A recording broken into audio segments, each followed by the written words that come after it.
Hey guys, it's me, Kalinga, and it's time for the bonus round. How many 20s can you roll in 60 seconds in chat? Go!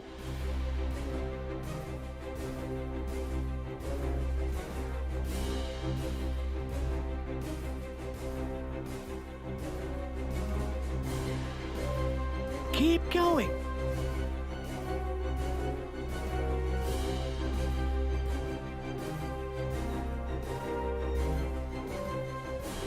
Doing great. You'll receive 10 experience for every natural 20 rolled. Keep going.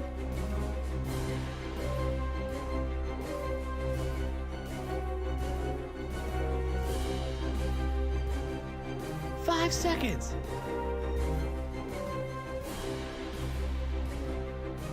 Great job, guys. Now it's time for the show.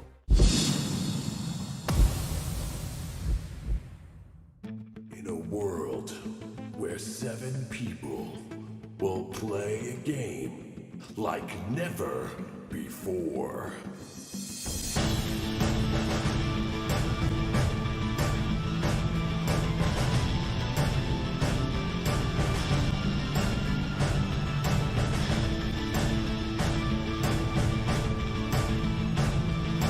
Will they survive? Audio Dungeon.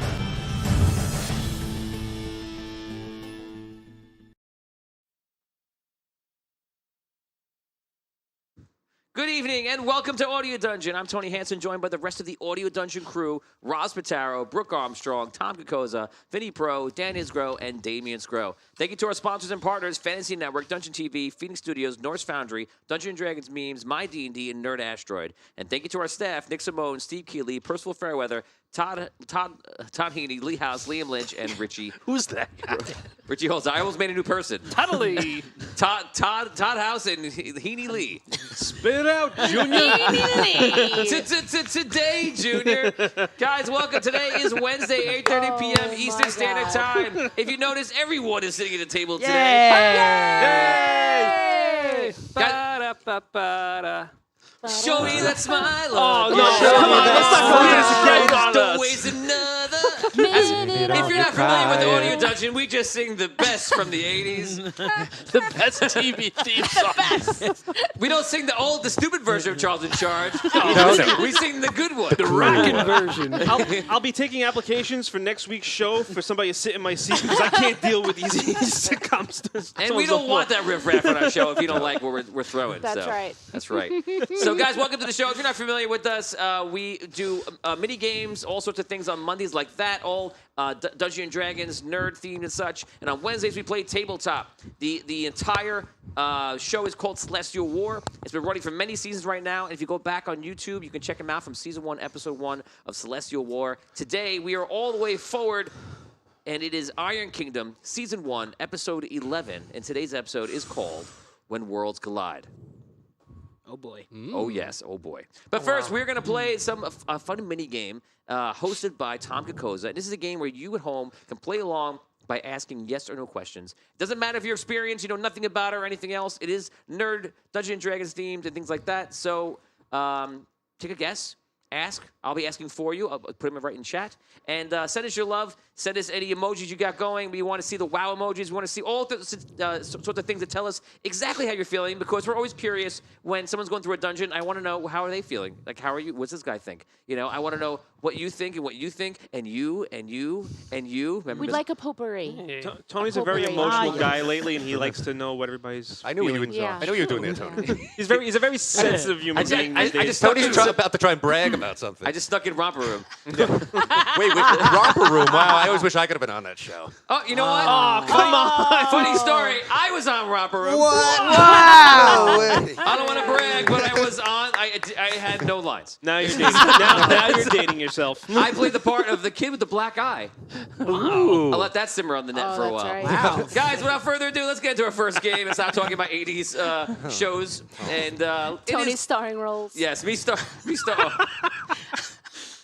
If only we had a couple minutes. Let's go to a game that we call Riddles in the Dark.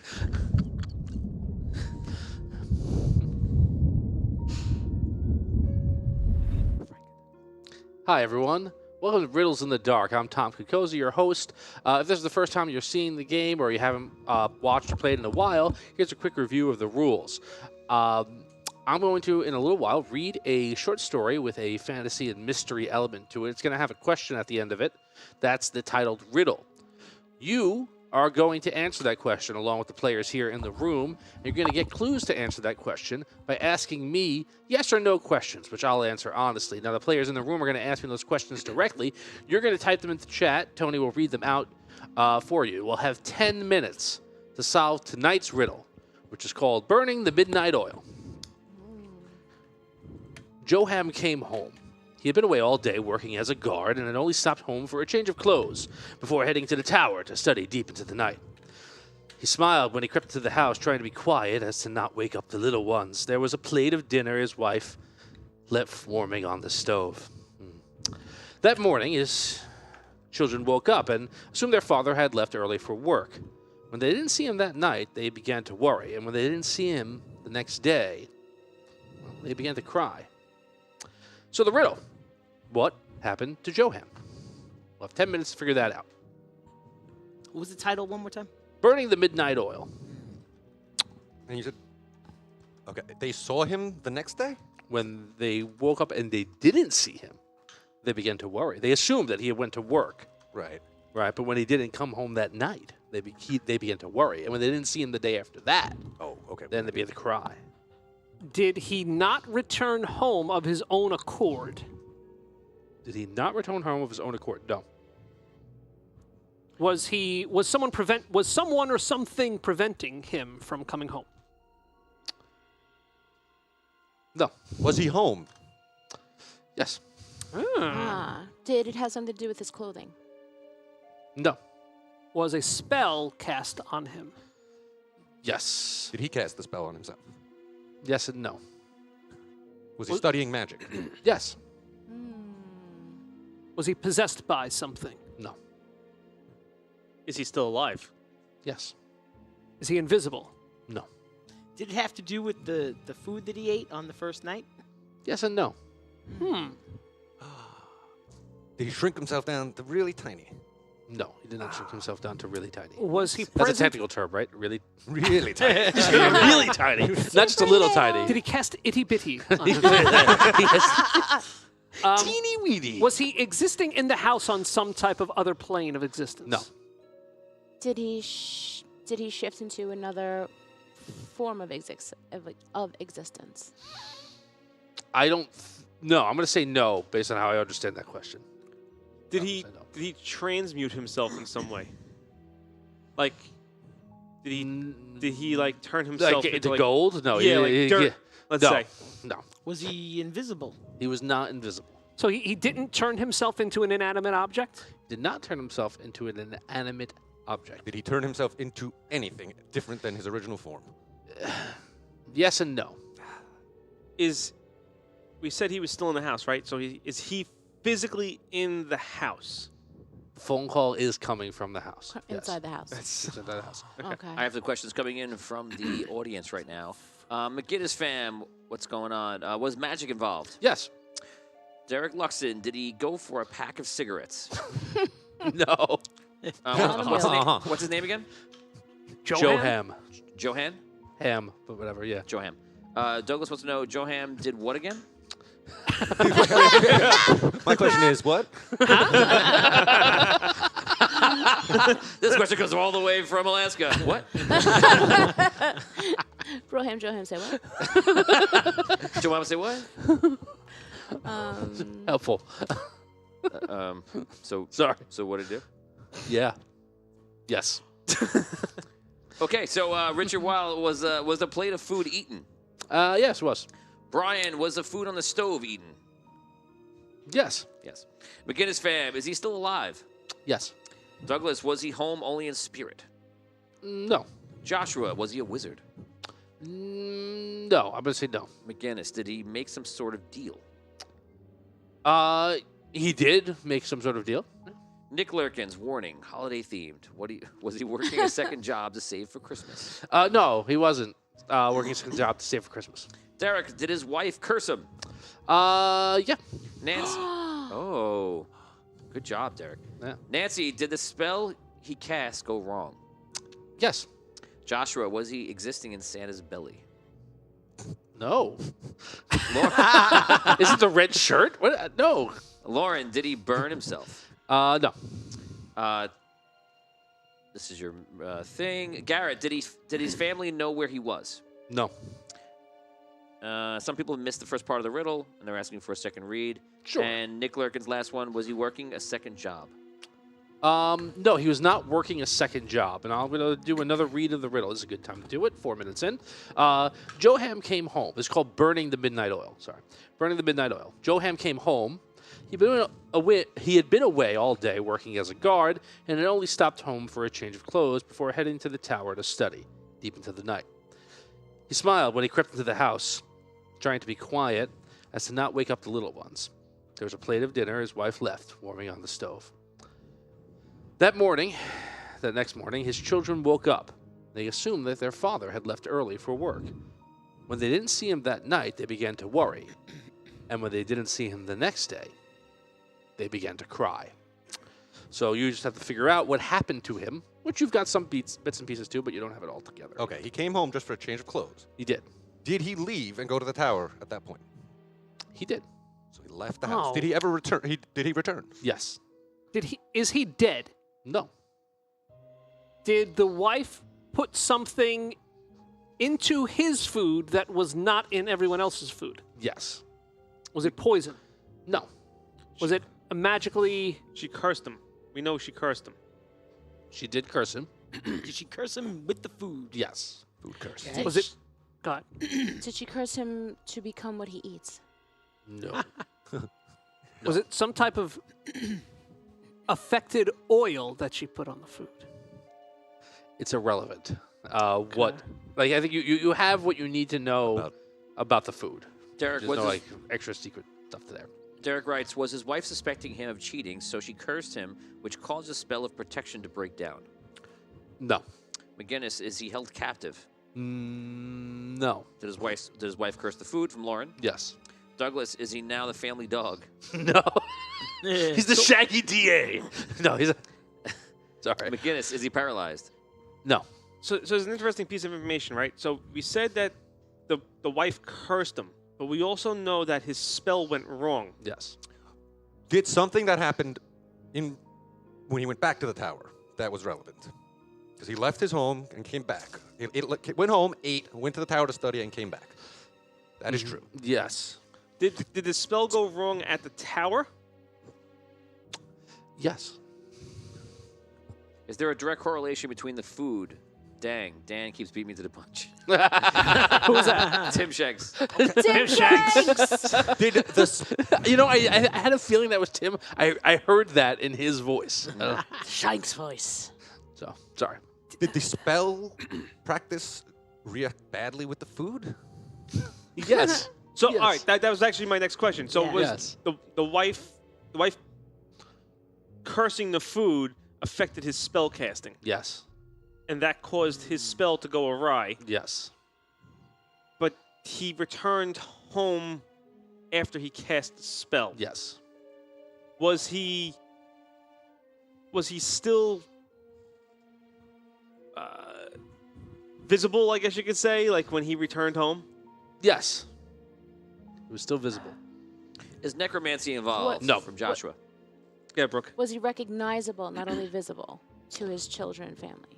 No. Garrett wants to know. Garrett wants to know something similar. Is his physical appearance changed? Yes.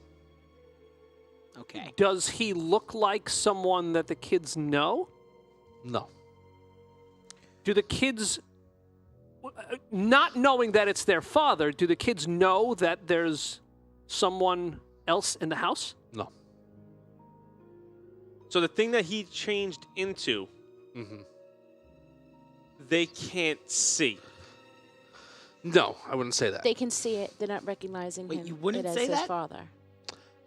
Yes, that's That. true. I wouldn't say what he said. So what Brooke said. So they can see what he turned into, but they don't recognize that it's their father. Yes, they could see what Right. he turned Yeah. into. They do not recognize that is their father. Did he turn into an animal? Yes. Did he turn to a fly? No. Derek wants to know, is he stuck in a time loop and the children's crying is them leaving the loop once it resets for the husband? Jeez, no, man. So he turned into an animal when he cast his Did spell, they? and he I have a returned question. home. Did they kill the animal and then realize that it was him, and that's why they were crying at the end? Oh no. No. Oh dear. Oh, no. He's still alive. He's Nancy still alive. Sorry. All right. Genius. I want to. So Is the animal relevant? no, I was gonna say you've got it. Oh, like okay. I was gonna That's say. pretty much Oh. I got it. I have a couple of questions. really Yeah, let's see if dark. we can pinpoint any more to it. We will. And then, and then all this terrible stuff happened. Oh, sorry. What are the other Then they take his hide and make. Nancy wants to know, is he invisible? He's not invisible. Nick asks the same question. Still not Douglas, invisible. Still not invisible. What about now? Douglas, did he turn into the person with whom he was cheating? He was not cheating. Nick Lurk, is he animal or bug? The animal is a bug. Yeah. Brian, did he look like a burn victim? No. Charles, did he not look like a half orc? Shame on you. Oh Lord. Derek, did he become their mom? No. Well, that's not a no. I take it back. But no, he didn't. He didn't change places with the mom. Kevin Kelly, new name. Welcome to stream, Kevin. Did the spell Kevin. Did the spell he cast put him into a different time? No. Oni, was he turned into a mouse? Nope. And That's close. I think that is it. All right. So you don't need to know what animal he turned into. You guys got it. I'm going to give you all an A+. You got it with plenty of time. Right. Just for, I guess, literary purposes' sakes, I made him turn into a cockroach as in the novel Metamorphosis. But basically, you got everything, right? He was studying to be a wizard. His wife, very upset that he's spending so much. He's a wizard. Anyway, that he's spending so much time out of the house. Put what she thought would be a fitting curse on the food. Nothing to harm him too much, but just to let him know that, there are other things that are important besides his own. Oh, sorry, but that's the timer. I didn't realize that was on. Anyway, Turkey's done. yeah. Unfortunately, the spells that he was learning at the tower reacted poorly with the curse that was placed upon him, changing him into the form of a roach. So while he made his way back home, he was not in any condition to interact with his family, and he was actually afraid that he would be stepped on, so he was hiding in the walls. Luckily for him, after he calmed down for a few days, he was able to make his way back to the tower and somehow get one of the wizards to reverse the spell. So it was a nice happy ending. Happy ending. I like that. Try it every once in a while. Cockroach. All right, guys, great job, everybody. man. I hope you enjoyed playing. I enjoyed the fact that you guys got that one, which means next week is going to be much harder. But that's it. Without further delay, let us play Iron Kingdom. Yes. Guys, welcome. Today is episode 11, season 1 of Iron Kingdom, and it is called When Worlds Collide. For those of you that are not familiar with the show, you're about to watch 6 people suffer tremendously Oh my God. under I social can't. pressure and fictional story. I can't. Some will take it far, some will take it too far.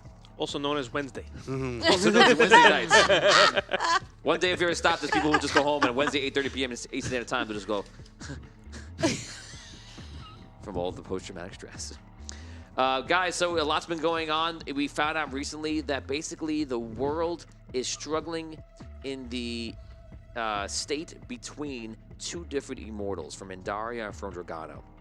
That is what we know right now. We've had some inkling of that, as we saw in Holgar's story that was happening. He learned that from Rantor, Forest Guardian, Holgar's story of himself becoming a guardian and starting to be more connected to the ego realm and something more than the physical realm that he's used to already. So Holgar's been kind of tapping into that. We saw that Raphael at the Walking Tower has been putting things together, and we know something is happening last week because Findalar, Tom's character, as now the Chronomancer, has now looked ahead to see himself standing before one of the ancients, the Keeper, with some fellow heroes, and that's in his near future. And apparently he's going to be instructed to destroy this world. And we don't really know exactly what's going on, but it's going to be a fun ride. Guys, if you haven't liked this or loved this video, please do so. We appreciate it so much. Share it out with any friends or groups that might enjoy Dungeons & Dragons, Pathfinder, anything like that. We appreciate you guys sending it out. We appreciate your donations, so thank you very much for those that do that. And thank you for our Patreon members who are joining us today. And if you want to be a member of Patreon, it's patreon.com/audiodungeon. Without further ado, let's play Iron Kingdom.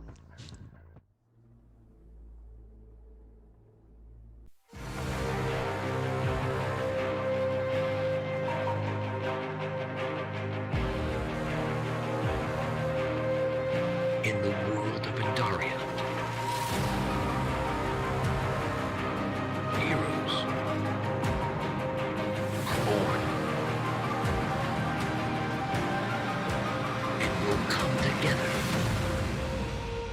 to save everything.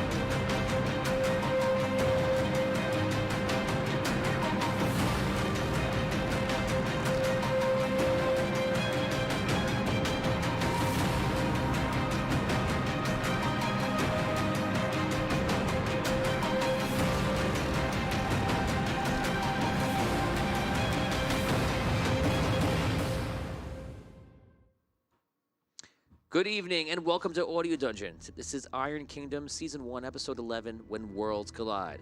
This is what it's like when worlds collide. Another early 2000s band. I know. Another? Yeah, well, we had a whole... We had a conversation before. Oh. Guys, a lot is going on in the world. We've just learned, as I mentioned before, that apparently the world is some sort of state of being or non-being, in existence or non-existence, between two powerfully immortals, Dragano and Andaria. And we're now going to dive deeper into that story. So that's going to be a lot of fun. And I'm excited to go on that journey with you. Let us begin with Hogar. Okay. Yes, I can relax for another 2 minutes. Not dead yet. I just like what he's going through. I like it. Wow, I'm sure he loves what he's going through. I like his journey. Great. Journey continues. Oh gosh, journey. Hogar, Yeah.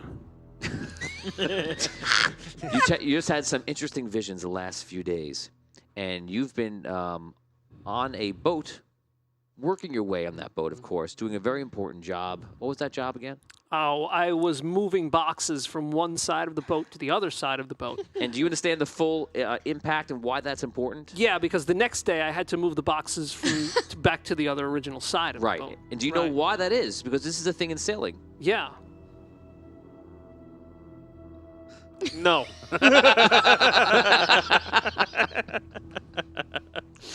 So, sometimes if the boat leans right, you got to move the stuff to the left. Uh-huh. Oh my I mean, God. it seems pretty simple to me. And then vice versa, What are the you opposite way. doing? Right. What am I doing? Oh my God.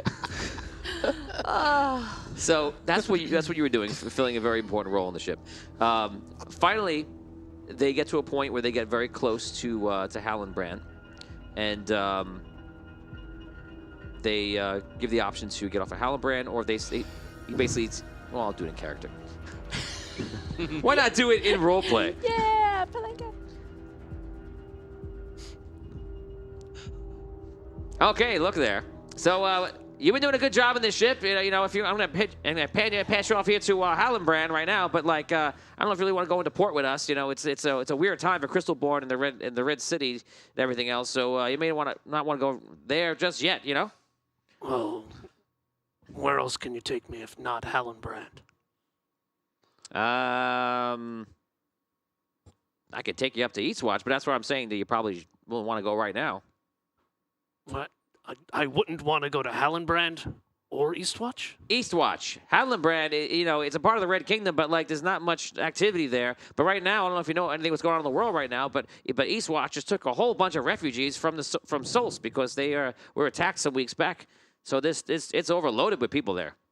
Oh, well, what does that have to do with Crystalborn? Oh, there's a whole thing going on in Crystalborn right now that apparently it's just they've been attacking the Red City, and they're worried about what's going to happen because the Red Knight's going to have to fight a whole nother war and everything else. Wait, what? Crystalborn are attacking the Red City, and the Red Knight is waging another war? Maybe. I don't know, man. I don't do the news. It just... Sure sounds like a cat. You just given me some mind-blowing news. Sorry, we didn't talk about this the whole trip, the whole week we were together. So is that all you know? I know lots of things. What do you want to know about? Are there any more worldly events that I should know about before I... Worldly events? How far back are we going? Let's just say since the invasion of Solst. Worldly events. I made about 5 deliveries between then. That's worldly to me, I gotta tell you. I've been around the entire world. Have I told you about that? You have. I would say, King Bellamon was kidnapped by some Crystalborn guy. King Bellamon was kidnapped from Rhaegar? Yeah, apparently.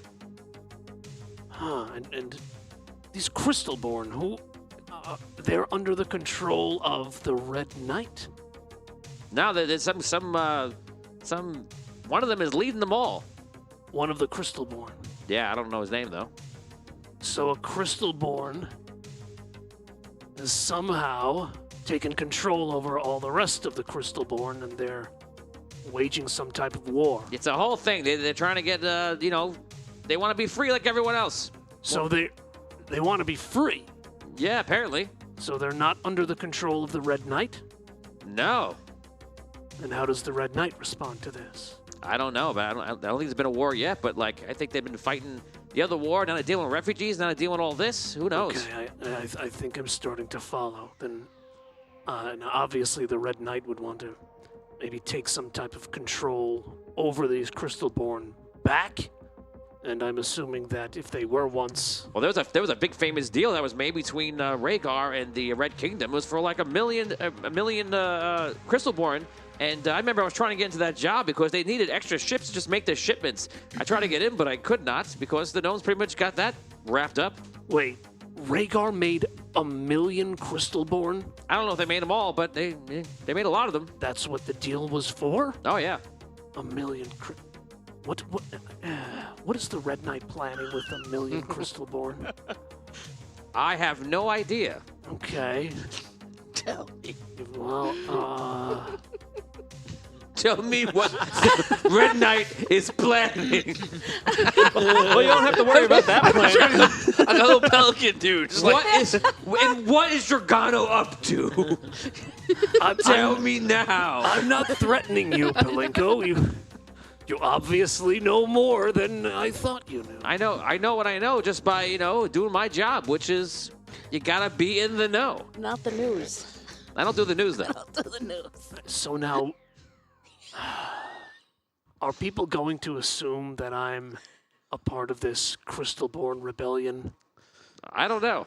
I don't know what they'll assume. No, I guess that's true. I'm gonna have to find a way to let people know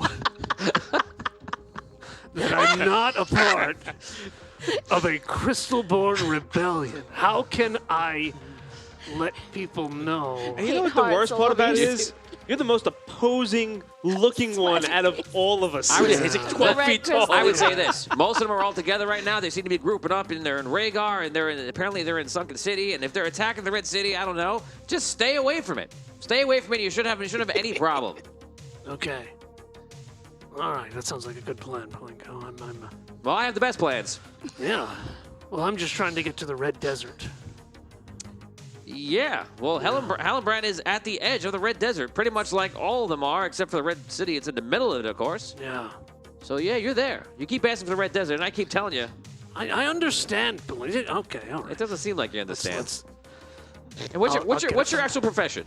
my actual What do you do profession? for money? Yeah, what do you do? I'm- You don't seem really good at knowing where things are on a map. So I'm just curious about what is it that you do? Listen, I pick things up.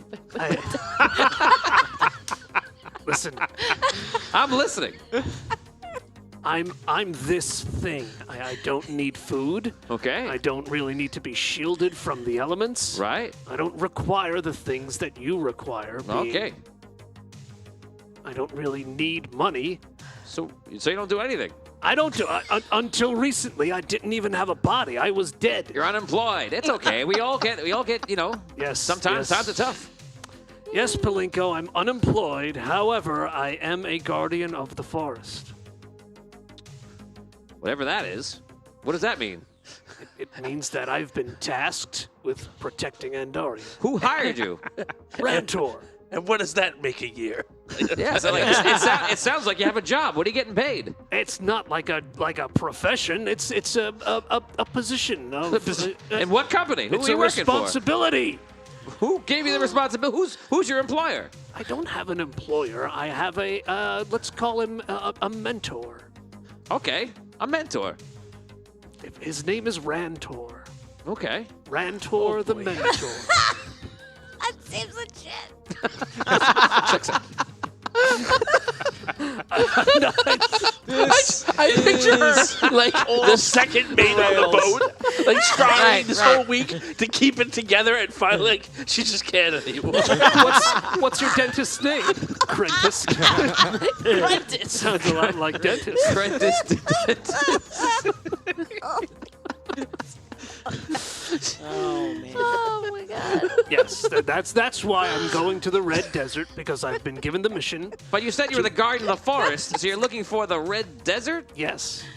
Guardian of the Forest. So is should a- you- should you have stayed where you were at? I was in the forest. Right. But now I've been given a mission to go to the Red Desert and find And someone. guard it? Is someone going to steal the desert? No, I'm waiting to find someone.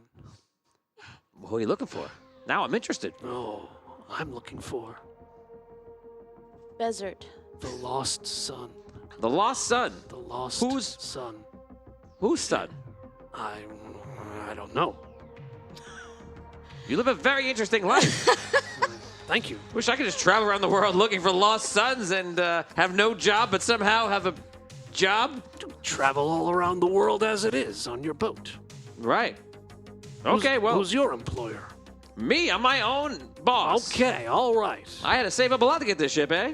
Okay, well, you've done very well. and Yeah. We Listen, all have. I our started off, you know things what? that we You do. could have a good job in this industry because I started off just like you, moving crates from the right side to the left side of the ship. You know, in nautical terms, we call that the port and the starboard side. Did you know that? Yeah, I know lots of things about shipping because I own my own company. That's excellent. Thank you. Thank you for the aquatic lesson. Aquatic? You too can own your own boat. You, go clean the deck. Get out. He's always ruffling my feathers. All right, Hallenbrand it is. I will make my leave when we get to Hallenbrand. Tom's having that moment again when I had Aldora and say hello to Super Farmer. He's like, hi, Aldora. He goes, oh, hey, Super Farmer. Tom's like, what are you doing? I'm painting. Feels real, doesn't it? I gotta tell you this. I honestly picture Palenko with, like, he just always has fish in his mouth while he's talking. I picture him with the hat on. The little cat. The little cat. And he's like, yeah. And he's just like shoving fish right down here while he's talking. His little fish Like, leaning there's on no a pipe. cigar. Right. It's just like a fish tail hanging out. Right, it's Oh a my weird God. cartoon. It's a weird cartoon. Like a Well, I bad love anime Palenko. character. It's been a pleasure having you on the boat. So the men will take you out on the small boat. That's what we call it. Well, that might be a problem. I have a. What's your? I have no plan to get you off this boat. What's your plan? I don't have one. So what do you want to do? I mean, you pull up to the dock, and There's I My friend, there's no docks here disembark at on the Hallenbrand. dock. I mean, Hallenbrand should have docks. It doesn't have any Like, docks a because dock. Hallenbrand isn't on the water. Listen to that one. It's not on the water. Okay. So I don't know where they would put the dock in the desert. How big is the boat? How big is your small boat? Rowboat. It's small. It's I don't know, about 12 feet by 4 feet, Oh, yeah, 5 feet. Oh boy. I wouldn't worry too much. I mean, they get the cargo crates off the boat, right? They don't sink. Yeah, they definitely made. Go watch the deck. They're full of feathers. What are you made of? I mean, the crates aren't that heavy, but I mean, what are you made of? Me? I'm made of metal, completely. Great, metal. That's very helpful. What are you made of? Actual material. Is it iron? Is it steel? Is it dwarven steel? What are you made of? I don't know. Let me check. I sell this stuff. I can Okay, check it out. all right. Hey, Looks take a good look. Wow. Steals a piece of your arm. He throws his fish out of his mouth. That is dwarven steel. Yeah, you're gonna drown when you go in that boat. I'm surprised you didn't drop through this boat. I've been to the bottom of the ocean because I believe it. Yeah. So after that happened, was I any worse for wear? You're rusty for a while and weird and shit. Jesus. Remember, you had a whole big dent But in you you really when started to landed. see yourself. You have a big dent in you. Yeah, you still seaweed got hanging out it. your stuff, you know? You still got a big dent in you. Yeah, I gotta go see a guy about that. There's Gotta go to a body shop. yeah.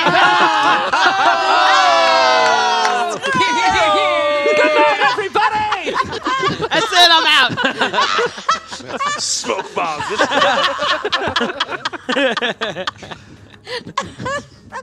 You were sitting on that one for a while, weren't No, you? that was right on That the was spot. it, you could Jamie He's was tell. waiting talking for this about moment. his metal body shot. He had to wait. That was He had to great, wait like Scro. 7 seasons, but it came. Perfect. Now I have to figure out how to get to shore. Yeah. All right, let's go to Abyssia. You're taking the Ross Mataro I will DM right now. So we'll head on over. How the hell are we going to do this? Call the rocks. Call the What rocks. do we got on this boat? Cuisinart.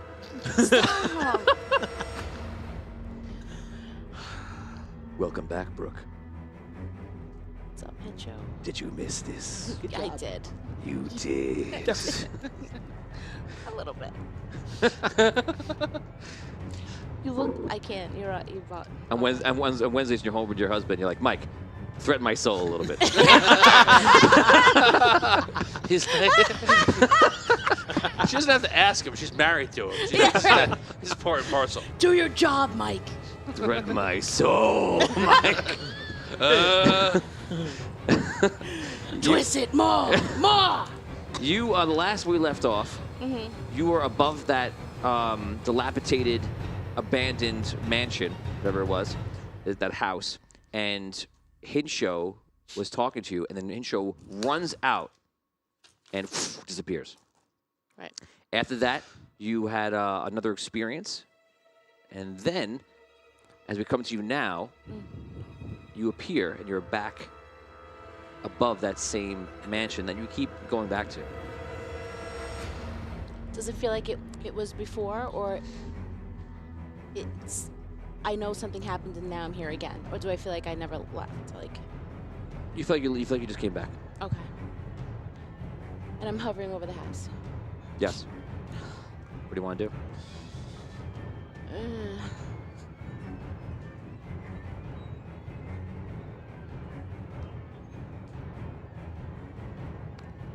I want to. Okay, so I don't know what to do, and I'm thinking. I'm trying to picture my mother. I'm talking to my mother. Mom, are you there? Can you help me? Picturing her wings.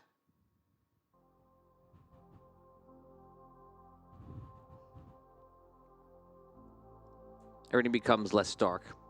The sun actually just kind of rises somewhere. And everything seems to be a little bit better. Do I see my mom? No. But you see someone walking through the woods. And you see it because you're very high up looking down. And apparently there's a path there. And you see there's a walking staff. Somebody's like making their way through. Okay, I go to see that person. Okay. I fly over there. You come down or you fly above? I fly above until I'm near them. Okay. Like I go closer to the ground, like lower than the house, but just like above. Okay. Where that person is. You see, it looks like the person is male, human maybe, and old. I scream out, "Can you hear me? Who goes there?" The figure looks up, and you see it's Alabaster. There you are. Alabaster. Are you all right? No, I don't know what's going on. I fear if my feet touch the ground, this might go away. You know who you are. You are trapped here. I know. I am not really here with you. I am back in our light. How do I get out of here? It is possible to escape, but I have come to tell you that you must stay, and others will join you.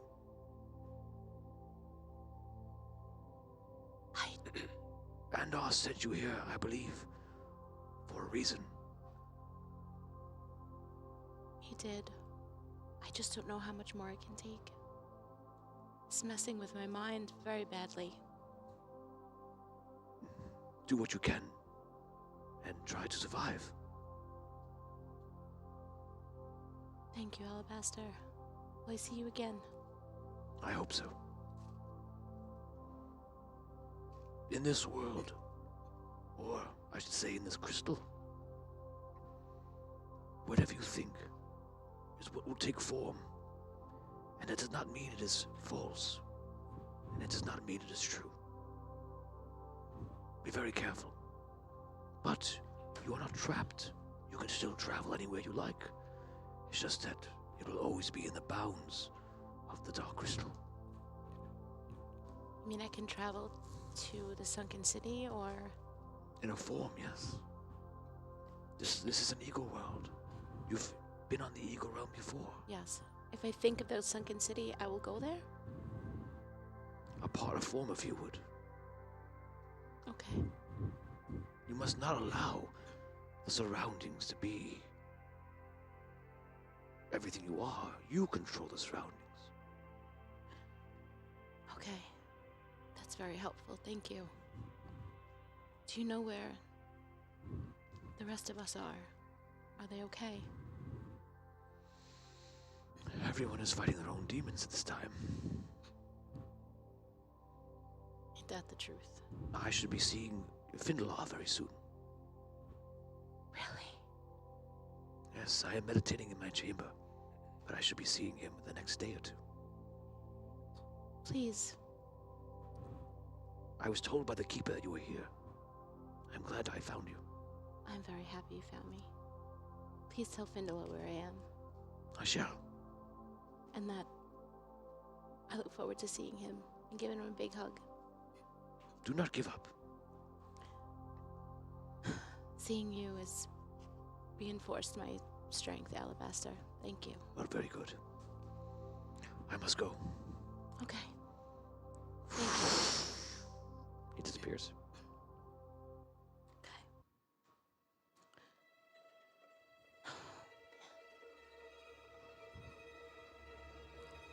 So I close my eyes and I think of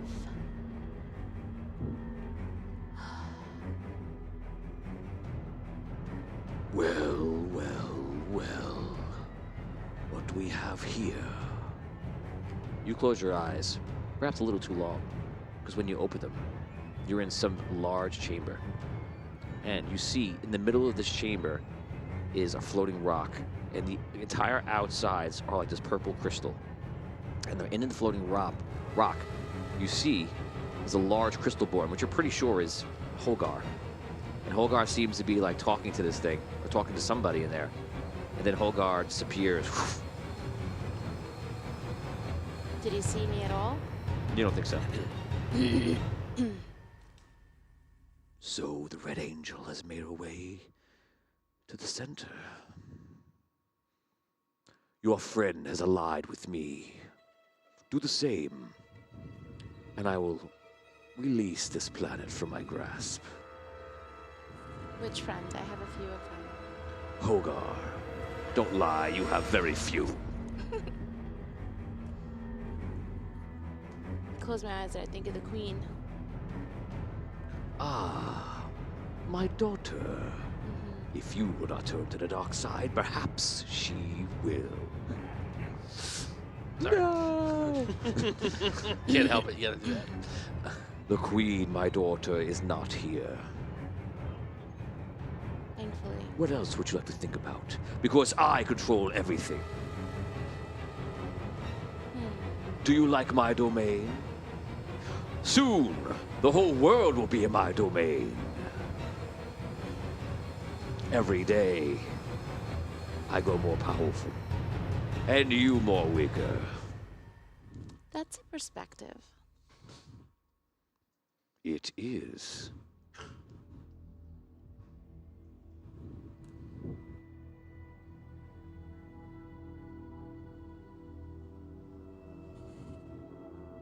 What can I do for you, Red Angel?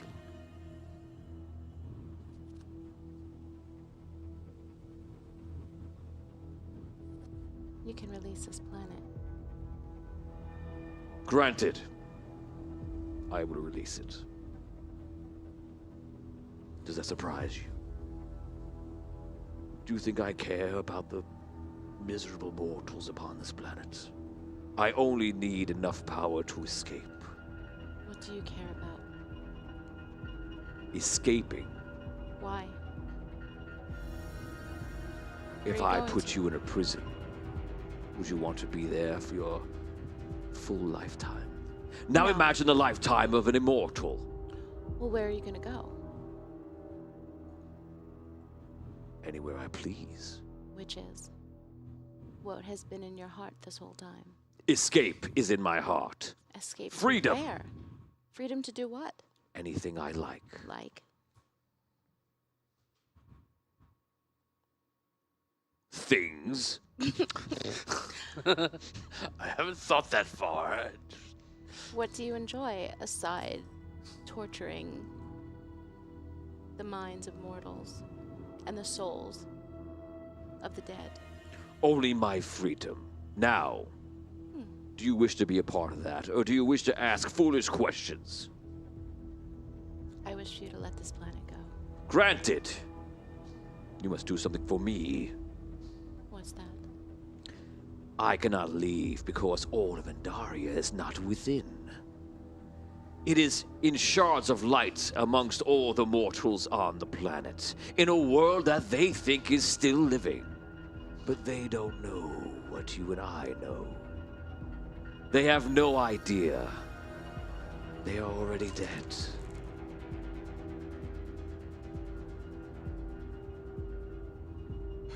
Now, if someone like yourself was to let them know, they could recycle their souls into the planet.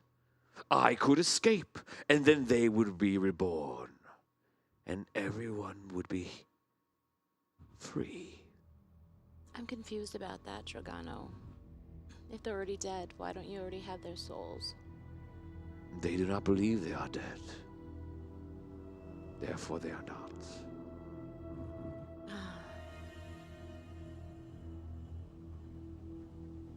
To be a little bit of a thorn in your side. It is a thorn in all of our sides. So then they're not dead. Huh. You apparently are not the smart one of your little band of friends. No, I have the big balls. I don't know what that means. You know, crazy. Right. Yeah. Frustrating. You successfully defeated Dragano. Next level. Roll those credits. All right. I'm taking my ball and going home. I'm taking my big balls and I'm going home. Where do you get those balls? Where do you get those balls from? Sporting goods store. The ball star. Gotta go to Moe's. Patreon reroll to Brooke. Coming in from Douglas Kramer. Woo! Thank you. Woo! Happy anniversary to Douglas.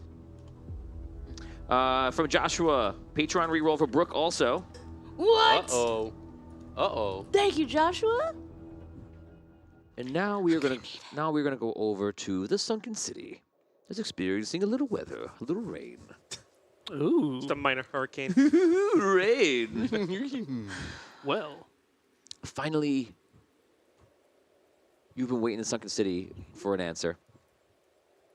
And you see you hear about gnomes teleporting into the docks.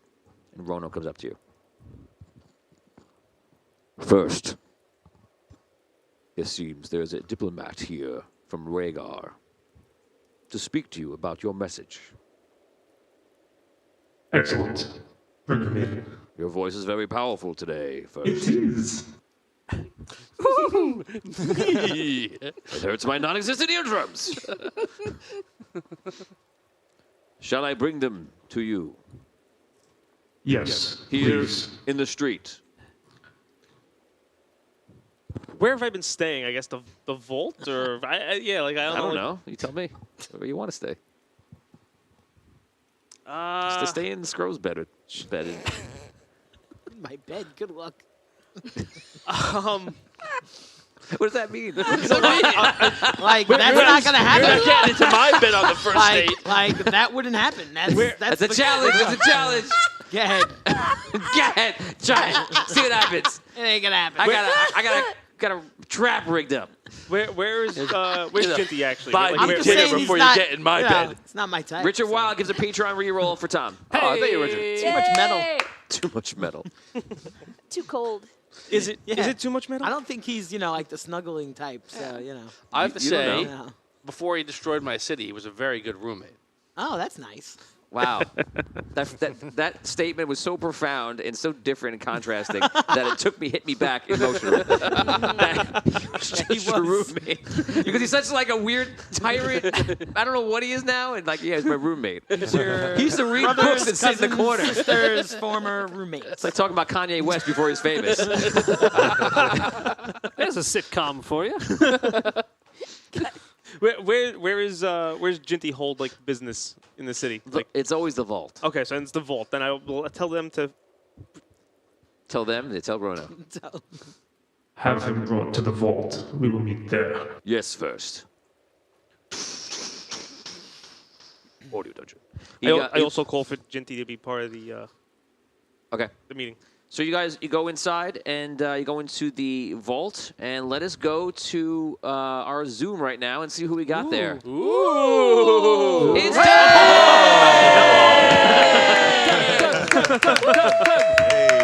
Was not expecting that. Doug.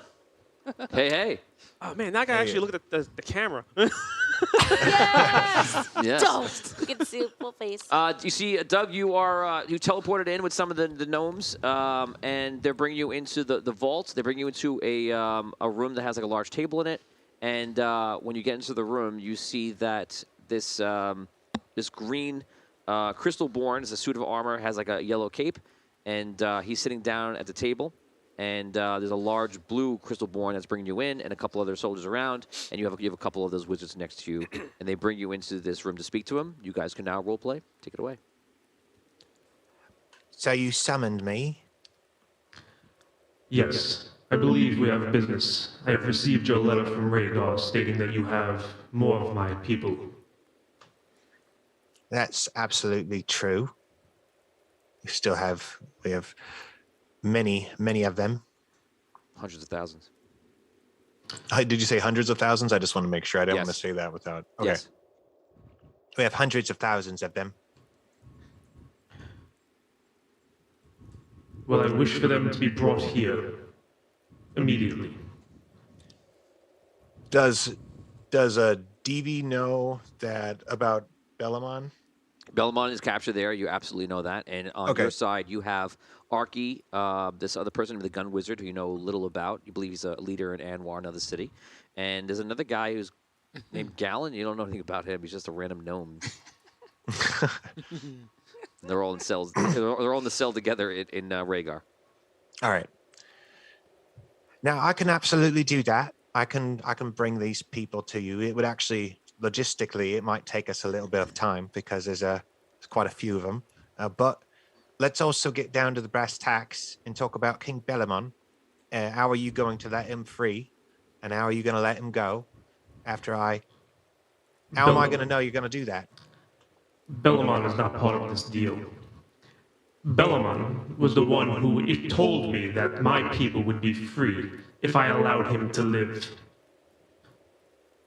And so far he's alive, right? Rono, bring in Bellamon. Yes, So Bellamon is alive. Did you say?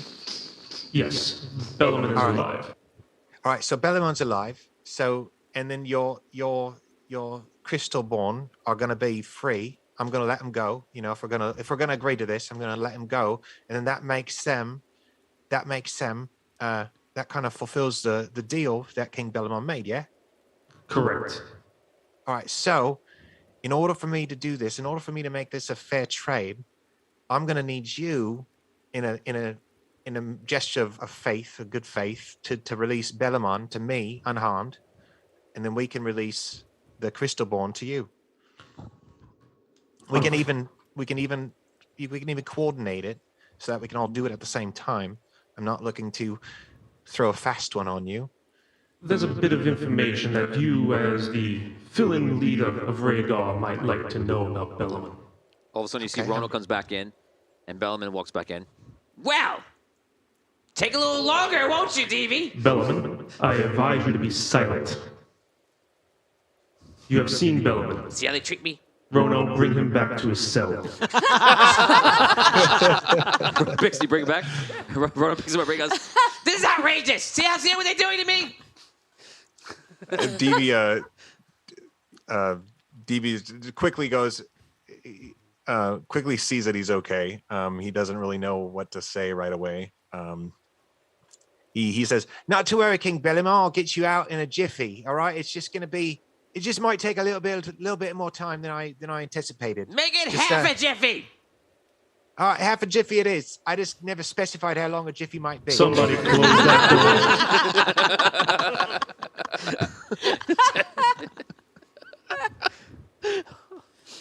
He's gone. They're gone. He's put him back in the cell. Okay. Now down to the business of Bellarmine and the release of my people.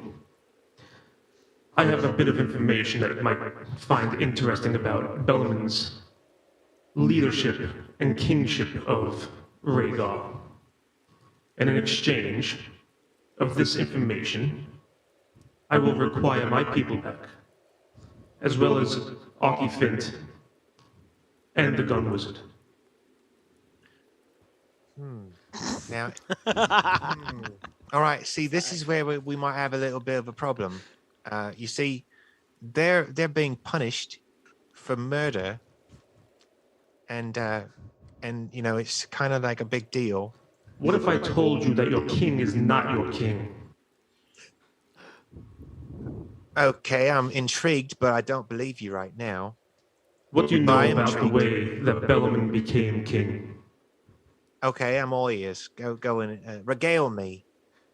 He has admitted to me that he has become king through a loophole, that his brother should have seceded before him. How long, out of curiosity, how long has Bellarmine been king? 200 years about. Okay. Not exactly. All right, okay. Well, that's great and all, but he's always been king to me. But he should not be king. He should not be leading your people. Look at the dilemmas and the problems he causes your people. I think you should go back to Rhaegar and look into these matters of how he became king and see if he is supposed to be your true king, because he is not leading your people properly.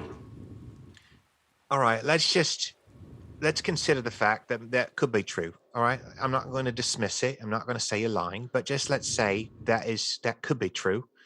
I wouldn't be able to uncover everything until we actually got him there to do some more further investigation.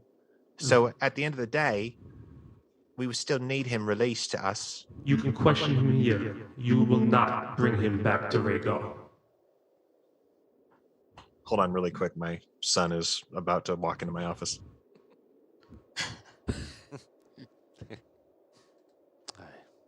I know that feeling well.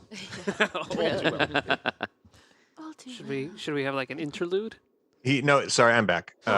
There's a bug in the light, and he was letting me know. There's a bug. That's a bug important information. It really is. It was very important. Very important information. Okay, so what did we leave off at? I apologize. You have to question Bellarmine there in Sunken City. He doesn't want to do it to you.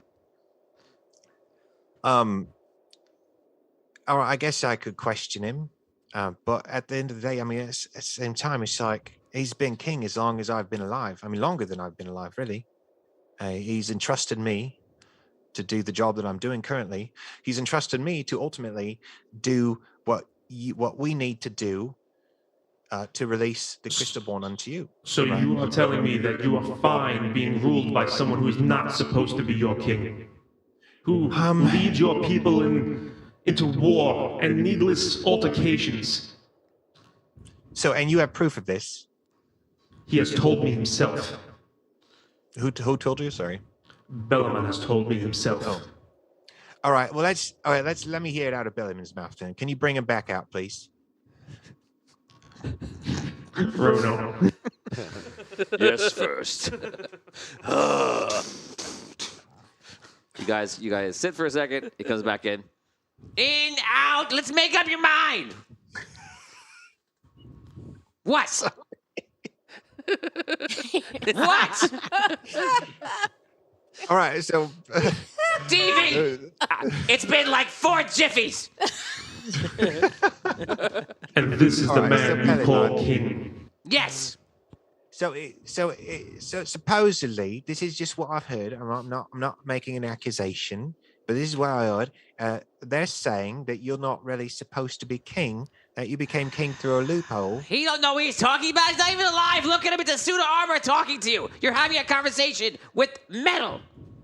But he is actually aware of things. So Yes, he's to aware. me- Yes. To me, he's alive. I mean, I'm not trying to argue with you, King Belimon. I apologize, but just to get that out of the way, I did decree that the Crystalborn be released if they're self-aware. Oh, hey! I know. It's not exactly what you would have wanted. All right, not exactly. Wasn't the deal that we had were the Crystalborn for your life? Well, There's there so are much Crystalborn in money! Rhaegar, and they will be released as you have said they will be. Right. Did we get paid, Davey? Who's going to pay you? The Red Knight. Davey. Did we get Now, we paid? didn't. As far as getting paid, I wouldn't say that we got paid exactly. Davey.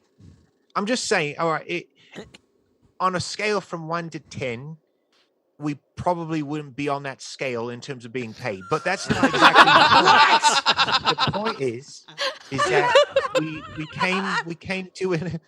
came to an agreement. What's the agreement? Well, I punished the people involved that resulted in a lot of gnomes being dead. Okay. I also agreed that the Crystalborn, the ones that are self-aware, not everyone is not every single one is self-aware, but the ones that are self-aware should be able to live a life for themselves. So we built them. Everyone got paid, except me, because we're letting them go. But right now, I mean, You notice how your king is only worried about himself and how he's being paid, and not how his people are being treated. You call that a king? King Belimon, Your Highness, he does bring up a point. Like, you need to, it's not just about being paid. It's about making sure there's peace amongst people and make sure justice has been served. And make DV, sure I'm in jail. I'm in jail in another place. You should be attacking it. Get me out here. Yes, maybe. Another war he wishes to start. This is the man that you follow. Oh, yeah. Okay, someone kidnaps your king and, we go to war. Oh, such bad people try to save their king. So bad. The man who found his kingship through a loophole. DV, we went into Sunken City, we came here, and we delivered our suits. And you know what happened? I'm in jail now. You're avoiding the question, fellow. And somehow I'm a bad guy. All right, so I'm Is not anyone saying you're a listening bad here? guy. I'm not saying you're a bad guy at all. All right, I mean, you've been a king as long as I've been alive. So as far as I'm concerned, you're still King Belimon. You're still a fantastic guy. I think we could be best friends if in other ways. But I think right now there's a good point that he's making is what he's saying true. He told me that you told him that you're not really supposed to be king. And if that's true, then we have But you're much larger ridiculous. problems. I'm not supposed to be king now. So now you're gonna put me in jail and say he's not supposed to be king. So I'm not But supposed to you're be already king. Why am I jailed. jail if what I'm doing doesn't even matter? Tell him how you became king. I'll tell you a story, and then you will see that I am king because I was supposed to be king. My brother, Olaf, was supposed to be king. And there was a rule that you have to be there by a certain time. Yada, yada, yada. He didn't make it there at a certain time. Yada, yada, yada. I happened to be there, not locked in a closet somewhere, and then I became king. So your brother was locked in a closet. Somebody did that to him. They should be in trouble for that. Hopefully they were in trouble for that. Rono, put him back in his cell. So really quick, Someone didn't want my brother to be king. I wonder who that someone was. Would his brother still be? Do I know if his brother's alive or not? No, Like, he's is not his alive. Brother, what's that? Not alive. Not alive. Okay. Never made it out of the closet. Does he believe he's alive? well, unfortunately, the person that can actually vouch for that is no longer alive. So that puts us in quite a bucket of syrup. DV, he's making you talk about things we have to talk about. I am imprisoned in another place. I should be back in Rhaegar. Rono, return him to his cell again.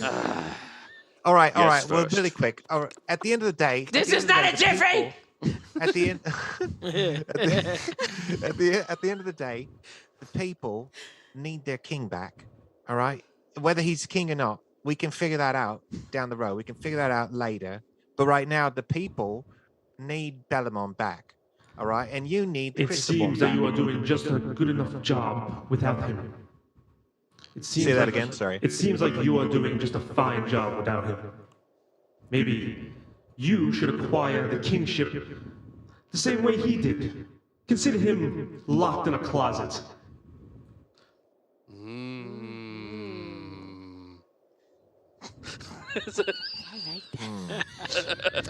Settle down, everyone. They want to lock away in the closet. So excited everyone got. Right. So let's just make a hypothetical question. All right. Let's just hypothetically speaking, what would it take for you to release Bellamon into my possession? Bellman will not be released into anyone's possession. Listen, I get it, and that's great. That's great. I really appreciate your. Why would I release Bellman into your possession? So he can go back to Rhaegar, destroy my people, come back here and attack the sunken city and try to reclaim it for the Rhaegarians? No, that wouldn't happen. Yes, that Because would at the end of the happen. day- It has happened time and time again. I will not allow Bellman to destroy any more lives. All right. So Now.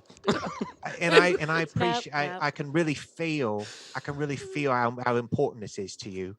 But let's just again, if that was a possibility, like let's just say in a perfect world, if you wanted to release Bellamon, just humor me. What would it take for Bellamon to be released to into my custody? Dead. Him being dead. All right. Well, that's great. All right. We're making progress. Now, what would it take for him to be released into my custody being alive?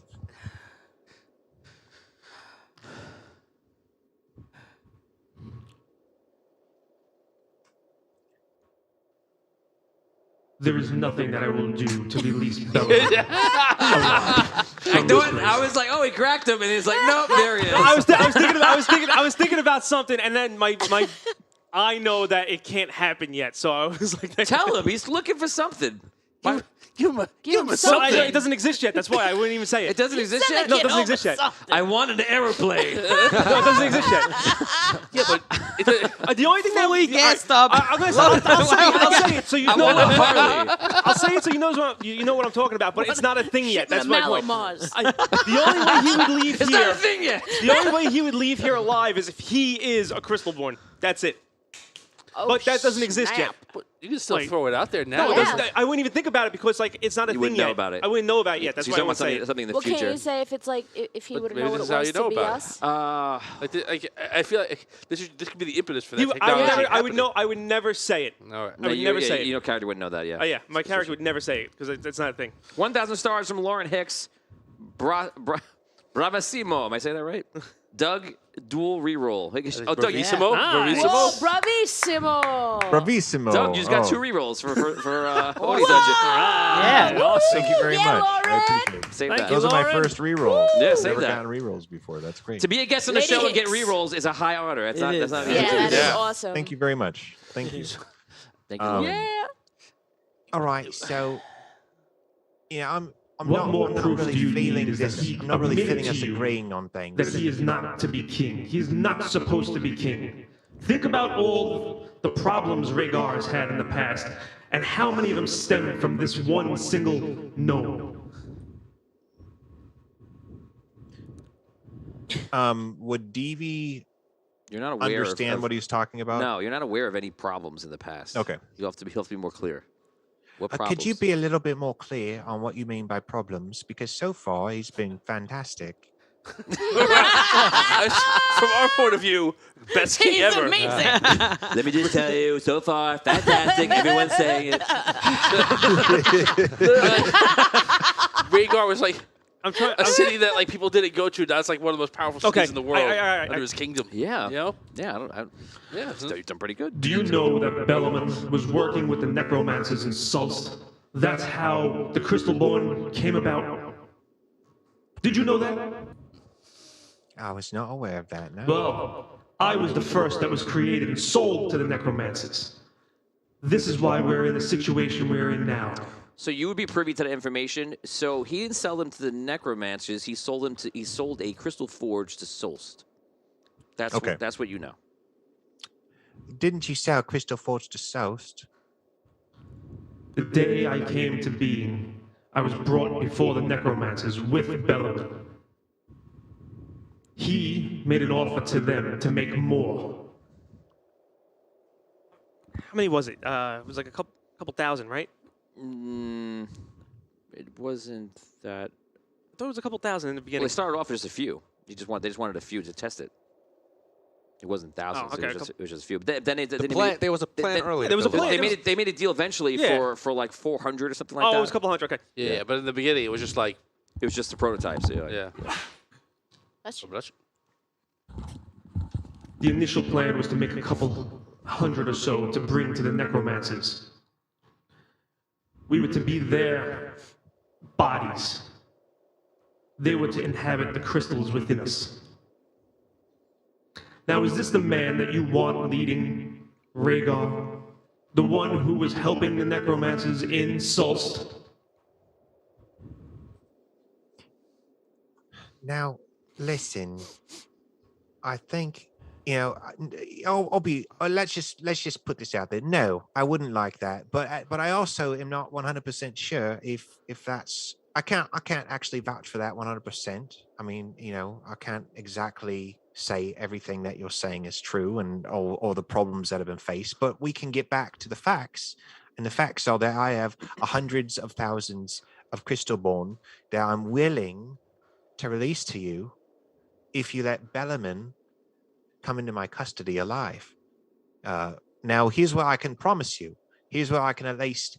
If you would like to have somebody accompany me back to the city, Rhaegar. to Rhaegar. Thank you.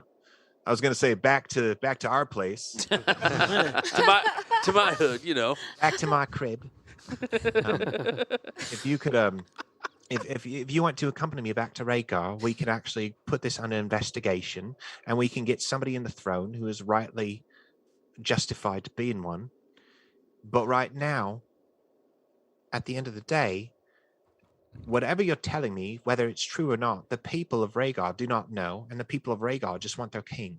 And if they don't get their king, that can create a bunch of problems for me, and a bunch of problems potentially for you. Aren't you their emissary for Rhaegar? Isn't it your job to bring them the news and tell them what Bellarmine has done and what is occurring with him? All right. Well, I maybe have jumped the gun a little bit. When I left, I told him I would bring Bellarmine back. I was a little overzealous, but Yes. I feel like you and I can. I'm feeling a friendship here, and I feel like you and I can really work something out. Like, Good gnome, understand this. For what he has done to me and what he has done to my people, he will not leave the sunken city. For you or for no one. What was a do I what? He will not leave the sunken city for you or anyone. All right, if he doesn't leave the sunken city, then I can't give you back the Crystalborn. I don't mean to play rough or So play let me ask you unfair. a question. If I execute Bellman right now, what happens to your king? Somebody else will take his throne, will they not?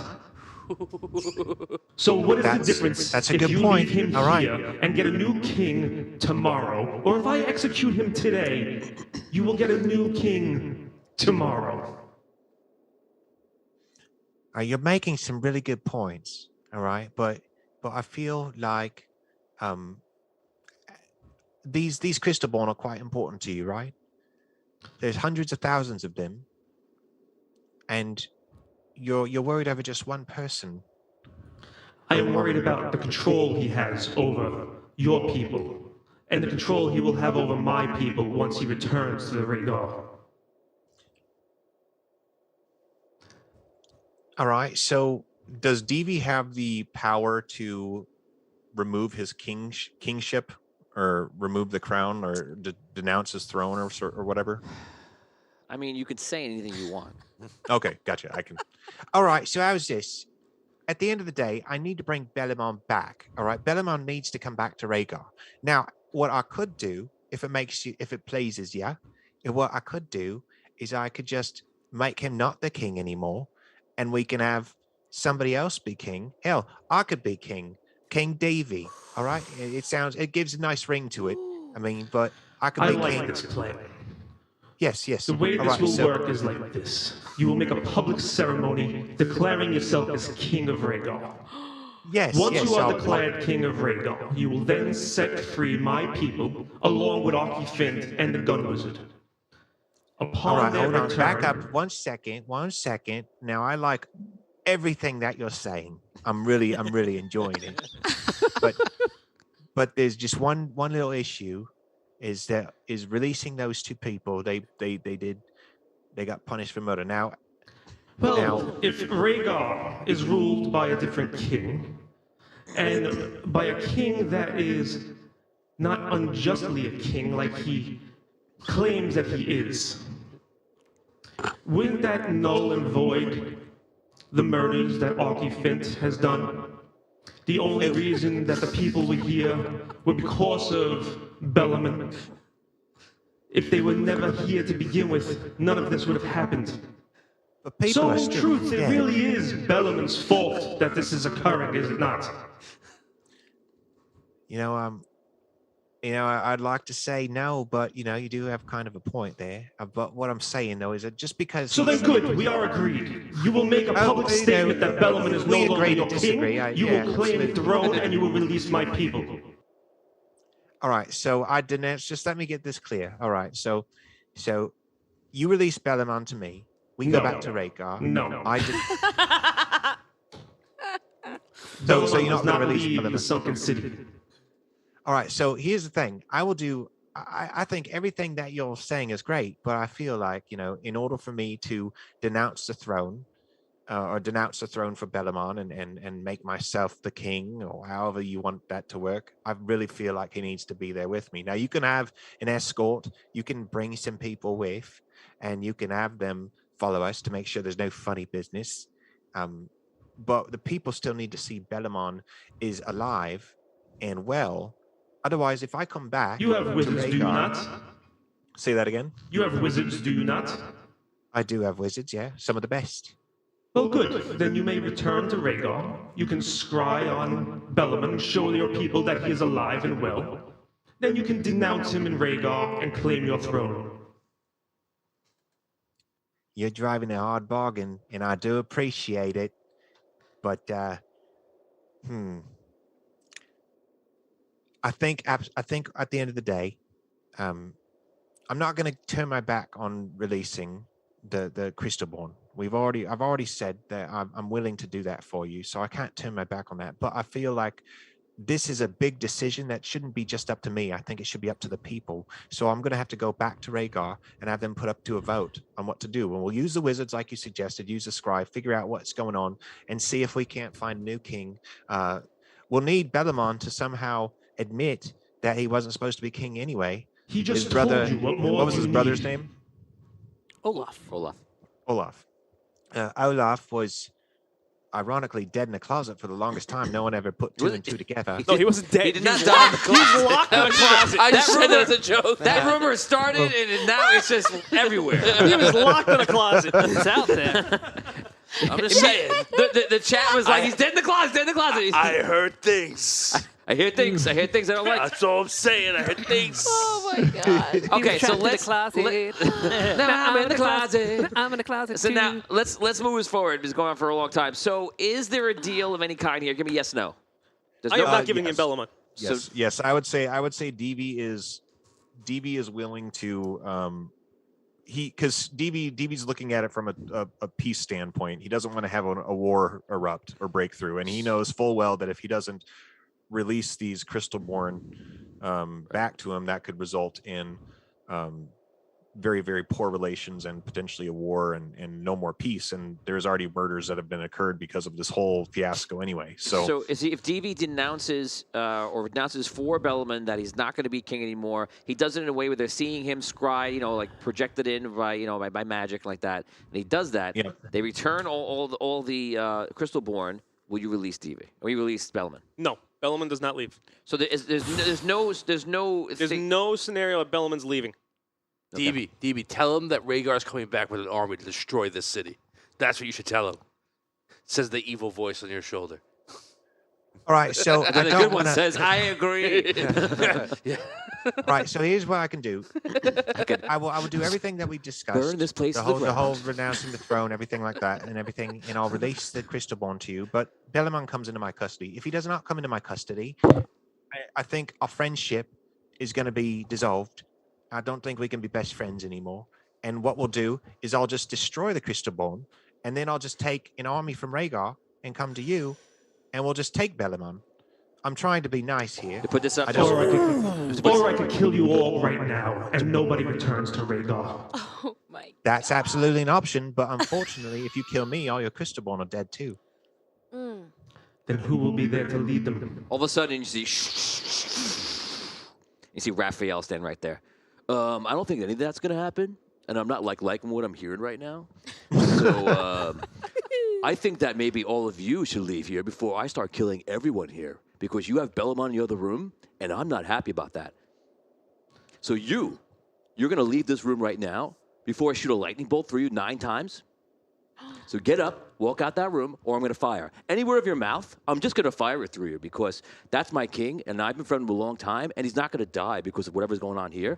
And I've listened to this negotiation, and I'm not liking it all. So, any word out of your mouth, it's not you getting up. Any word out of your mouth, it's not you getting up. Will die you right now in that chair. Here it comes. Do I know who he is? I'm asking you. No, Do I know who he is? I have no idea. In 3 seconds, I'm thinking 2 seconds, out of game. This is a lightning bolt's going to come to you. It's actually going to happen. It's not a bluff. You have 3 seconds. Oh you have my 2 God. seconds. Oh my god. You have 1 second. Stand up. I don't know. I stand up because I've. The door's right there, I'm pretty sure. Go ahead. Any word out of your mouth, just so you know. And you, sir, you can go get the King Bellaman in there and bring him out here. Thank you, guys. Is Jinty there? You could just go right I'm there. asking you, is Please, Jinty in thank there? you. Jinty's in there, right? Jinty? Yeah. Where's Jinty? Is he in the room? He was with us Yeah, at he the was time, right? supposed to be. Yeah, he's in the room. Not saying anything, obviously, but yeah, he's in the room. Oh my I kind God. of look. I look at him I do a. Jinty goes, that's Raphael. He worked with Bellaman a long time, and I think 15, 20 years, and yeah, he's very powerful. I actually never seen him mad before. This is a little scary for me. Yeah, I'd have to say I've never seen him upset before either. So this is kind of disconcerting, Ari. I wouldn't say anything. I would just go. I actually defer to Jinty then if that's the case. And I do as told. Okay, so you get up and you leave. Rono looks at you and should I get the king?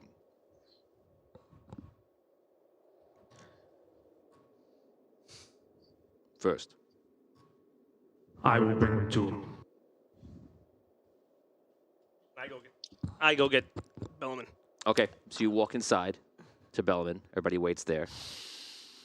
Raphael, we're going to come back to you in a moment. Raphael looks at you, and he sees actually he's very, very angry. He's like, Hi, Deviant. We met a long time ago. Don't really remember me, but yeah, I'm working with Bellman a long time, and I was doing all the contract and stuff. But you were always like in and out working on other places. So like I don't know if you remember. We might have crossed paths a few times. Yeah, so like, But I appreciate you intervening here. I was trying to I'm just trying to make everybody best friends. You know, I'm trying to make everybody appreciate each other, and the guy is just being really, really stubborn. oh yeah, I was actually trying to come back here to like talk to like Archie Finn, and I'm finding out right now everything that's going on. Yeah, I'm gonna try to help you work it out. Don't worry, my brain is so huge. Like we're gonna figure this out. Yeah, I really appreciate that. All right, I'm feeling a lot more confident about this whole situation now. Yeah, me too. You go into the other room, and you're there with Bellman. I just grab him and like drag him, Okay. literally just manhandle him. Okay, so you drag him. I thought this was gonna be a. So you drag him into the room. What is going on? Well, the good news is you're going to be coming back with us. All right. The bad news is you might not be king when you get back to Rhaegar. But we don't have to get into that right now. Oh yeah, like I heard some pretty like weird stuff about you. Like King Bellman, it's great to see you again. I'm so happy that you're going free right now. But yeah, like I heard some pretty crazy stuff about like you maybe not being king or a king. I'm king. Why would I not be king?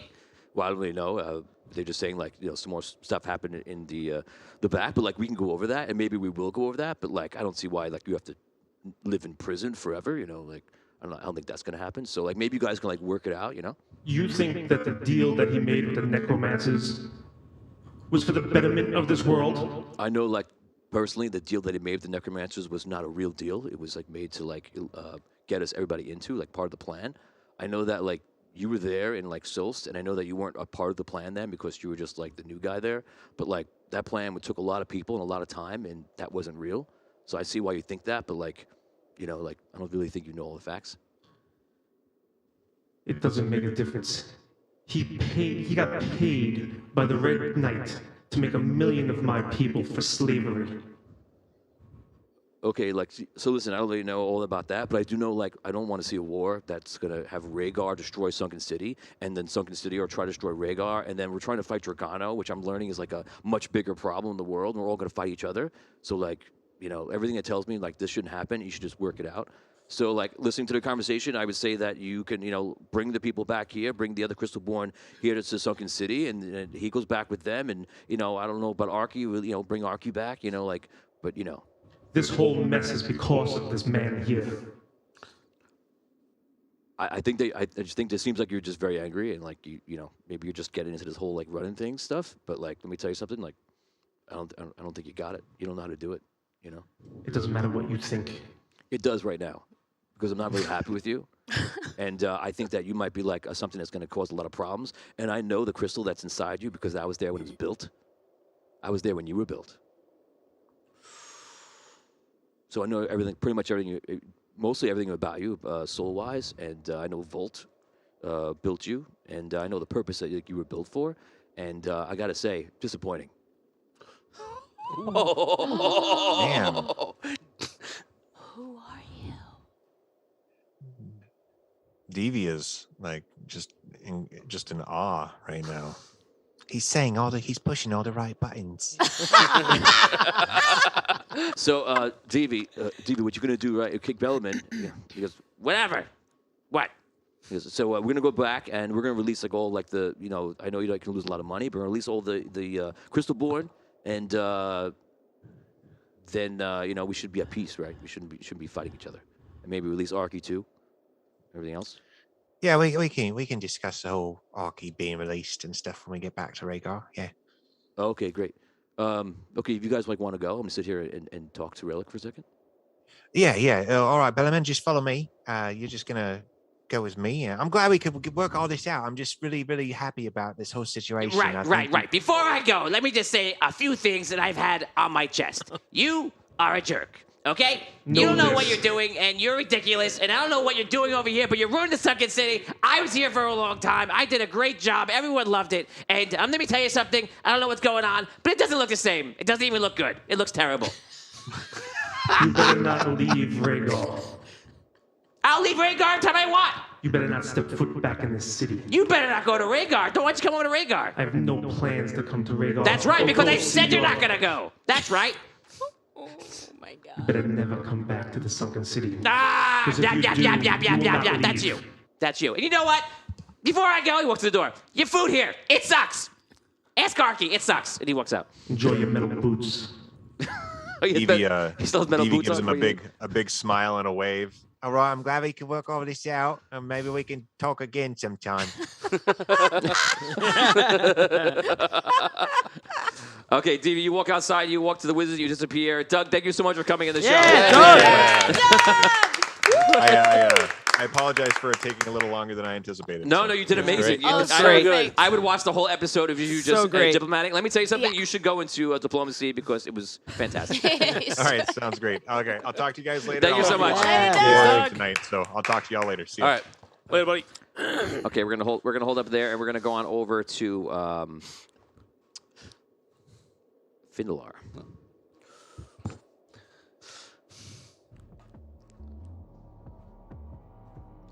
You are in the room. You come back to where you're standing. You're in that magical room where you're able to like kind of weave out the future in different ways. You just saw the future where you're seeing, just to bring up the fans, you're seeing the keeper, and it's in some sort of hidden city underneath our light, which you didn't know existed till now. You come back. You're back in the room. What do you want to do?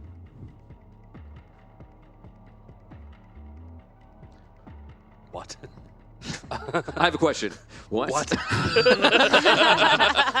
Excuse me. All right. And when I walked in here, I thought I was going to be going to visit Arlight in a week, right? About a week's time. That's like I looked about a week in the future to see that event, right? Yeah, days. It could A be few days. Okay. Yeah.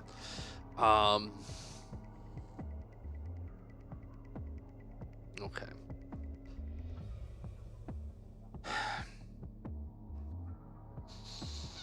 All right, I walk out of the room. I try and find the ginger wizard, or Harold. Yeah. yeah. You find Harold upstairs. Harold, How did it go? first well, then I looked in the future to see the meeting that we were going to have in Arlight, and I saw something that I believe that it's true, but it's quite unbelievable what I heard would happen in the future, and I would like to. I don't think I should tell you. I don't think I should tell you what I saw, but I need to do some research. What do we have? First, I wanted to see, just make sure. I almost want to verify what I saw was true. Well, just not to interrupt you, but we do have to leave. You've been there for quite some time. I've been in there for quite some time. Yes. We're due to leave Arlight right now. Soon, yes. All right. That used to happen with Syria also. Sometimes you get lost there for days. What? And that's what happened here, apparently. Yes. Interesting. If I make it back here, I'm gonna have to look at that room in greater detail. There's all sorts of funny rooms in here. Really? Yes, I believe you're familiar with one of the other ones with the red and blue. Yes, that one I'm quite familiar with. All right.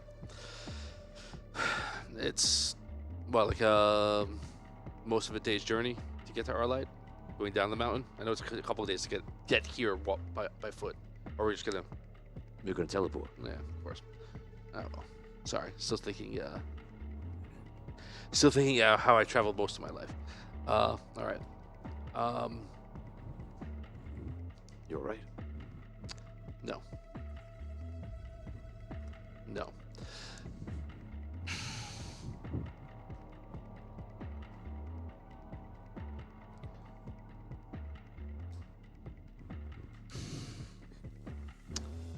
Let me ask you, what were you doing at this tower before I came here? Well, I was apprenticing with Serio. Right. I was learning some of the many things that you did. For a time, I acted as chronomancer. Yeah, but what were you doing? Like, what did you do? On my day-to-day? Yeah, like, what did you do before I came here? Oh, before you came here, okay. Besides the trials that he put me through, I was learning more about the Griffin's blood, and I was doing a lot of studying in the library, and basically trying to check into any research that Serio did. Serio would bring up all sorts of things about possible timelines that could exist or should exist, and I would help him check them out. So with those possible timelines, did you look into what's happening now, like Dragano returning? And I looked into pretty much everything that he gave me. You should know that there is one timeline that I cannot reveal to you from Serio. It involves Wexel. like if he survived? I can't comment on it. Fair enough. I'm very concerned. I'm very concerned about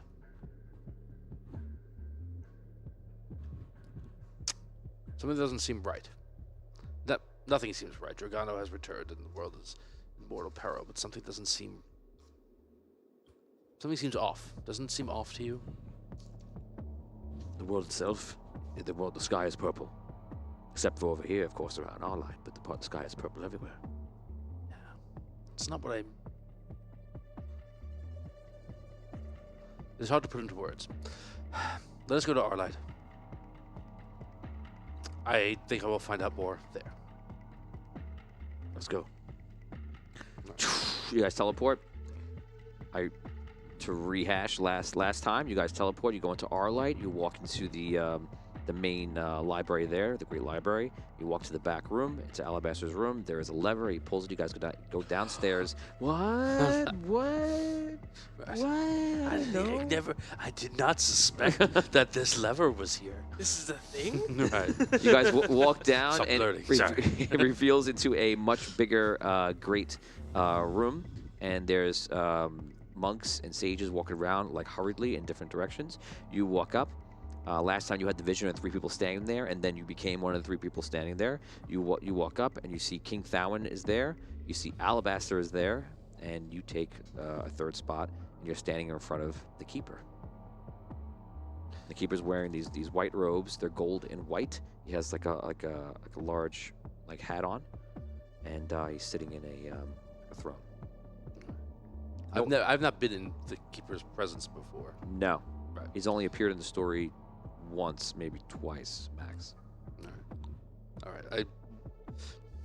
I obviously remember what happened last time. It was only moments ago to me, but in regards to protocol, I kind of just, side eye to make sure I'm standing the right way or, offering the proper respect. Good. Everyone is here. Now, there's a great threat upon us. And I have a mission for all of you. The mission is to destroy the world. Why, Great Keeper, should we destroy this world? Chronomancer. Findlar, are you taking to your new role? Thank you. Are you taking to your new role? Yeah. I'm sorry, it was the question part. Yes, I'm learning still. I saw this moment up until you saying our mission. I knew that it would come. I know that much of what is done here, our light has been shielded from you and from the rest of the world for a long time. But do you know the power that I possess and what my purpose is here? No. I am called the Keeper. It is of time. Hmm. And the Chronomancer is always my avatar. I still have much to learn. It is important that I keep myself free of the timeline as much as possible. Otherwise, I could contaminate it with my own actions. Okay. All right. Right now, this world is in great peril. And I would say that in the loosest sense because it's already destroyed. It's already taken, in a sense, by Dragano, one of the immortals. And right now, Dragano and the great Andaria, in a sort of sense, are battling for its very survival. We are only alive because we are the ripple from the stone in the water. And the ripple is still being felt, it's still in existence. But the rock no longer exists. Do you understand? I think I do. So, we must bring the rock back. You think the way to do that is to destroy the... We must destroy this fabricated world that exists, which has existed for quite some time, I believe. But Dragano has made his final push recently, where he is trying to pull all of the souls, the lights, and anything in existence into himself, and that has caused a great madness. You see, Dragano, being an immortal, exists in any way he wishes, perhaps in physical form, perhaps in crystal, perhaps in some other way that I cannot even fathom, even as an ancient, or once ancient. He goes, and you see a crystal form, purple, and it's glowing, and the crystal rotates. You are familiar with this crystal, yes? Yes. This crystal is Dragano's power, like an ancient's crystal to it.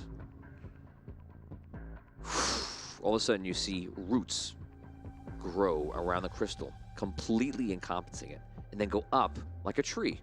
Go all the way up through the ground, all the way to the top, and then you see like you're almost like brought up there, and then you see on the tree in the overworld.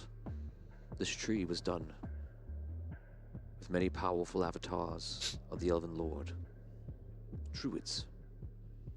It encapsulates Dragano, his greatest power. Without it, his power lies in the air, in the atmosphere, and in the world, but it is nothing without the crystal. And then it'll exist as much as a mortal can become powerful. Think of the most powerful mortal you know, yourself or someone else, and you will see how powerful a mortal can be. But it is a very entirely different thing. We're going to talk about the crystal. That crystal that I have shown you now empowers itself into the roots of the tree that is protecting it. Without Andaria to stop it, it runs freely. Now, the ego realm that he creates is the one we're living in. Andaria is fading away. And Andaria is a much more loving immortal than a Dragano. Yes. This world is Dragano's right now. We are just living in it. Therefore, it must be destroyed. All of you have a great mission ahead of you. Very different. I can see time as you. And I know that the opportunity will not come for a long time. But there is a great quest upon us now, and it is one that you must forge. All right. Thawen nods. You have been building a impressive army of knights. You've been taking from all sorts of men and all women in all parts of the realm. You will continue to do that. You will prepare yourself for a great battle that will come in the future. Of course, Alabaster, the people will need to know what is happening. They will need to know in a way that is acceptable for them to understand. We are talking about things that are incomprehensible to mortals. It'll be your job to guide them as a spiritual leader. You will make your ways around. I believe this world will change in the next years to come. And you must prepare the people properly so that they will fight or at least be at peace. Of course. Finnelar, Chronomancer, your mission is the most dangerous. I wish you to reassemble your heroes, your friends. You will travel into the crystal. Now, normally this would be impossible. Dragano would keep anything it does not want in the crystal out. But I have been informed that Andar has somehow gotten your ally Abyssia inside. She's in the crystal. Yes. Indeed, you are all mortals, but because of what you have went through, it has made you all quite different. Do you remember the dragon Ember? Yes. That power is so raw and so close to the creation of the ancients that it allows you to do things that you would not be able to do normally. Therefore, you must assemble everyone that has been touched by Ember's light. And you will require a crystal that bears Andaria, piece of the rod. I know this to be in existence into one person that exists in Sunken City. His name is Relic. The crystal inside him is imbued with Andaria, as are many other crystals, but we do not need them now. We only need one. You must get into the crystal. Assemble anyone that's been affected by the light of Ember, so that you can all be together and join, and then enter. And because Abyssia is there, that will be your targeting point. The light will reconnect together. You will do it inside. Because of your unique abilities of chronomancy, you will be able to resist any sorts of strange abnormalities that will happen from crossing such a great distance and into such a powerful being. This is a very complex plan. Do you understand? I have one clarifying question. I apologize. Abyssia, as far as I know, was dead in the Eagle world. Yes, she is still dead in the physical world, but she is alive in spirit. Hogar and Thistle were also in that state. Do I need to find their spirits as well? Thistle you will not have to find, for he is already inside, and he may be dead. As I say dead, I mean destroyed. Understood. Once you're inside, this will not be a simple task. There is a guardian who is very powerful. His name is Hinsho. You must fight him and destroy him. To destroy him is to destroy the gatekeeper that is Dragano's mind, and the mind inside the crystal. To venture into this crystal will be like venturing through every puzzle and dungeon you can ever think of all sorts of calibers, for it is an amalgamation of all the spirits and souls inside, assembled by your fear, your consciousness, and by the willpower of Dragano. You will go on a journey that is unlike any other that you've ever seen before, and you'll need to be at your full strength. Right now, you should have noticed that your powers are diminished. I have. Everyone's are diminished because we are in our ego realm as we speak. Alright. So, a sort of ego realm. I assemble everyone who's been touched with the light of Ember. You need all to, and then, like the arrows from the quiver shooting the target, when you teleport into the crystal, which you will be able to do through your chronomancy and all the other heroes with the magic of Ember, you will target in on Abyssia. This will allow you the entrance through the wisdom and through the ingenious of Andar. Alright. Sorry, I just want to make sure. Get them all. Get the crystal rod of Andar. Inside Relic. You need the crystal. Yes. Yes. Teleport to Abyssia inside that purple crystal. And once there, you will journey through the mind to try to get to the core of whatever mind there is in Dragano, and you will destroy the crystal. This will not destroy Dragano completely, but it will solve the problem. The crystal was always dormant after he was defeated before, or after he was stopped, I should say. Right. If you destroy the crystal, we can take care of the tree, and then it is only a matter of time to destroy him in the mortal form, which is very powerful. Right. Alright. I will do it. You say I cannot do it yet. However, I need to No, you will do this now. Oh. But once you do this, there's another task ahead of us. That will be to stop Dragano once and for all. And we'll be rid of him forever. Very well. First, you'll destroy the crystal, and then your next quest. I will do so.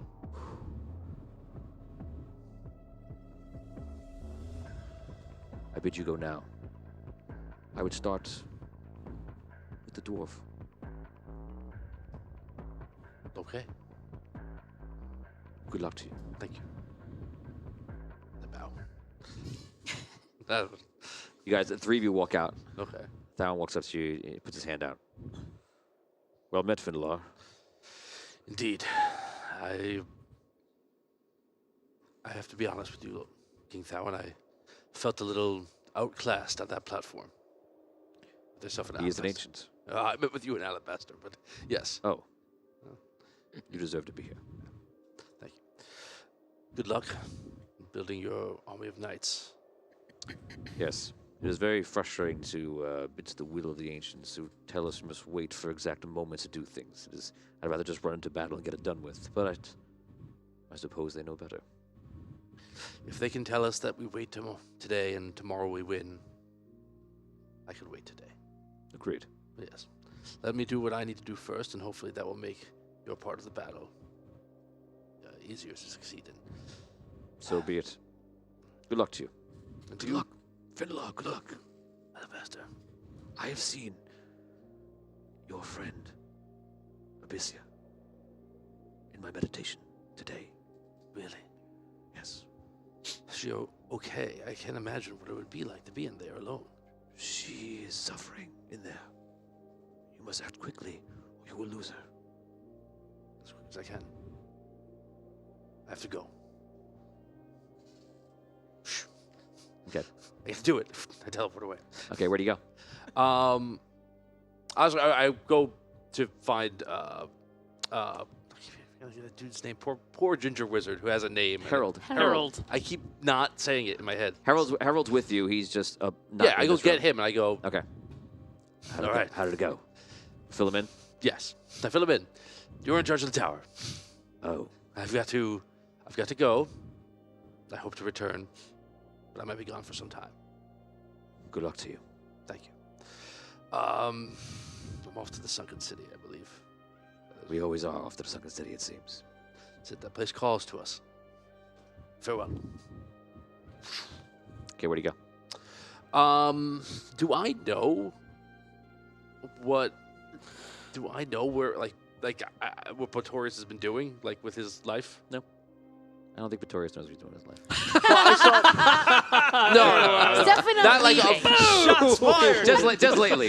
No, I saw. I know him- what I'm doing. Actually, I can tell you what I'm doing right now. I didn't ask. Okay, fine. We're gonna find out. That's fine. We're gonna find out in a minute. He's collecting money. No, at the bar. I saw him at episode. He's one running or- a successful episode. One or two. A successful, right? Episode one. Episode one. I came to get you guys. Yeah. Successful tavern. Yes. Yeah. I know. Okay, sorry. I just want to make sure that I know that he's got the tavern. Episode You one. have the I saw ability him. now as a chronomancer to. Yeah, you just gotta like slip in what I know, and You can envision anything right now. You could teleport anywhere you want, and you have a whole list of spells, which I will now give you Okay. later. Wow. Cool. Oh Okay. my god. Okay. Can he go any when he wants to? Yes, you can. Sorry.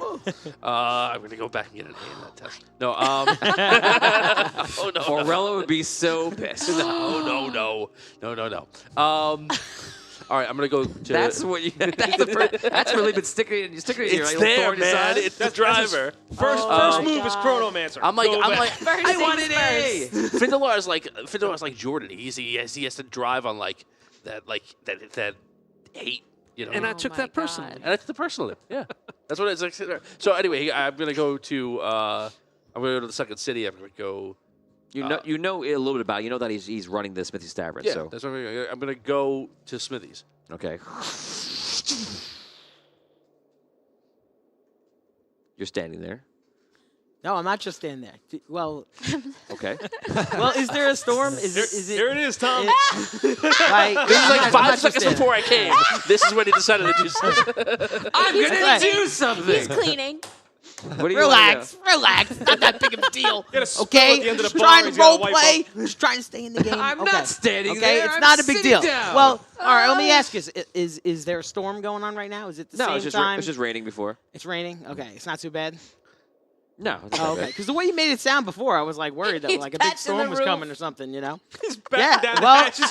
actually, Boarding I up was the thinking windows about again? yeah, I was thinking about that, and I was also like, actually, what I was gonna do, what I was thinking about doing was like checking out the rest of the city, actually taking a walk and like just checking on things. But what I was gonna do today, if there was a big storm, I was gonna actually I was gonna look for people that needed help in the city, and I was gonna bring them back to Smithy's and make sure that they got hot food to eat and had a warm place to stay. Okay, you so know, and let's stuff ro- like that. and I was really let's- thinking about the city, and let's role play that's this. what I would be doing in this So time. you Yeah, hear that's you what I'm hear thinking. 'Cause weather things outside. are terrible. The sky's purple. It's like people have the madness. My question is, I'm purple I'm rain. freaking out. I might have the madness. Like, my question is, are you charging these people for food and drink? Not if not if I'm bringing it off the street. Come in here. It's only 4 gold. No. Everyone, come. Okay. The answer was no, but okay. Anyway. Stop. No, I'm looking to, take care of the people of the city. That's what I wanted to do. That's Okay. That's it. So That's it. But I'm there. You I'm hear- there. It's fine. So you're standing there? I'm probably doing stuff in the tavern. Like, I don't know if I'm just standing around, Well, when he appears in a moment. Fine. I'm standing there. Fine. Okay. Yes. Could you, Chronomaster, short. could you rewind the last 3 minutes of my life? My powers only go so far. Excuse me for doing a little, role playing, trying to just play my character. I thought we were gonna role play this. Yeah. A second ago he was like, "Oh, we're gonna do the whole thing," and then just whatever. That's fine. It's fine. I was That's going really to. It led right back to the same thing. well. Yeah, it's not. That's right. It's not super consequential, but It rains, like here we go. that's it rains. It rains in the city. You get worried about the rain in the people, store. and I want to you make want sure. me to DM it or Okay, no? I'm sorry. Trying to make it clear. It rains in the city. You worry that it might be a bad storm. You run outside. You run around. Not really in a panic, but all right. Okay, yeah. sorry. Let the man role play, for God's sake. Is it me, Dan? A little bit. It's a little bit both. So you Oh, run man, out. you're You run trying. I outside don't know. looking for people to make sure everyone's okay. You look on the streets. You look at the storm. After 10 minutes of looking around, you realize the storm isn't going to be bad. It's not that bad. It's raining, and it's Sunken City, and it's Sunken City because it has a lot of water. Right. And now you're wet. Right. That's okay. So you feel like you're okay. You see a All couple right. people in the streets. Let's roll D20 to see if anyone needs any help. No. All right. That's fine. So you come back in. You checking everybody. Some people see you. They're happy to see you because, like I said, they always see you as like a point of like protection and hope for them. You make your way back in. You go back to the position you were thinking before, and then, and you see Findalar wearing white robes and gold trim in front of you. Findalar. Notorious. What's going on? How'd you get here? What's it? Just. I've come. You can teleport now. Yes. I have much to tell you. Get your stuff. We're leaving. Okay. That was the easiest decision he's ever made the entire time. Because you make it. Listen, when Findalar teleports Right. in front of me and says, "Let's go," it's time to go. That's fine. I was thinking of being a ball buster, going, I need you to make a decision. But like, he wouldn't do that. That's just Tom. It's a meta. It's a meta. Yeah. It's a fun meta, though. Yeah. Is it really a meta, though? Oh, no. Maybe not. So, I'll wait. Where are we going?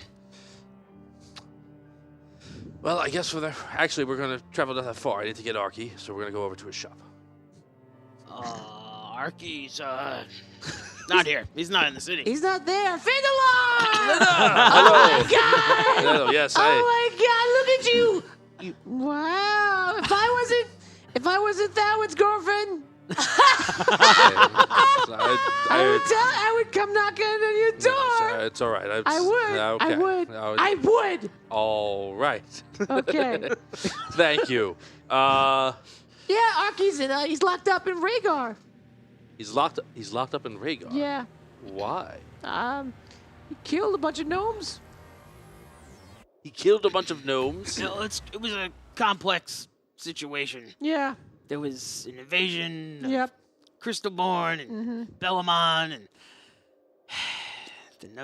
it was he kind of flew off the handle, to be honest. All of a sudden, you see, And then I was in there for a long time, and they tried to serve me the food, and it was terrible. and they're walking by, and you see Devi walk by, and you see a bunch of gnomes walk by, and then the gnomes go, and they all disappear.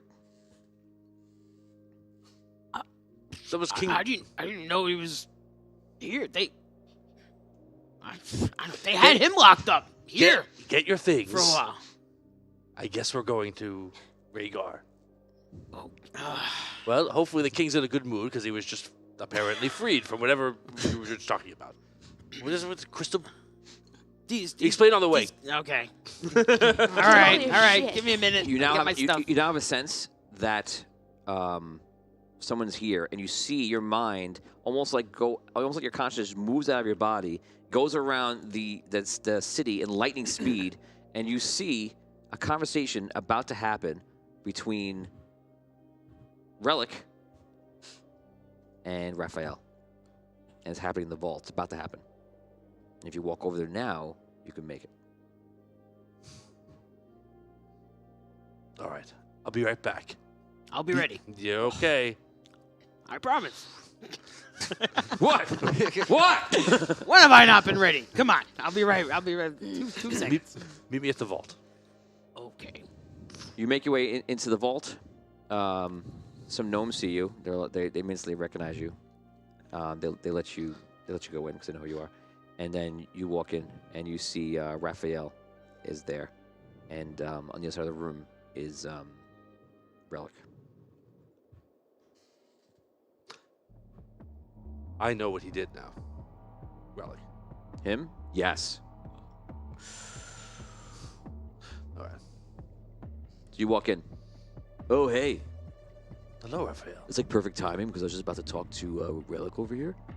I don't know if you Really? You remember him, right? I do.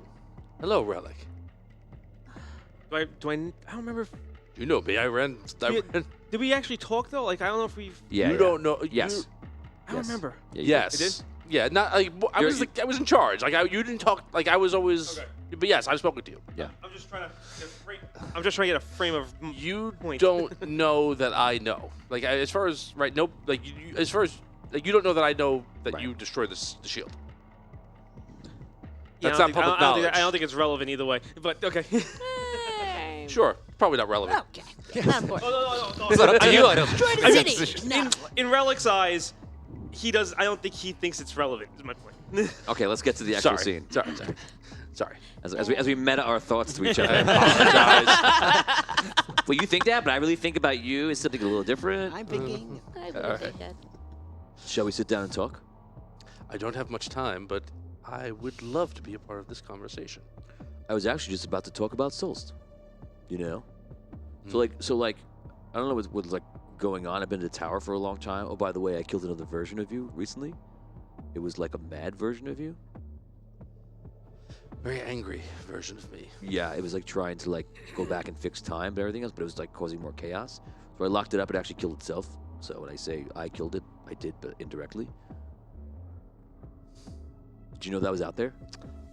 I did know that he was out there.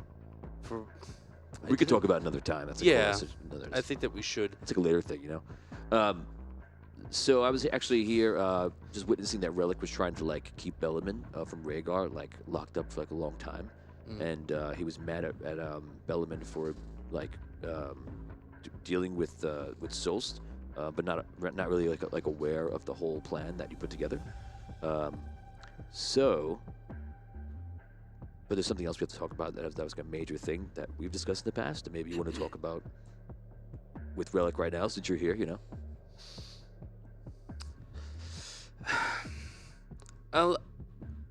Actually, I came here for two reasons. One, I saw that you were about to have this conversation. I saw that you looked very angry. And I've never really seen you angry before. And I wanted to make sure that you knew that I need Relic to stay alive. Okay. Okay. Just wanted to make sure that we're all on the same page there. Relic, what are you doing? I'm freeing my people and freeing Sunken City from the clutches of Bellowin and Rhaegar and the Red Knight. Anyone else? Just out of curiosity. I do not wish to rule them. They ought to rule their own. We have worked out a mutual agreement that they will help me set up a place for my people to live. And in return, I will defend them if need be, with my people. That seems very generous of you. And I guess of the Sunken City. Chinty, by the way, is in the corner of the room being very quiet. You notice that now. You like go like this. Just, like, look cowering over. in the corner. Chinty's like, Chinty? Haven't seen you in 30 years. Hi. Hey, I'd want to say hello and ruin it. No, it's good to see you too. I could go also, you know. You're welcome too. Amazing. all right, walks out. Are you here to get everybody back together? He comes back in real quick. Yes, Arky's in jail. I heard. I'm gonna try and take care of that. That's why I don't have much time. Oh, you're gonna go get him? Yes, I need him. I'll get him. You talk to him. Okay. Disappears. Excellent. Oh my god. Actually, let's hold up 1 second.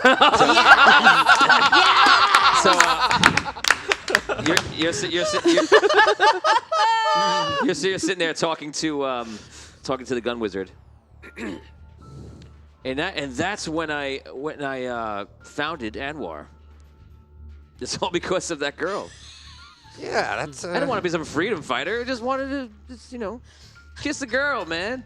That's what happened. That was. Just, Did I tell you that story a couple times already? yeah, but it's a good one. Keep getting more and more detailed. What about you, Gal? Did you like that story? Yeah, that was a very good story. I'm sorry. We're in it forever. I have no more stories. Oh, I've got a lot, so it's okay. When you guys are done, we've heard all your stories. start up again. No, it's all new stuff. He's ready. Well, you've been writing down all those great stories. We have plans for those stories when we get out of here. All of a sudden you hear, when you see like rocks shake everywhere, and you hear like a voice far somewhere. You hear a voice somewhere far away, and then you kind of just look around, and then you hear it again. And you're like, excuse me, like, do you know like Rocky Finches? I'm looking for Oh, I think you might be down there. Are you rescuing people? I could leave. No, I'm not going to rescue you. I'm just going to you hear him again. And apparently he's in the cell right above you. Excuse me, have you seen Rocky Finch? I think he's below me.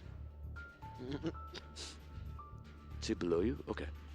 Below you? Okay. Oh my god. So he goes down. Oh, hey. Raphael, What's that going on, what have you done? Come to finish the work of your old boss? No. Oh, what are you doing here? Findelar was in a conversation with in Sunken City with Relic, and they said he's short on time. And I was actually coming in to see Relic, and I had a feeling from another source that that Findelar was going to be there. So like, we were all like talking and everything, and I was like, let me get Arky, Of course. Great, let's go. Wait. What? No, I guess that's... Okay. No, wait. Well, we must free these other two. You have to free the other two. Galen, just forgive him. He just doesn't know when to stay quiet. What Arky did? I want to murder everybody. Well, I know, like the gun wizard. I don't know who you are. I'm breaking a lot of rules right now, so like, sorry. Unfortunately, I know all the contracts and the rules of like how it is. I know I'm breaking a few of them, but if I don't break you out, I break 37 less rules. What? So I'm gonna do that. I try to grab Galen just as I... No. Roll D20. Natural 20. You get Galen. Oh my god. Reroll. Because he cares so much, I'll lower it to 18 to 20 on the reroll. Oh, okay. Come on. 20! Oh my god! Why do we care? I can't believe you rolled it. Gallon. Oh my God! The first 20 I've rolled in You, months. you reach over, you grab Gallon. Gallon goes for the ride. We now go back to our conversation with Findelar and Oh my Relic. god! I'm so happy. They leave for a couple minutes. We'll imagine you talk for 2 minutes about nothing that's nothing we can't miss. Right. And then Cream the ice. His robes. and you see him appear, and he looks at Gallon, and he goes, "Oh man." Everyone have a seat, please, and be quiet.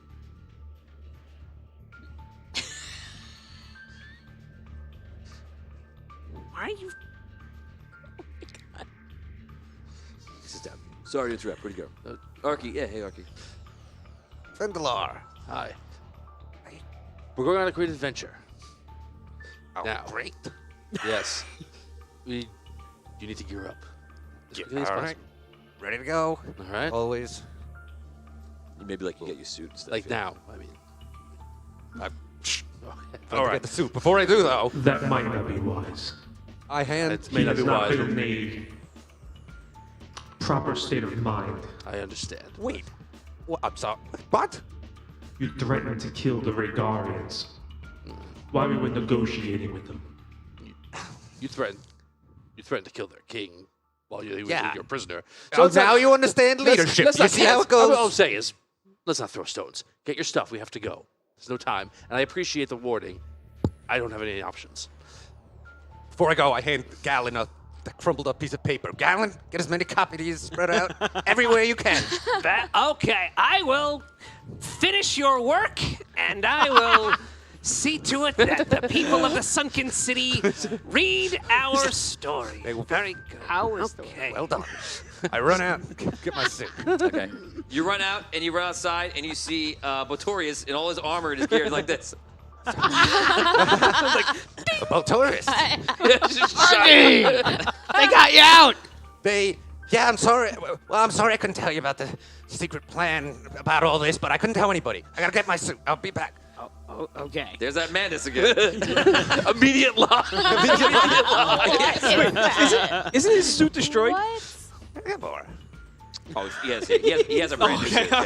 It's like Tony Stark. He's just gonna roll through. Yeah, it's He has in a new there. crystal tech suit. Okay. Because I know the one that Oh like God. Yeah. when he was using it, like he Yeah. Right, he crash landed. and then got arrested. Right. So I get my suit, come back as quick as I can. Okay, so he leaves, and you just like wait there. Go ahead. All right.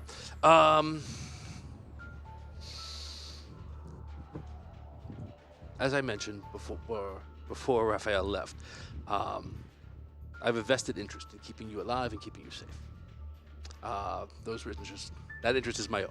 I don't feel the need to share that with you, but it is important for me that you do not, that you're not harmed while I go off and do what I need to do. That being said, I hold you solely responsible for the situation that Sol's is in right now. And I want you to know that at some point in the future, you'll have to reckon with me on that. Are you aware of the full situation that was occurring at Solst? Yes, I'm aware of everything. You are not. You are an idiot child. Just don't talk, You please. know about the don't Dark talk, Dynasty. because I'm going to change my mind very soon. I want you to understand some things. I believe that Raphael had a conversation with you a little bit earlier where he also... So you're angry with me for destroying Solst. Yes. But how many cities have you destroyed in your adventures? Almost one. But it got Almost better. one? It's this one. Got better. This will And here's the become thing. better. I experienced regret. And I tried to... I said I did something and it had a negative consequence. I tried to improve myself as a cause of that. You think that what you did was righteous and experience seemingly no regret for the decisions that you've made. That is the thing that fears me. You seem to be a leader here. a leader of a new race of people on this earth. Something that hasn't happened Understand in this. untold times. No, understand this. I never wished to lead anyone, But you are a leader now. only because of their enslavement, and I wished for them not to be like me. Great. That's great. You have to start understanding that your actions have consequences. What you did earlier today almost led to the city being destroyed in war, or you destroying another city in war, one way or the other. That's untold lives that don't need to be snuffed out from this world. Look around. Look up at the sky. We all have a common enemy. And whatever you do, however you decide to lead or not lead your people, whatever you do to make them safe, make this city safe, it's all well and good, but you should really be focused on the fact that there's a long game. And what you think is happening or what you see as important in the day-to-day doesn't matter as much as that long game. The long game is Dragano. If he wins, no one's free. Everyone's gone. No one wins. We have to defeat him. What you did out of anger. You did out of a sense of justice and whatever. You snuffed out the lives of countless people that could have helped save this world. You destroyed a city that was filled with people, however misguided they may be, or however their actions were not done in the way that you felt is the right way to do things. Those people could have helped. And they're gone now. And they're gone because you felt that your freedom was worth their lives. And if that is how you are going to lead this city, that is going to lead to a lot more pain and suffering. Do you know that it didn't make a difference if I lowered the shield or left it up? The vampires would have eaten the city from the inside out. I don't know that. Well, I do. Oh, and how do you know that? What knowledge, what foresight gave you that? When I was with the Dark Majesty, I was able to see what he saw, and I know what the bargains that he made with. What was his name? Dan's Bardo? Bardo. With Bardo and how he was a vampire, and he was sitting on the council and wanted to be part of the necromancers, and how he had the people hidden within the city, and he was waiting to strike one way or the other. It didn't make a difference. So, I want to follow your train of thought out. He had people sitting, waiting in the city to strike. The moment was right to take over the city. And you think that the city being decimated, overrun by monsters, and hundreds and thousands of its citizens destroyed and desperate, that had no impact on his moment to strike. You think that the leadership of the city being distracted, overrun, killed, or in other ways taken out of the picture because of what you did had no impact on his timing of striking or success of his strike. And I want to also be clear, you 100% fully are confident in someone so evil as to call himself the Dark Majesty, his information to you. You think that that is 100% legit. That is what his information is what I saw through his eyes. Right. I saw what he saw. Okay. This is what I talk about when I mention him. All right. It's no use. Try not to get into any more wars and get yourself killed while I'm gone. I'll see you soon. Raphael just gives you a look. All right. I walk out of the room. He walks out with you. He's insufferable. I was scrying around the world. I've had a lot of interesting findings, and we should definitely talk about them. I know that you're a chronomancer now, and luckily I have the scry spell on King Bellaman at all times still. So it was getting pretty dicey there for a while, you know. He seems to... I know him a little bit from before. I don't know, his time with the Dark Majesty or whatever. He's filled with rage. It might like not be wise to let him rule another city with all like these crystalborns and such. It's true. I haven't had the time to look. I'll keep an eye on him though. If you're going somewhere, I'll keep an eye on him, make sure he's okay. I'm going somewhere. I can't talk now. We're kind of in a rush. I'm going to try and start to fix this. We're going inside Dragano's crystal, seeing if I can weaken him from the inside. That makes sense. There's a definite duality happening between both Andaria, still in some form being alive, and all of us is the reason for that, and the crystal that is Dragano, and it's fighting back and forth. Yeah, I cannot compete with your ability to, I don't know, think. But what I was told is basically Dragano's crystal has infected the tree that was meant to protect us from him. And that is the source of that. So if I can... that makes sense, yeah. If we can eliminate the crystal's power, we might be able to weaken him enough that we can deal with this. You're going to try to go into the crystal? Yes. We have... If you're going to do that, you're going to need some sort of catalyst. You're also going to need a biosignature from Andaria as well, which means you will need to take something from hers, which the only thing is a crystal. Why? He needs to stay alive. Well, then you're bringing him with you. Oh, I was going to leave him here and then come back for him, but... he's not going to want to go. No, that's why I was thinking, like... Tell him last. Yeah. Yeah, he's not going to say yes, or he's not going to really have a choice.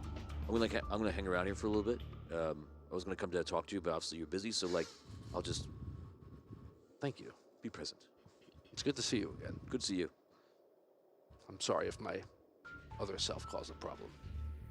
No, it was fine. He wasn't smart enough to get out of it. All right. I have to find Hogarth's spirit somewhere. I mean, you probably know where he is, but I could try to describe him if you wish. Do I know where he is? Once you think about it. Yeah, I do. Okay. You think about it. We're gonna go over to Holgar right now. You see Holgar is standing on a boat. Oh my god. He's looking out, and you see a pelican next to him. He's like, "Yeah, it's a big swim there. You'll have to figure out something. I don't know what you're really gonna do." And Holgar's looking, and you can see everything. You see he's on the ship, and they're passing by, and the water is maybe like a couple hundred feet that way or more, and there seems to be a problem.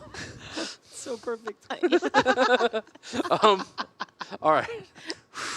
I appear behind them. Hello. Who are you? My name is Findalar. Finn, leave. I will, but I need you. I don't need you. That's not what I said, but that's fine. You have to come with me. No, I don't. You notice that he's not burned now. And the robes are different color. Oh, wait. Yes, the robes are different color. Just to show you disparities. All right. I'm sorry. I'm sorry. One of the things that always annoyed me about whenever we met somebody who was a high muckety-muck in this world is that they just told us things. They never explained anything. I said I was going to be different, and all of a sudden, what do? I go around, and I'm just telling people, get your stuff together. We have to go somewhere. Let me explain. I don't care. Don't explain. No. Leave. Okay. Findalar. Yes. Whatever you have to tell me. The only way that I'm going with you is if you use your magic to incapacitate me and take me with you against my will. I'm telling you now, if you do that, when I regain control of myself, I'm going to fight you until one of us is destroyed. I understand that will probably be me. I'm not going with you. Don't talk to me.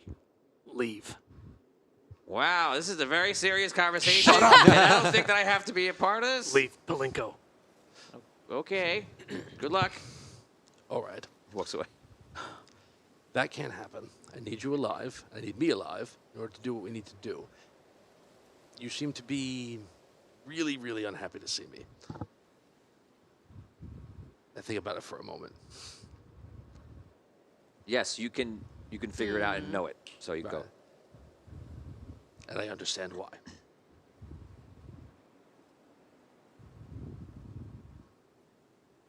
Do you I'm sorry. remember when we last spoke? Or are you confusing your timelines? No. I remember when you last spoke to me.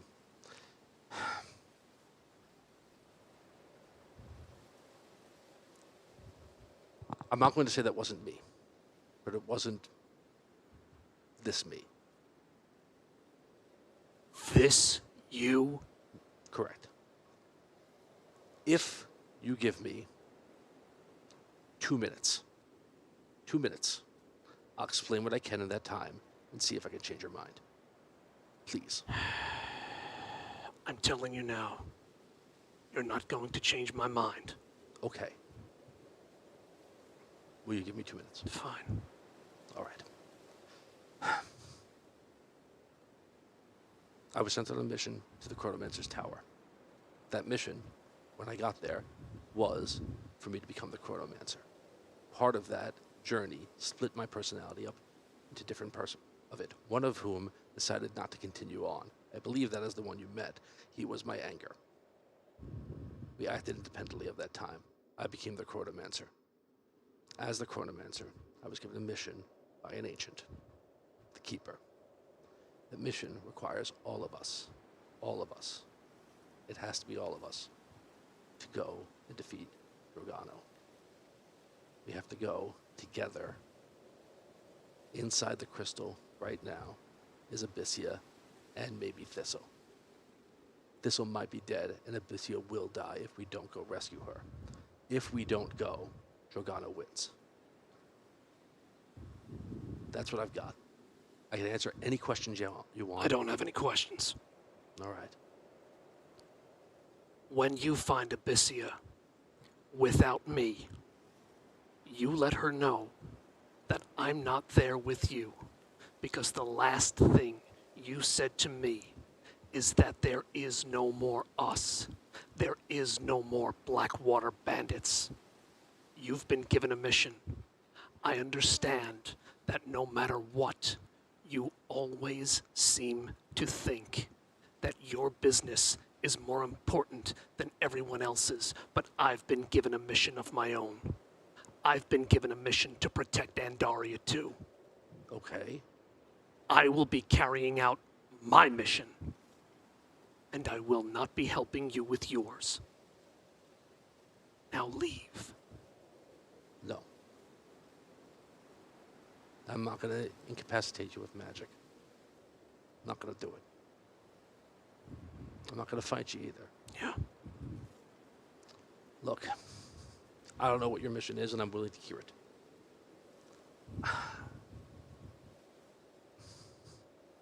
I know without you, we can't win. And I don't know.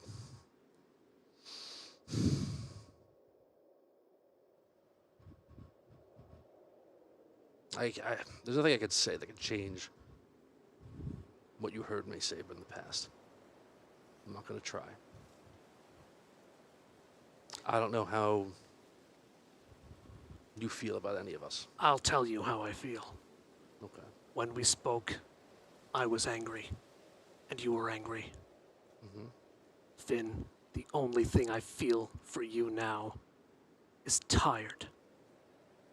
I'm tired of you, Findalar. I'm apathetic toward you. Okay.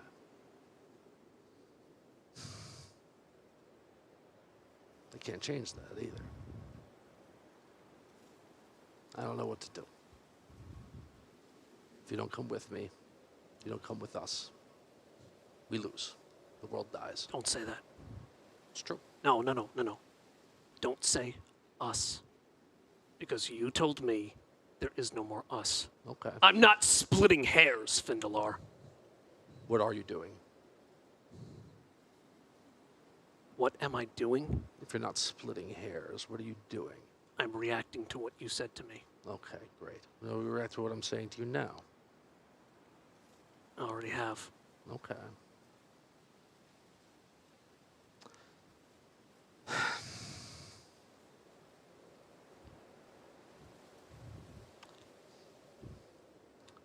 Look.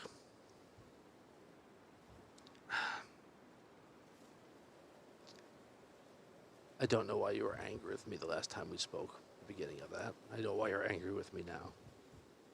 I don't think I did anything to help that situation along, our last conversation.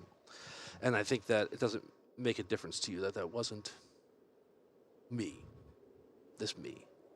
It doesn't matter to you. I don't know what your mission is, and I don't doubt its importance. I don't know what else to do.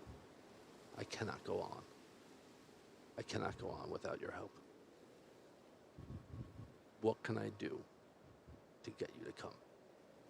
What can I offer? How can I abase myself? What can I do to assist you in whatever you need? If that means I never speak to you again after this, if that means I wipe your memory from me so that I never even think of you again after this, if that's what you want, that's fine. I will do it. But I can't.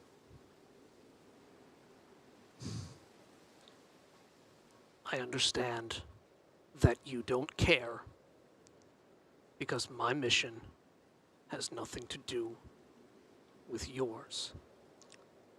I don't. However, when I was Hogar, I was a ranger. And I was proud of that. Now that I've found my way into this body, I've been named a guardian of the forest, guardian of Andaria. And I've been given a mission to protect Andaria, to go to the Red Desert, and to find someone. Okay. I've been told that I will be waiting there probably for many years. I will not just leave. You get a flash in your mind of him going, waiting there, doing things to help mortals crossing the desert and such. Having a few adventures, you're seeing it very fast. A few different things come up that he handles. And at the end, you see who he's waiting for. You know it. Okay.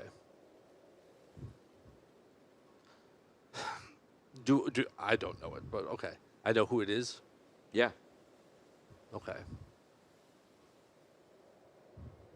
Don't know.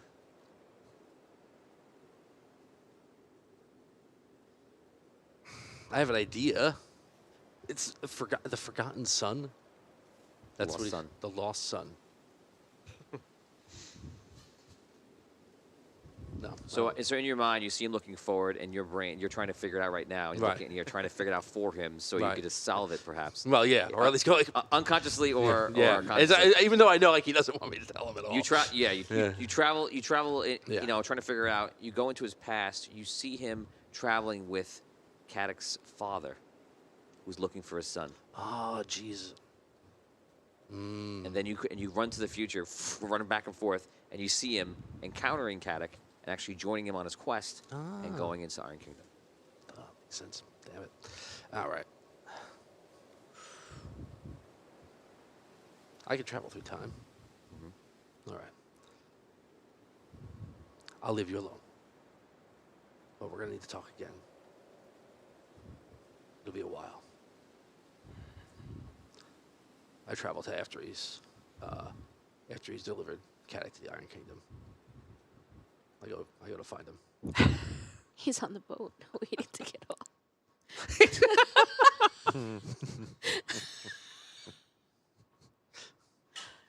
Okay, you travel to the future when he. Like I see that. I see up to that point. That he's delivered him there. Okay, so you go to the Iron Kingdom when you see a conversation. He goes to the Iron Kingdom. He travels with Caddick and party to the Iron Kingdom. He talks to some people. He reunites with Arky. He's walking around. He starts talking about Dragano at this point, saying that I feel like we should do something about it. We should try to stop this. What are you thinking? Where's Findalar? Where's Abyssia? And then you appear. You are in the bottom of the crystal, and the crystal this crystal of the collector looks tainted, and it looks like it's like black and yellow. And you see something's been destroyed here. It's another crystal furnace. It's been destroyed. You're seeing the future, and you're just staring at him, looking up at it. How many years later is this 17. now? 17 years later. Yeah, roughly, because it's not perfectly 17, but I'm sorry, but like as soon as you gave me that, I was like, oh, I'm gonna have to go into the future and get him. Like, I was like, so that's right. Hogar. instantly move your feelings. This shouldn't be too hard, Dan. No pressure. Chronomancer doing chronomancy stuff. Oh, you mad at me now? I'll go to a time you're not mad at me. Yep. Oh man. I love this guy. So great. Digest.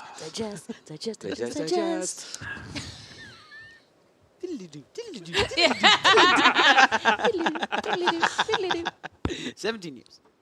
I don't know whose face was more priceless. Tony's when Tom said where he was going, or yours when you realized what you had to just do. Yeah, he looked just like. You kind of made the same face. I'm not gonna lie. Oh, absolutely. That's where Dan caught in the limbo. Go ahead. How did he get off the boat? I want to know. Not by me. Yeah, exactly. Oh, I know. We'll never know how he gets off the boat. We're never gonna know. Well, we'll see. Well, Some maybe. mysteries Might are know. better left Unsolved. We cut man. back 17 That years was so to Hogar perfect. just walking on the shore. Right. How did he do it? You return like 1 minute later, he's on the shore. Wait a second. I say, if this goes well, I'll just go back and bring you to the shore. If this works out. All right. You might have to. He's not there. He's like, Yeah. oh, I got to bring him over. And then you go back again. Yes. Then you bring the fox over. You leave the chicken. All right. Role play. All right. Hogar, Findalar, it's been a long time. you told me we'd speak again. It did. How long has it been for you? Seconds.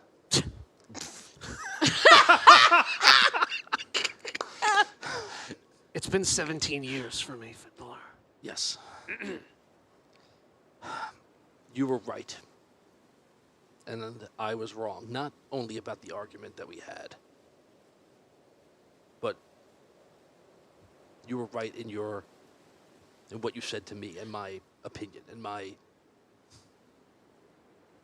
immediately dismissive attitude, or like ignoring what your mission was and how important it was.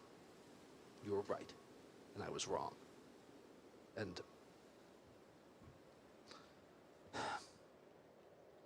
your mission this was your mission. I think you did it, or at least part of it. And so I said, let me talk to you when it's done. So I came here. Because it's not... Just because I have something that's important doesn't mean it's the most important thing to everyone. And whatever. I don't know. I'm trying not to be like that. But what I said to you all those years ago, I don't know if you remember, but it's true. I need you. And if you don't come, we won't win. Things have only gotten worse since we last spoke. The world is more desperate. We can be a part of trying to fix it. And I don't know if it'll work, but I know if you don't come, it won't. So I'm asking you to reconsider. Listen.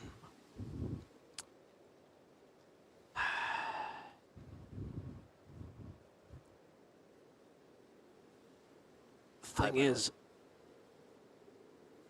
I don't know that I've finished my mission. All right. And I know that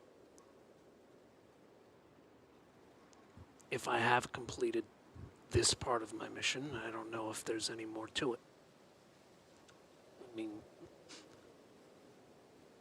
I took this responsibility very seriously.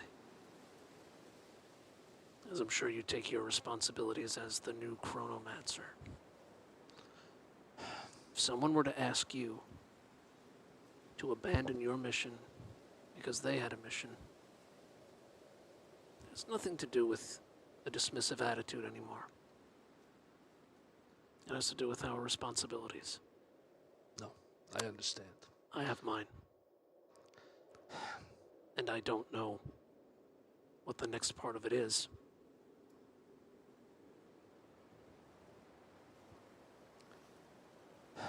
I don't want to. I don't want to just keep jumping around trying to find you that will just listen to me, or not listen to me, but like just do what I hope that you'll do. That's not what this is.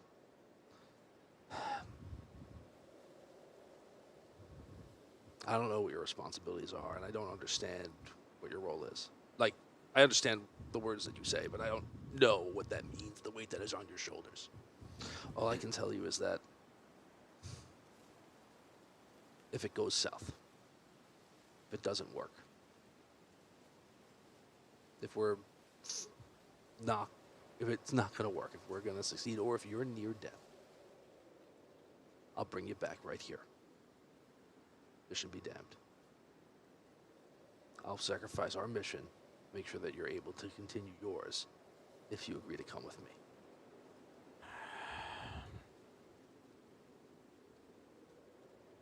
Hold on.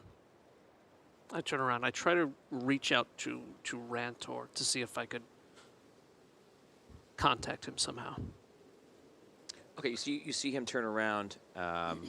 He's quiet for a moment, and all of a sudden you see like a form of him, the whole guy you know, step out, and then like disappear. And you see the suit just kind of stands there. You're standing in front of Rantor. In his lair? Yeah, and you haven't seen him in probably a few months. Okay. You know, I would imagine that you're seeing him throughout the years and such.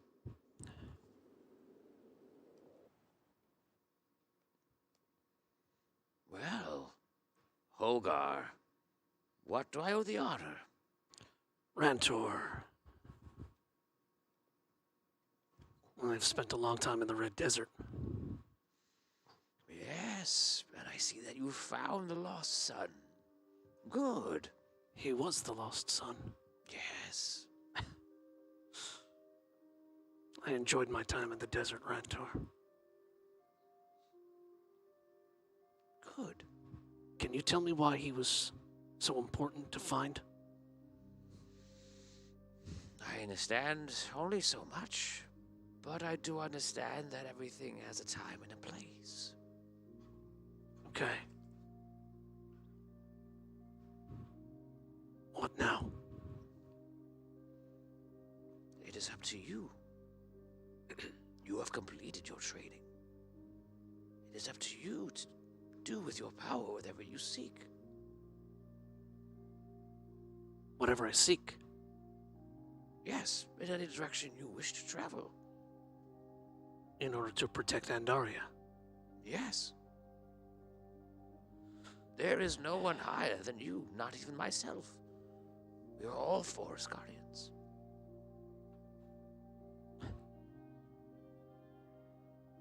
Okay. As we have talked over these many years, you know that the world is in a place that it'll be very hard to bring it back. So many years of Dragano's presence.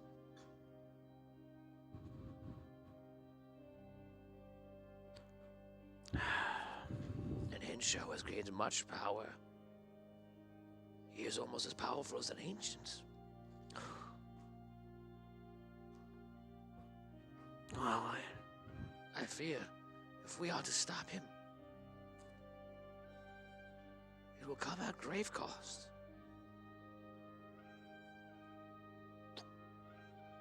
I think I may have found the next leg of my journey. Good.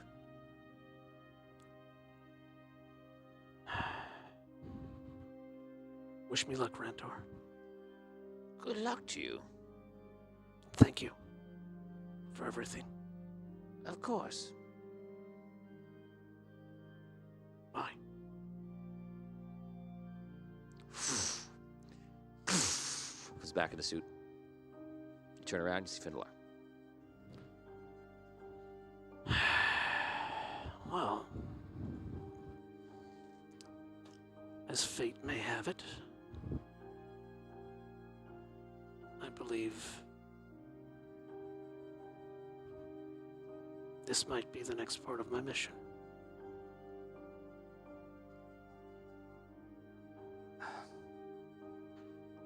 Let me ask you this, though.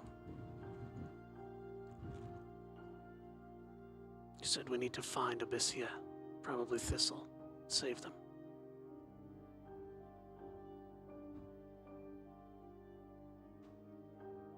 There's also someone else who's in that realm, in the crystal that you mentioned. His name is Hincho. Do you know him? I don't know him, but I got told he's someone who's given himself completely over to Dragano and acts as a guardian for him now, and that we would have to reckon with him in order to win. Okay. Do you know him? Yeah. Is he... He was a guardian of the forest, the way I am now. And he turned to Dragano. Right now, it's just me, and it's Rantor. There's another guardian, his name is Palin, but we don't know where he is. Hincho needs to be destroyed. You see the future of you traveling with Holgar. You see Holgar's about to say yes. You also see that you can't get into the crystal without Holgar, because Holgar's unique ability can actually take all of you into the crystal, and that's the way you travel. Okay. And you come back to yourself. All right. Okay. All right. If he needs to be destroyed, then we'll destroy him.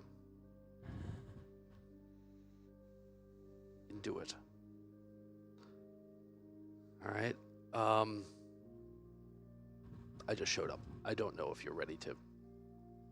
If you can just go, or if you have things that you need to do. No. I find travelers and I deliver them safe passage. I guess you're the last person I need to tell that to. So. That's, in a way, that's what I need. It's what you needed a long time ago, too. Look, like I said,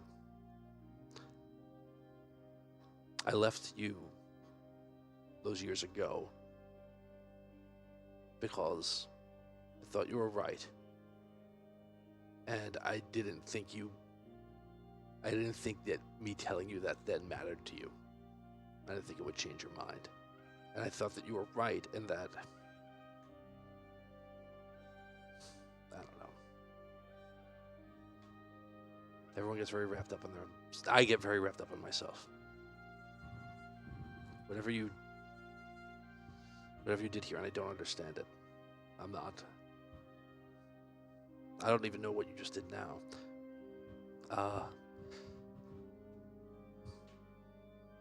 It clearly was very important, and I'm sorry that for a lot of things. That's all. I'm glad that our interests align. Nothing else. Yeah. And look, since I didn't have a chance to say it the first time I spoke to you, I don't know if you realize this, but I think it warrants being said.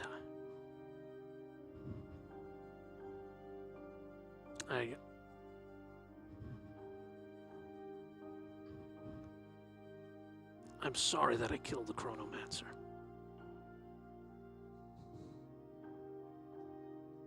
Anything more than that is a justification. I have no defense.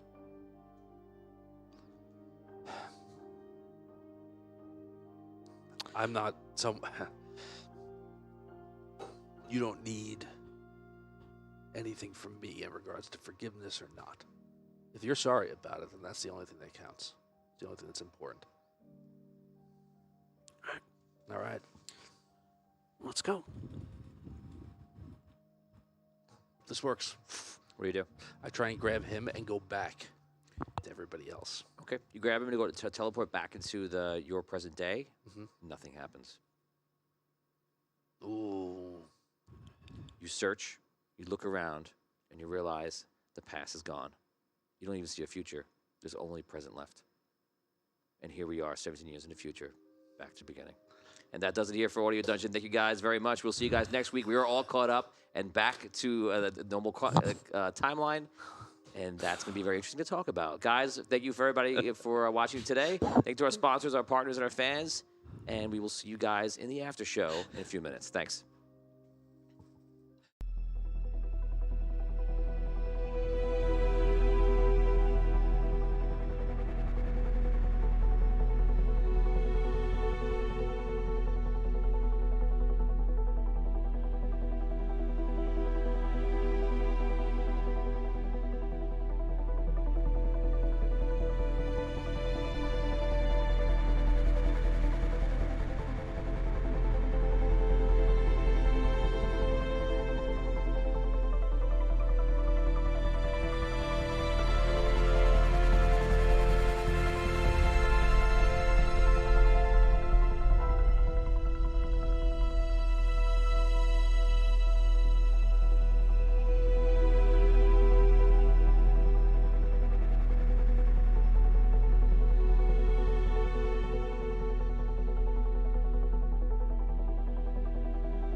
Good evening and welcome to Audio Dungeon. This is our after show. I am Tony Hansen, joined by the rest of the Audio Dungeon crew. And right now we are going to unravel this this was a very fun episode. This was full of a lot of laughter, a lot of role play. We saw all the heroes coming together. It was just like one thing off the list, the next thing. It was a lot of fun to watch. It was like probably the most action-packed episode of the entire season. Oh God! And we need to unravel it. So so straightforward. I don't understand. So straightforward. Oh my God! And so the first thing I have to ask is I'm going to go over to my good friend Rob Spataro, and I'm going to ask you, Rob. This episode was called "When Worlds Collide." Yes. So let's talk about the meeting. I think I've got it. First off, the big one, the duality of Andaria still being alive. Bye, guys. Thanks, Steve. Andaria's world, the whole Andaria Dragano thing. Andaria's world is fading, but she's still alive, and so those worlds are colliding. Then you've got the more mundane kingdom dealings, of Rhaegar and Relic and Findalar getting involved and all of that stuff. So you have the big cosmic one, and then you've also got just all these different people coming together across the world, zipping around. Sort of a cosmic gumbo. The cosmic gumbo. Yes. Bye, D. Oh, sorry. Sorry. So I guess that was it in a nutshell. And then the time thing, the time worlds is, I guess, another thing. Findalar jumping around in time. All right. Tom, you have something to ask? Yeah, I would also suggest the worlds of the different storylines of this season collided in this episode. And that's the big one. That's the big one. It's everyone's. Every week, it's a replay. Obviously, you're not getting a lot of time. Brooke, you were in the beginning, and then you just kind of just chilling out. Yeah, fine. With us, but that is probably over now, because now you guys are finally all back together. And it was wonderful to watch for me. I called it weeks ago. Second last episode. You Kermit, Fozzie. Oh no! I told you. Again. So is he Kermit? Come on. Yes. Is he got everybody back? So Yeah, are you Miss Piggy? Yes, I was Miss Piggy. I'm not doing this.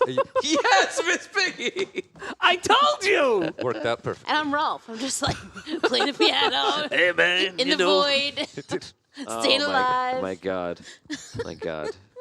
So Waka waka waka. oh God, Fozzie Bear. Okay, so lots to unravel.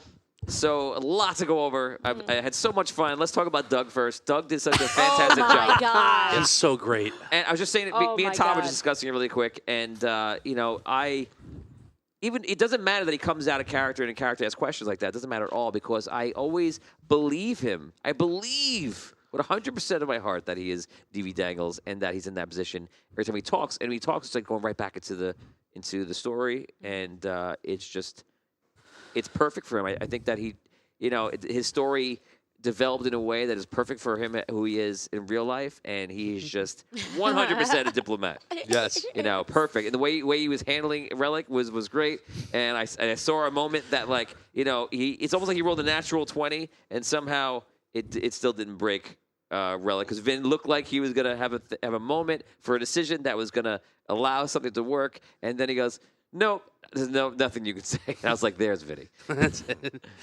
So I couldn't get through, but it was wonderful to watch him. He did such a great job on the show. Oh, he's terrific. And He's so I love amazing. the arc his character has made. The growth Oh of that. yeah. Oh yeah.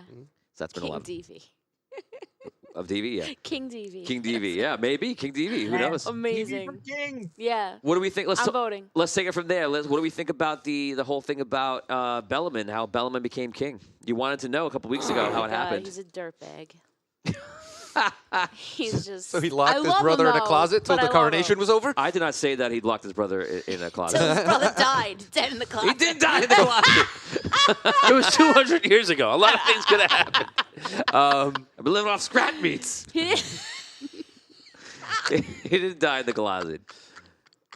So, yeah, he kind of took over, but also, he was trying to say he did a bad job, like I was saying before, but he didn't do a bad job.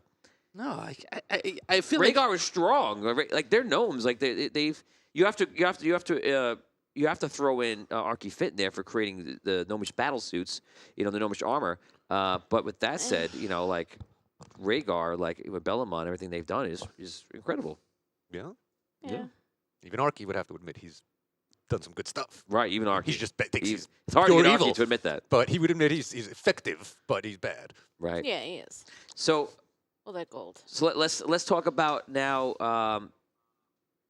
Let's talk about the time change. Thanks a lot, Todd. Thanks, Steve. Thanks, guys.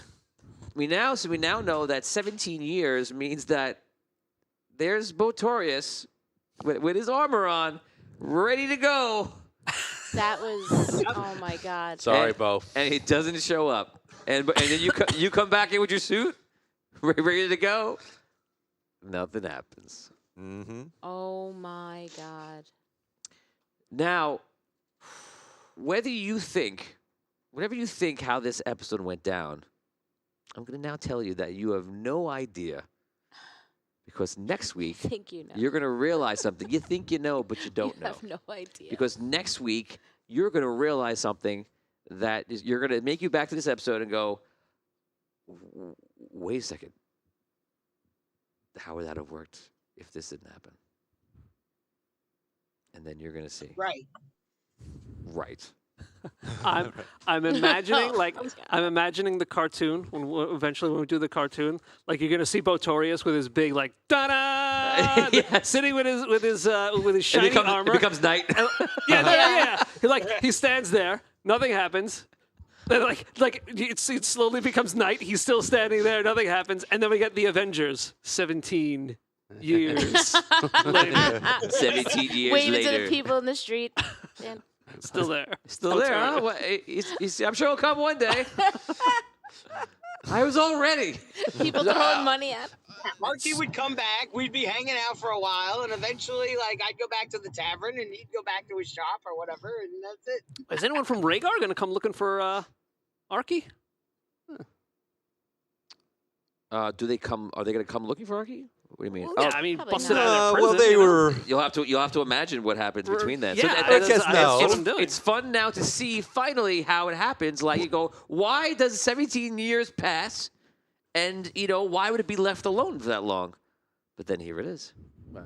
So now to think about what everybody has gone through 17 years. 17 years, we know Holgar, because now he got to go through what he needed to go through, it seems like. And now you're in a better place. And that was a great move that you did. And we know where you are because you jumped through time.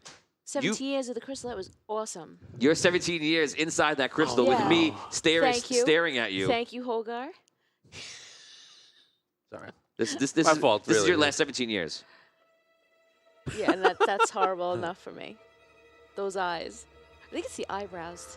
They're very wolfish and pointy. It's the idea. When you do that, yeah, it's terrifying. triangles. I don't like looking at him when he does it. I don't. Yeah, the triangles. That's right, Rob. Triangles. Consummate Very V's. clown-like. That's what Very it is. yeah. Oh my God. So you've been... For 17 years, I'm hovering over. I don't want to go into the house. I don't want to go. 17 years of suffering. Now you should think about that for next week because I would imagine that would change a person. How do I experience time in there? Is it the same? Does it feel longer?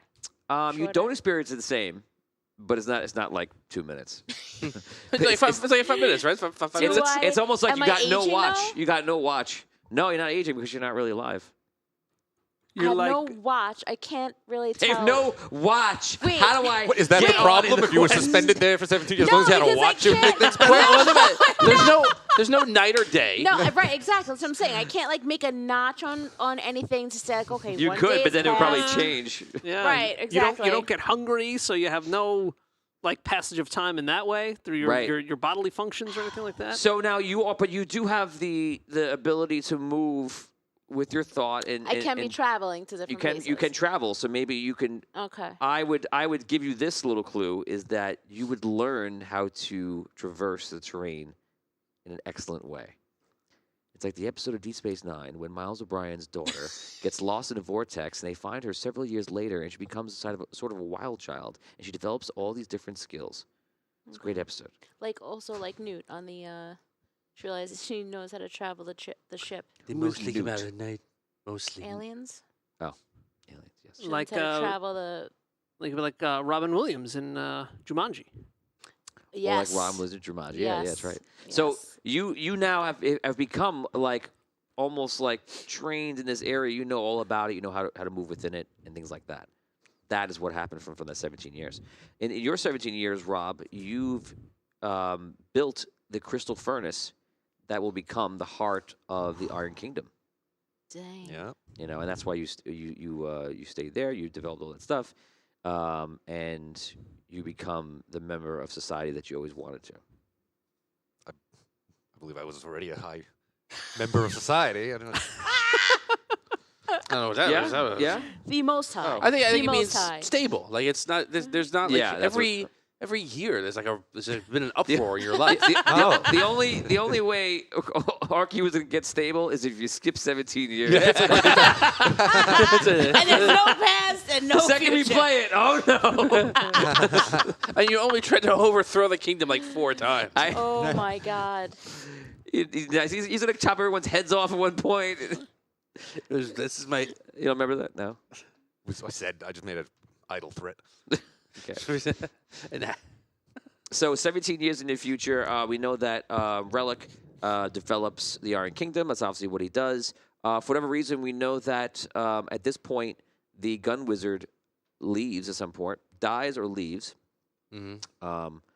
I'll tell you this now, that he leaves, and because he sees that the kingdom is taken over, is now being handled by the exchange, and they're kind of doing a good job. And something he never thought about leaving, but he sees it as like, this is good for me.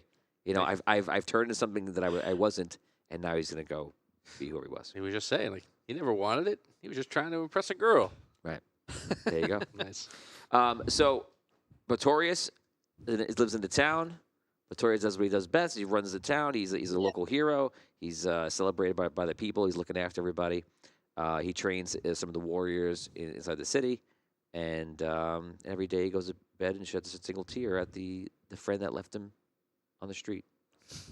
Whatever happened to Finland? I'm just a dwarf looking at a wizard standing in the rain in Sunken City. Whatever happened to Victorious Lovely? The chronomancer, the Fiddler.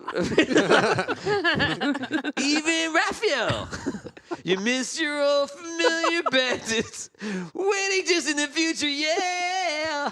Everywhere you look, everywhere. And Andaria, Andaria. I hear the crystal furnace burning.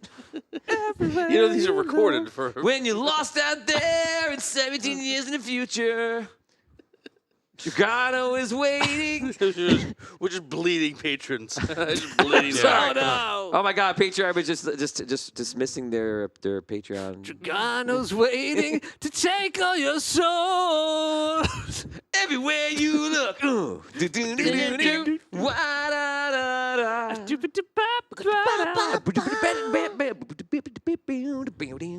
my God. We had to sing it. We're so sorry for that. No one's watching. Any Patreons with us today? Yes, and no one's watching. Howdy, Live video. I was hoping you all took a break for a second. No, we're here. What do you guys think of that song? No, what do you guys think of the episode? Please start with the song. I don't know what's funnier, the song or the episode. I had a lot of fun this episode. I don't think we've ever laughed this much this long on an Oh my episode. God. And it just kept going and going and going. It was a lot of fun. And we got a lot done too. So, Yeah. so It wasn't was like great. it wasn't just. Right. Sometimes we laugh It a was lot. just side We have quest. those weird episodes sometimes. So this I one, think this was the most relaxed episode we've had this season. it was. It was. Absolutely, it was. And I love that everyone, obviously, there's going to be a reunification this next episode in the last episode of the season.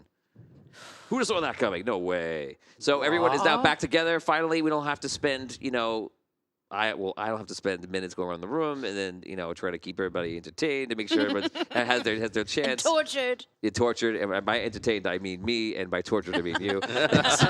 so it's nice everybody back together because you can be at full strength. And what's going to happen in the near future is you guys are going to get off the 3rd level and actually go to your true form and true power.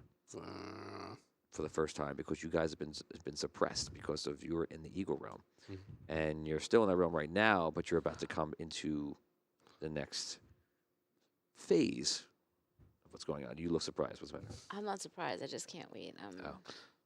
Wait to see. Wait to see. There's one little fact next week. Oh, it's gonna be beautiful. I can't wait. I'm so excited. Wait, I'm still thinking about it. Oh wow. Oh my gosh. So it's gonna be cool. It's gonna be fun. And yes, next week season finale. Rob, what's gonna happen at season finale? Oh my god. My God, if you know it, I'll be so excited. Oh my god. What's it involve? What's it involve? Stop! My body's tingling right now. Oh my God. Okay. What does it involve? Yeah. It involves us all coming back to life because we just thought that we were dead. So if we realize that when we know we're really alive, we're really all alive. It's just a matter of our belief. That's wild, Brooke. You're a wild person. Let's go back to Rob now. Rob, what's gonna happen next week? Just bring me back to speed for a second on the timeline. So where exactly are we? So in the end of Arcane City, in season 2, you guys leave the Iron Kingdom. You go to White Harbor, then you go to Oak Frost, and then you go to the Tower. And that's where. So this ends with like the tower. With the archway. So this moment right now, this is where like Caddick and Dash and them were. And there. this is kind of after to make it easier. Picture like the Archmage opens his eyes, and then Findalar is appearing somewhere around there. And this is from Arky's point of view. This is the future, 17 years in the future. Right, but from when we briefly saw Arky working on the crystal furnace. So the dragon Atlas attacked and was killed. The crystal is breaking down, and those two necromancers, which are actually brothers, by the way, the twin brothers. And no one knows that or cares, but they make their way. I care. Zip and zap. I care. We're brothers. We're happy and we're dead and we're brothers. Dum dum dum dum. Give me a high five. Let's stop singing songs.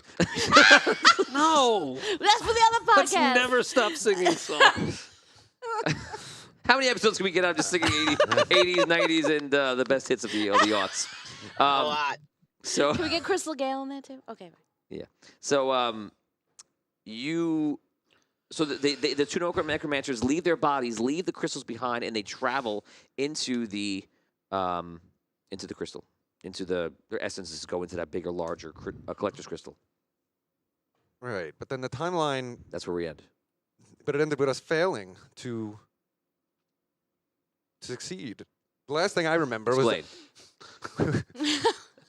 we were supposed to go back in time. Arky. Right. Yes. Which you did not. Maya, which we did not. Right. And we woke up the Archmage, though, anyway. Right. Where? In that 17 years timeline, in the current, we'll call that 17 years where you just teleported to, now the current timeline. Yes. Okay? So now, Giant island? In that current, what? You said where was the Archmage?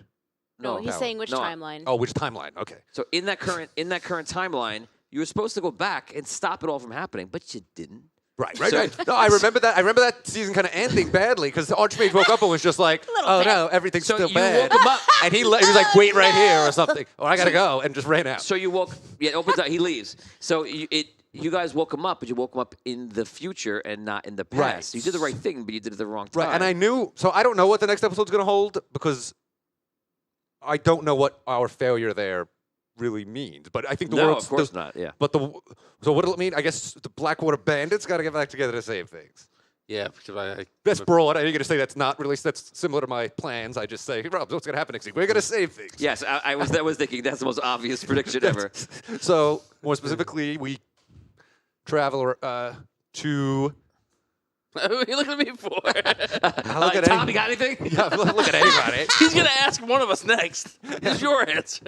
The question was, what will happen next episode? Right, okay. Well, I guess I'm in control of that. So... Okay. So Findalar's there now. Yeah, I'm actually standing right next to you. I think you were talking to him when I showed up.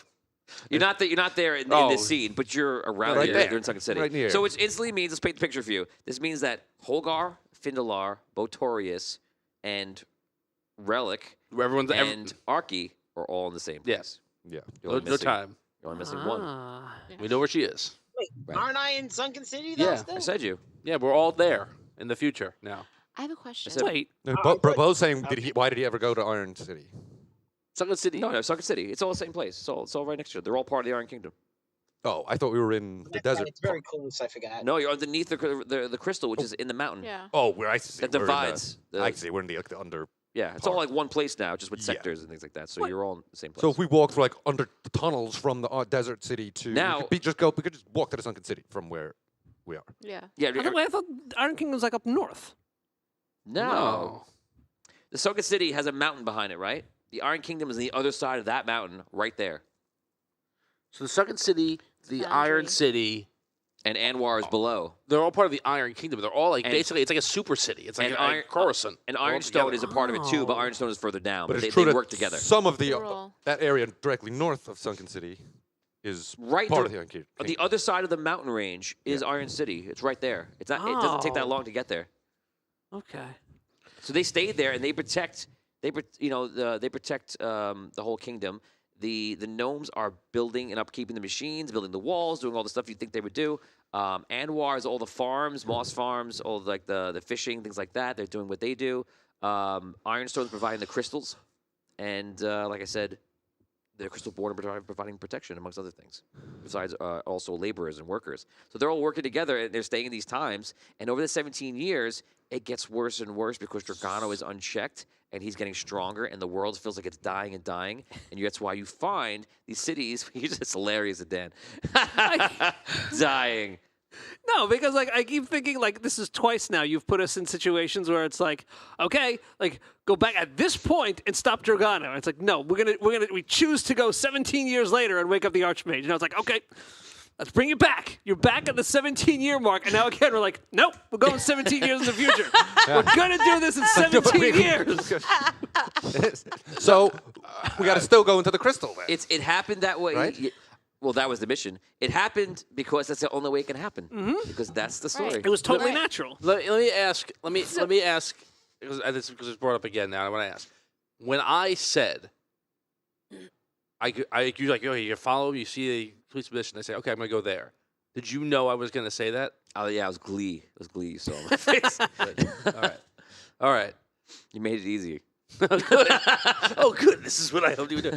Like I was like, because I really was. Like I was trying to play the character, and it really was like in my mind. And maybe you led me there, where it's showing like, hey, you can see that he completes his mission at this point.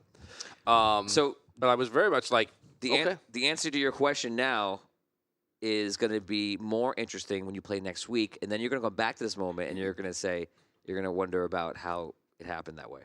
Okay. Okay, you'll see. That's the thing I was talking about before. It's gonna boggle your brain. It's gonna boggle your brain. So, in terms of what happens though in the future, going to come back to life. What? No, I don't want to say. It's so. Yeah, I don't want to. I didn't know. I didn't hear what you said, but I heard something come back to life. But does not talk about it because it's gonna be so cool when it happens for me at least. Hopefully, it'll be cool for you. And I don't want to ruin that. So let's just move forward on that. Would it be No, okay? no, if no, I- no. Not a You serious. didn't, just message Tony outside of. Serious. No. This is funny. Okay. Is it how many of Arky's memoirs survived the years? And Yes. what did I'm so Gallon excited about add that question. to that I think we memoir? should roll for it. I think we should roll for it.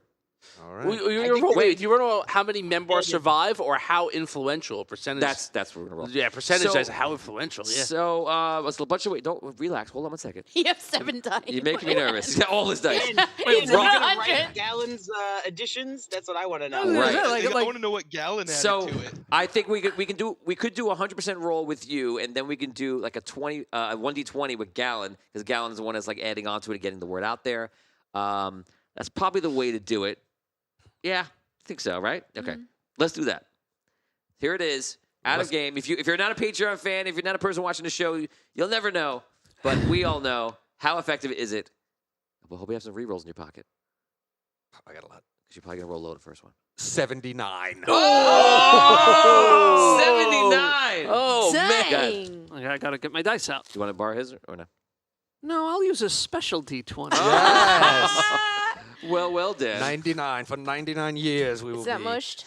the most acclaimed people on earth. Okay. This is just be clear, like just Tom just said. This is how influential the Your memoirs have been. Yeah. Gallon's gonna be roll. super Imagine famous if you now. get 100%. I'll roll the big boy. Okay. Here we go. Ready? I'm ready. I'm excited here. 1. Four. Reroll. Oh, yes. Reroll from Oh, Rob. by the way, I have 2 rerolls Oh, I given to got me 2 rerolls. from the other day. Yeah, please Oh, answer thank me. No, to me, not to you. Why'd you say thank you? Oh, you know what? I just assumed they were for me. For me. Well, I guess You it did just say assumed. they were for you, yes. Here we go. 16. What? 96%? No, 95. 95? 95% influential. So everyone has read your memoirs, and it has gone over very well. And that puts you firmly on like the high pedestal that like this is one of the greatest members of our community. Yes. I almost picture it being like a secular religious text. You know, almost like you're could lead- it could lead that way. you're almost like a spiritual leader in these That's what I was trying times. Totally what I was going for. It was. It was. I saw Gallon is like Paul traveling. I was thinking of like what's Around the East. And I won't say who what's that the makes guy, me, but what's the guy from the Mormon? Robert won't say Smith? what that Joseph makes Smith. me. Joseph Smith. That's how I picture. No, not Joseph Smith. The other guy. I'm The- Joseph Smith. I won't say He's what that Brigham makes Young. me. Yes. Yes. Jesus Christ, I won't say what it makes me. Yeah, you're Okay, Smith. we'll use Tom's better analogy. I'm Yeah. Joseph Smith. He's Brigham Young. Yeah, he's the guy who like Joseph Smith like said all this stuff, and I'm gonna add in the part about the underpants. I found golden pages or something like that. Yeah. Is that what How I found? great was it that you rolled a natural These are the 20 golden and pages. got Gallon out of that prison? That was the best. Everyone cheered as loud as for any role that That ever was happened great. on this show. That was Gallon great. got I'm arrested. so Gallon. happy. Oh my God, I love Gallon. Yeah, he's so Come on, great. the thought of Gallon rotting there for the next 25 years, how sad would that be? I was like, it sucks for him. And it's like, That was the same situation as created Sparky. yes, you were on the. Oh yeah, it was the same side of it, right? But you rolled. We had to, but I rolled, It was- I missed, and then re-rolled and rolled Right. 20. Oh yeah. Wow, amazing. crazy. Right. So Does that mean Gallon's now a bard? maybe. He could be, he's probably because he might have gone up into Telling writing. the story. Yeah. Ooh. You're probably a rich man now. Gallon's he's probably a rich citizen of Sunken City, I would say. He's in the same circles as Lord Jameson Front, maybe. Lord Jameson Front, yeah, he was very old now. I but was going to he's say, alive. how old is he now? He's 70s, maybe 80s. He's gone, but now you've got a Gallon as his spiritual replacement. Well, he's not gone. We Stop know that throwing he's around the gone. spiritual word into everything now. I mean, listen, I didn't mean it in this that way. I meant spiritual. no. You said spiritual, so therefore you said no. it. No, I but said the let's- word, but the connotation was not in any sort of religious way. Let's also remember Spiritual, like, his essence. yeah. Almost like just like God. like What's every the quest spiritual- needs his a legacy. character. Yeah, like it's like the same in Yeah. the same spirit as like this right. movie is the spiritual successor to this. Right. thing, I feel without like being a Gallon's- direct sequel. Like I don't. Well, I actually I have no idea about Gallon at all in any particular way. But Lord Jameson Front always struck me as secretly more bad than you think that he is. Oh, 100%. Like no, he's clearly a criminal, but like secretly he's actually like really bad. Like that's always just struck me. Whereas Gallon, I feel like is just like he doesn't really have a strong moral center. But like I also have no idea. I don't even know if you do like about like how much he buys into anything that Arky's saying, or like It seems does like he buys really? somewhat. Yeah, I feel like he think- does. Yeah, right? he slowly was sold by it, but he just like kind of got caught up in the whole glamour of the situation, I guess. And I'm sure even more so now that he's obviously sold the bestseller. Yeah, now that he kind of recognized that there was an opportunity there to become the So you start the owner of these. So you start becoming like a more of a local hero than you already are, and you're probably doing book signings. You're doing all sorts of things like that. We also now solve the mystery if somebody asks us during Arcane City as to what's going on with Rhaegar, and is Rhaegar out of the picture? And what I said was that Rhaegar is kind of like, it's not like a good relationship or a bad relationship. It's kind of just like an empty relationship right now. Like like it just doesn't. You're not really messing with each other, and that's all it is. We don't know why, and now we get to see why. So that was interesting. What do you think about Raphael getting involved? I love it. I was unbelievably shocked. Really, really Dramatic. surprised. Yeah. I was not shocked. If anyone remember, 2 weeks ago to start the after talk, I mentioned how Raphael was Bellamon's right-hand man for a long time. Yes. And he just showed up and was like, I'm freeing Bellamon. I was like, yeah, But, like, no that's shock not there. like to the point. Like when I say surprised, I actually was like, that's not Raphael. That was my first thought. Was that's somebody. Who do you think it was? I didn't know who, but I felt like that's so out of character. He was so angry. Yeah. I was just like, is this somebody pretending to be? Why do you think he got angry? Take it there. This is not a huge consequential thing. You can move on with your life and not know this, but take it there. Why he's angry? What happened? I think he got angry because of who he knew the suit to be and like all that he knows that everyone put into the making of Relic. Very good. And like, very good. What a That's disappointment he one is. huge part of it. Absolutely. The other part is that he's been spending all this time trying to figure out and save the world. And this is what's going on. And it's Relic with the suit and the fact that the world needs to be saved and do this. And he's talking about killing the king. So he has a scry spell on him because he was protecting him for a long time. And so he saw it. And he also thought, like, if I go there, I'm probably going to run into Findalar because he feels like, he knows you're a chronomancer now. He's very smart. He's a genius. Right. So trying to think on that level for a moment, you can imagine the level.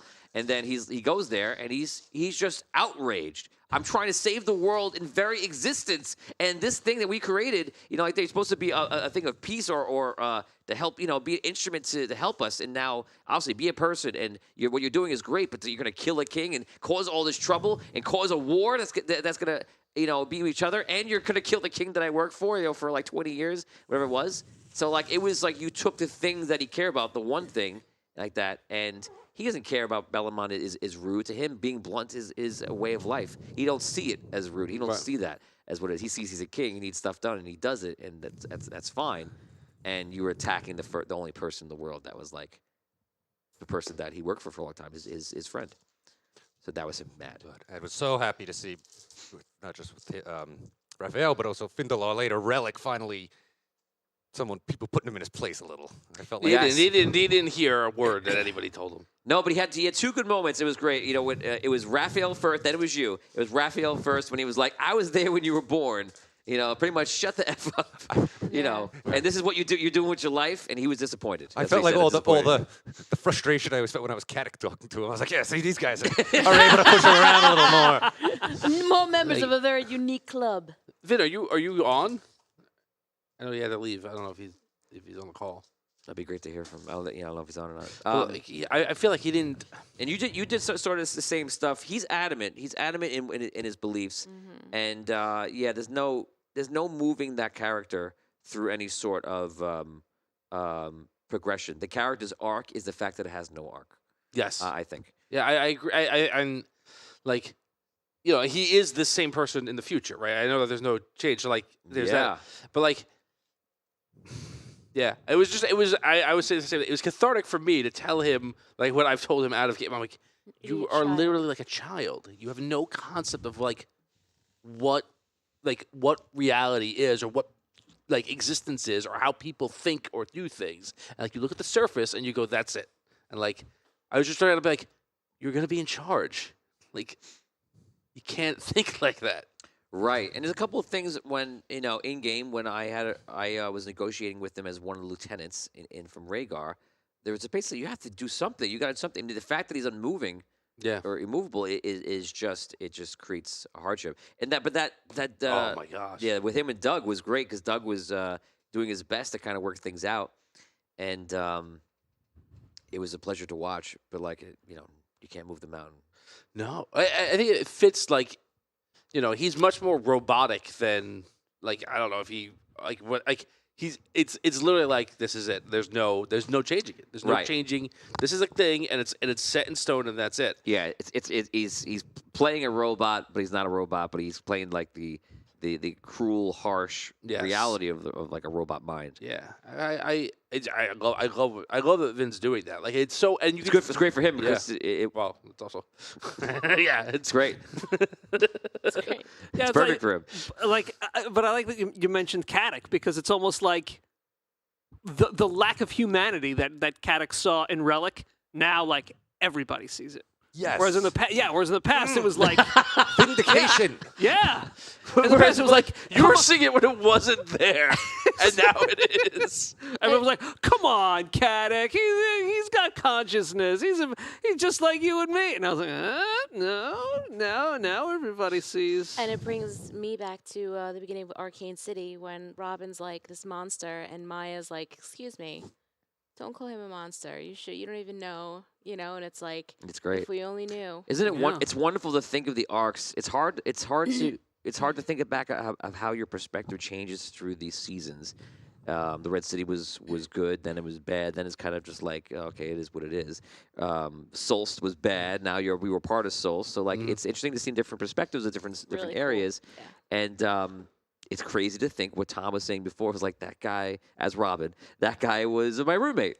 Yeah, like it's interesting. It's like so many people have like it's almost like we have this. He's just like a sociopathic villain, whatever. Like that's who he is.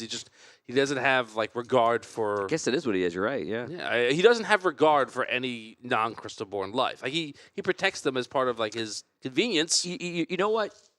It sounds like an obvious statement, but it's not because, and obviously he would debate it if he was here. But he says that he does and he cares for all life, but he clearly doesn't. I don't know if Vin knows that. Because you could say Vin could have a different opinion. Obviously, he's playing it. It's him, so it's weird to say that. But I don't know. But whatever he says, that is what he keeps showing constantly. That he says, "Of course, I care for all life," but no, you don't. Nope. Fans, what do you guys think? I put in there about how he was willing to sacrifice Solst for his own freedom. Right. He killed a That city. showed he doesn't care about life. Right. He And cares then about his life, and that's it.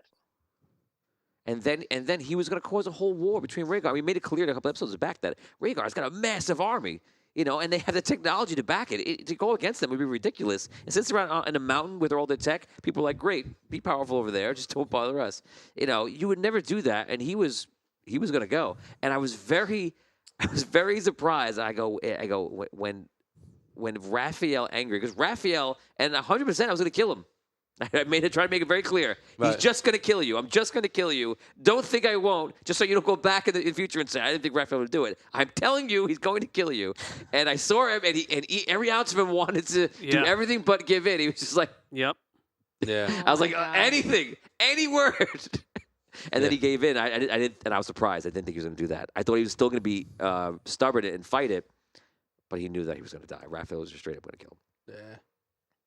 I felt like he was like, is Jitty there? Okay.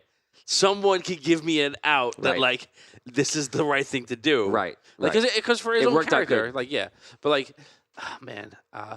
So he would wage war with two different kingdoms because of his hatred of Bellarmine, just to get back at him, the stubbornness of it, and then obviously the dropping the shield and everybody else. With the group, you guys went against the Arcane City group. So which friends is he keeping around that he's actually looking after for? He never asks where you guys are, words about it. It's never, and the tensions are there. The only person he relies on is Rono, but even as we role played it with the people in the city, it's like you don't love him, you don't hate him, but you just he's just there. No, he has no real relationships. No, nothing. Rono would be the closest thing he had, and Rono, he died. So you're now in a world in the future where he has nobody.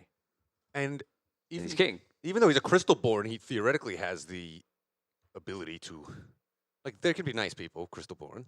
Of course, just that Relic is the biggest jerk. I'm not saying Crystal-born are that way. Right. I'm so it's Relic not like there's some sort of flaw in the Crystal-born that prevents them from being nice. Hogarth's a Crystal-born. That's what I'm saying. Right. So Relic... Although, he's been... It's just a jerk. Have 17 years, they haven't made a single friend. However, the exception for Relic is...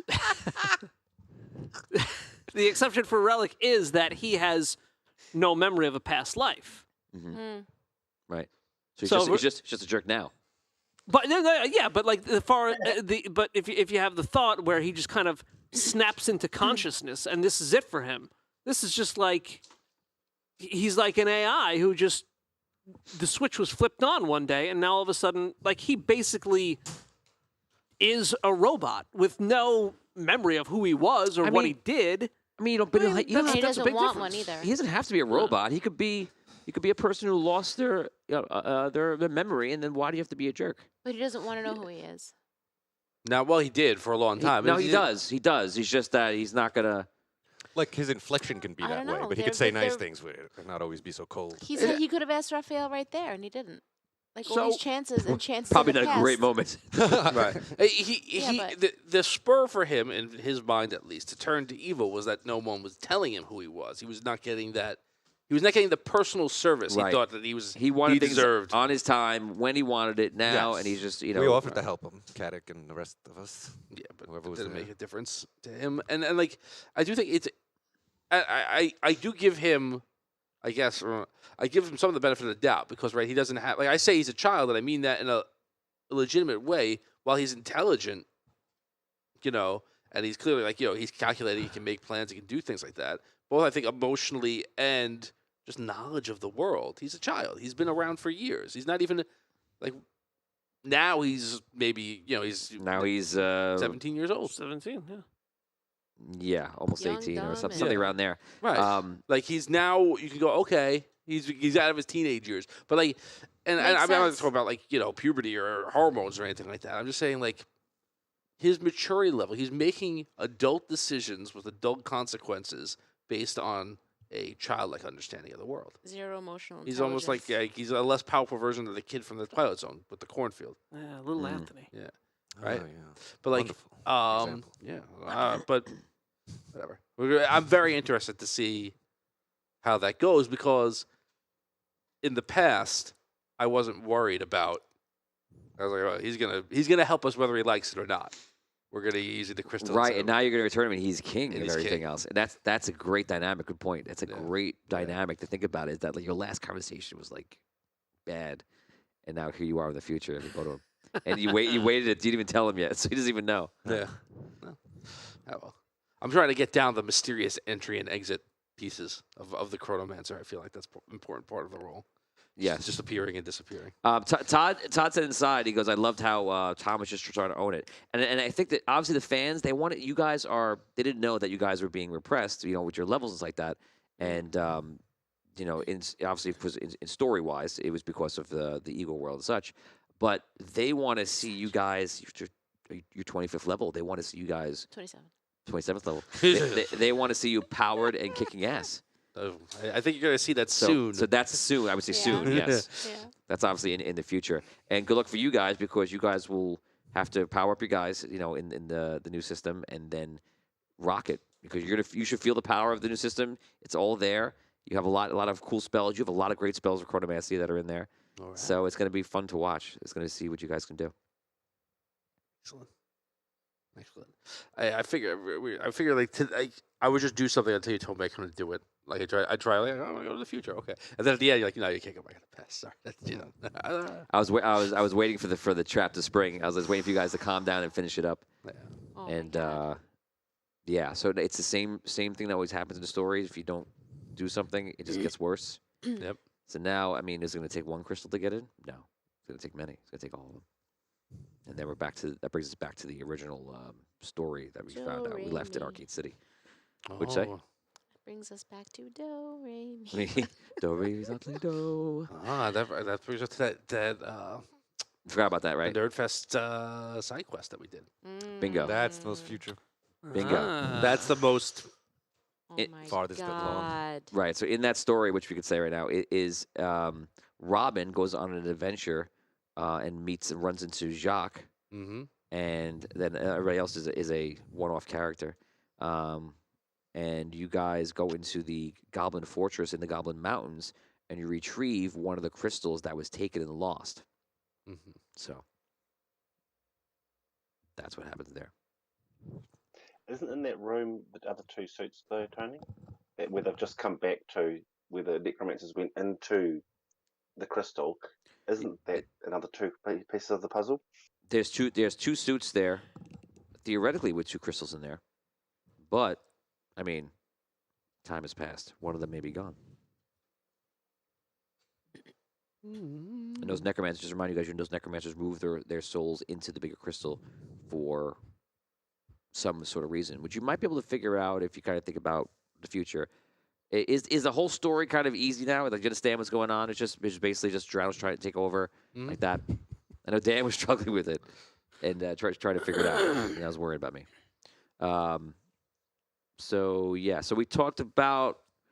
There was something else I wanted to get to that I thought we missed. Pretorius, how has Pretorius been for the last 17 years? Well, I don't know. I got to think about it. I mean, with everything that was going on, I feel like he was feeling sort of the stress of that.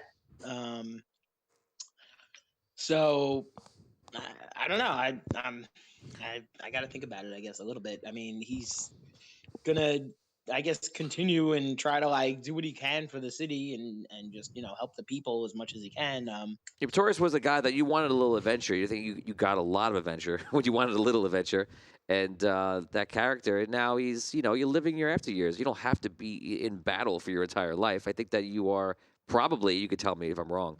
I would imagine that you're being who you are. You're running Smithy's Tavern.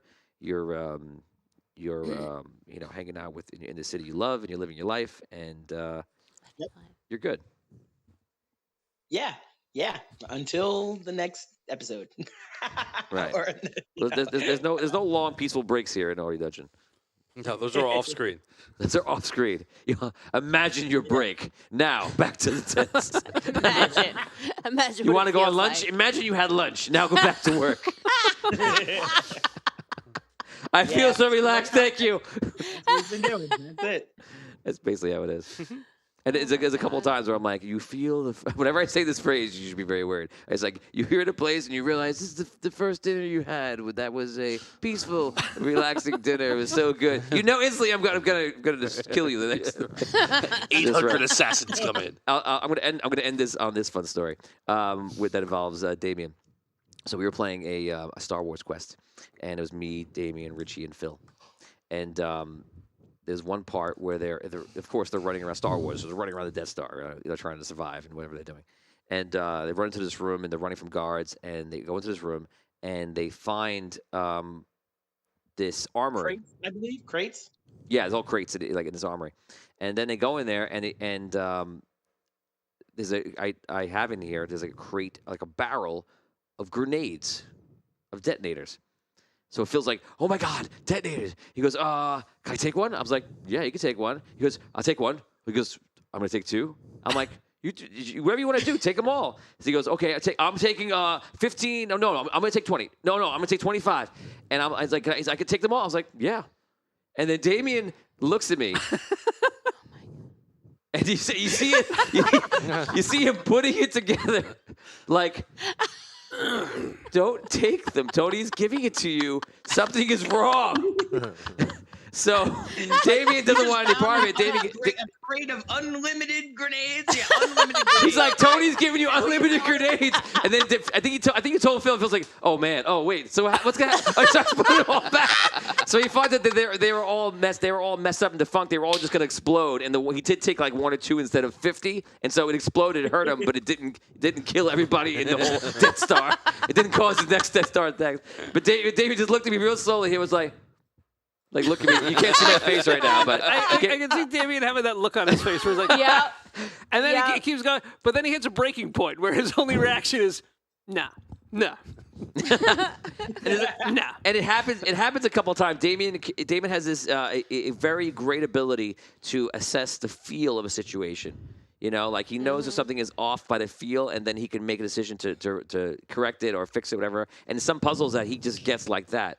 And it's fantastic. And now he's always on to me whenever there's something that is a little bit too easy. Damien immediately look at me. He's like, he gives me a suspicious face, like Tony, And I look at him. I just shrug. What'd you say? No, like I give you a look, like, I see something's going on here. You're doing something. It happened in Audio Dungeon, I think, twice, and he was on to me, and I was like, oh no, Damien's on to me. He knows. I have to not look in his general direction. So that was a fun story of the past. Any other questions from the fans before we go? Yes.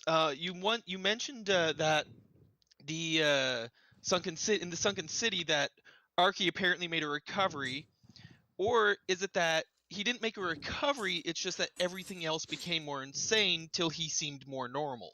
I agree. I think that you take Arky out of the pressure, I think he becomes more like relaxed Arky. Right, Rob? Or no?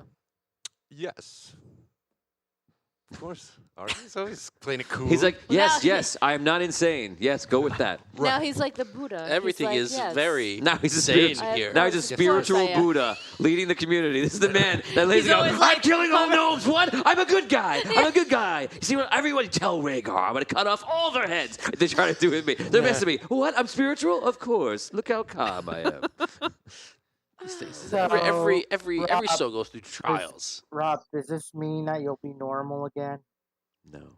I will be, however, I would be naturally after all these years. So They're I'll gonna be find- different, right? They're going to find out, no matter what you say, we're going to find out now if you were playing the madness, if you were playing because you were in a tense situation, just what that was.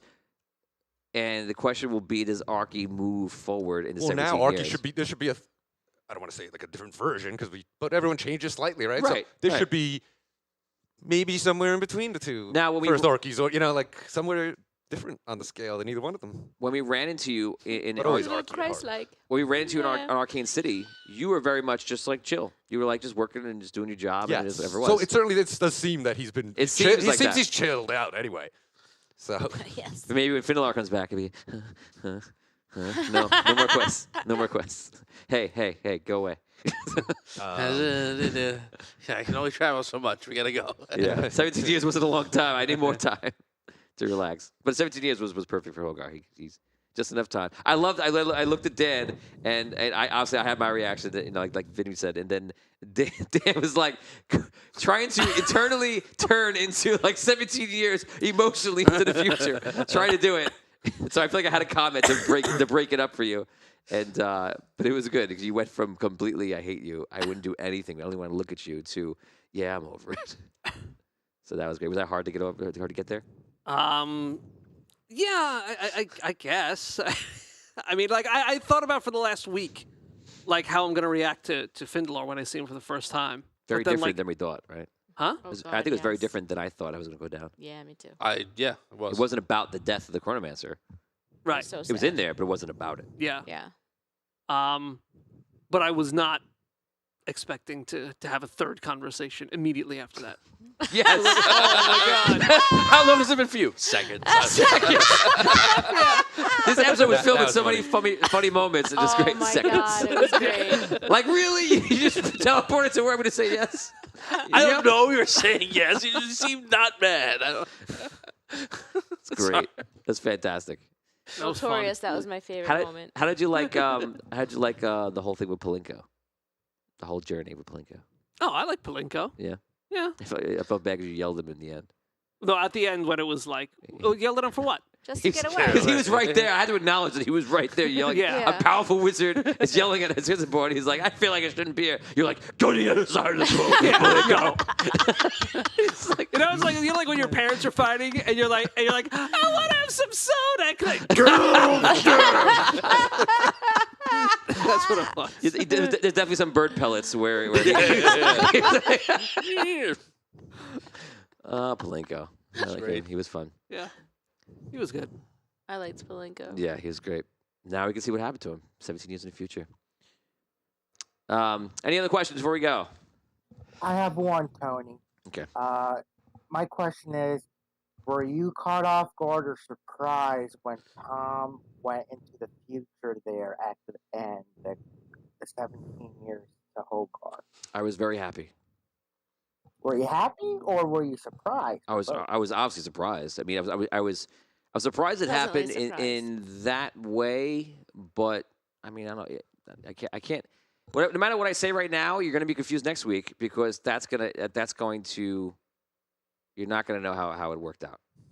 That's what I'm going to tell you. So so yes, I was surprised, but that's not going to give you the answer you want. You know, I was definitely like surprised that it happened in that way. But not surprised. But not totally surprised. Don't worry, Tony. With my mind thinking like you, I'll be able to figure it out. If you figure, If you figure it out, keep it quiet and tell me in a personal message. But next week, just one thing's just going to happen. And then you may not realize it, but then when you go back and you go, wait a second, how? And then that's where it's going to be like, But that'll be fun. So why couldn't he go back?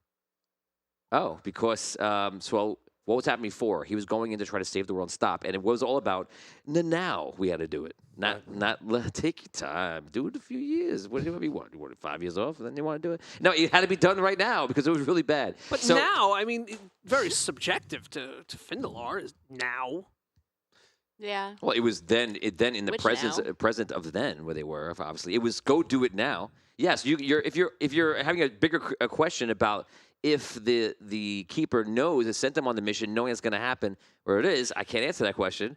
But I can answer the question that yes, the world is getting worse and worse and worse, and therefore it's not the reality. We told you reality was diminishing. Reality is destroying itself, not itself, but reality is being destroyed. Right. So now, not to show you that is the effect of these that you're seeing that the past is just gone. That he can't even. Like a person living in the present wouldn't even know this, but like he can't. Someone who can go through time cannot travel to the past. He can't even travel to the future. He can only be in the present right now, but he can go anywhere he wants. But it seems like the existence is almost gone. Yeah, so it's getting that bad right now. So then why was he able to travel to the future but not the past? In the past, he was. And basically, I traveled to a point at the point that reality is at right now. I'm picturing it like the Langoliers, where like everything's just being destroyed around like where they are. Yeah. And like I got to a point, that's where you ended up, and maybe Tony made some mention about like this is how it had to be.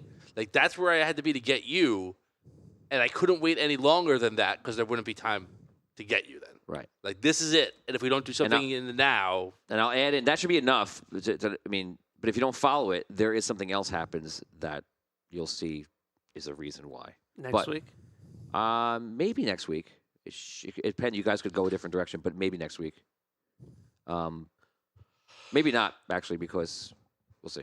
Maybe not. So basically, reality things are so bad that reality is being destroyed. Reality is collapsing for this world. And he left the point in time that basically now it doesn't exist. It's gone. Yeah. But for this world, so are all timelines destroyed then for this world? Mm-hmm.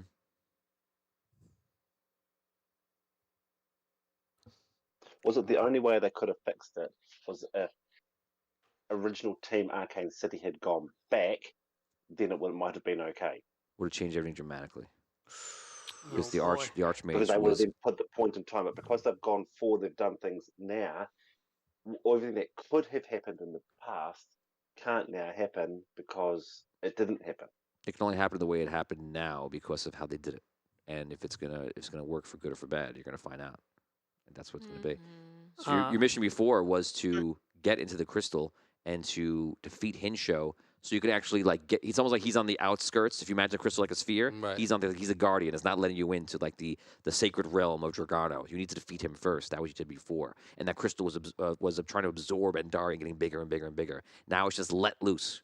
Nothing stopped and nothing is in check. You know that Thawin is now. Now it makes more sense that you see in story that Thawin is given an assignment that's done for the future. Out of story, you see why. But Thawin is preparing all the armies, which now 17 years. Okay, that's probably a good thing. And Alabastum is going around to all different civilizations, being a spiritual leader he was, preparing people mentally for everything else. And then you were on your mission, which you did. yeah. So yes. So reality's collapsing. No future. No past. And it's getting thinner and smaller and smaller and smaller. Derek asked, was Finn the one who Hogar hugged in the very beginning of the series? Yes. What's he referring? What are you referring? I don't remember what I he's referring appreciate to. the sentiment, but not the body odor. That's what Tom says. The very, very, very first episode. Yeah. Hogar hugged Finn. Right. Yes. And was basically like, "You're my best friend." Mm-hmm. Oh, go all the way back to You saw episode 1. the Sunken City. Yeah. Yes. Give me a hug, Finn. Yes. Yes. Of course. Okay. Appreciate the sentiment, but not the body odor. Yes. Yes. Why do you ask that, Derek? I just think it was interesting to see you go from that to the two of you saying, "You said we're finished." Yes. Yep. That is quite an arc for the relationship. But also now then he goes to 17 years and then rectifies. You guys rectify it there. What you said was brilliant. I thought. Yes, it was brilliant when you were like, "Well, you'll be the last person that I take and guide." To let like your first mission was Tom, was Findelar, and perhaps your last mission will be Findelar. So I thought that was Chills. I thought that was amazing. Yeah, I honestly I thought Dan was spot on. The second conversation, the first conversation that we had tonight, when you were just like, where you're taking me is by magic, and then when I get out of whatever you're holding me with, we're gonna fight. Right. And I was just like, that's amazing. Like, It's great. Set the stakes immediately. And I love that you weren't afraid to do something for the story, because I never want you guys to worry about messing the story up, doing whatever. But you were straight up like telling them, like, I know your quest is the most important thing in the world, and Dan knows that. But no, I'm not doing it. That was great. It was fantastic to watch. That was fun.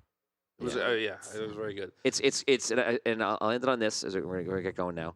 If you have any questions, put it in Discord, guys, and we'll get it later. But it was fun to spread you guys out. What's the matter? You getting excited? You stood there like this for a very long time. I was like, "What are you doing?" I'm going to punch everybody in the face. It was fun to see everybody get spread out and do their own stories, and then let them get changed by what they lived, and then bring them back together. Is going to be fun. It's going to be a lot of fun to watch that. Yes. Yeah. It was fun to watch in this episode, the whirlwind that was you as Kermiting around the world. I'm Miss Piggy. That's what I said. That's the funny. Just as much vindication as Rob. I told you I was Miss Piggy. That's right. Guys, thank you very much. That was our Dungeon Talks. It was a fantastic episode. A lot of fun, a lot of laughs, a lot of drama, a lot of interesting twists and turns. Thank you to Doug for coming on the show. Thank you to our fans for your Patreon re-rolls. We appreciate you guys so much. Thank you to our sponsors, partners, and to our staff.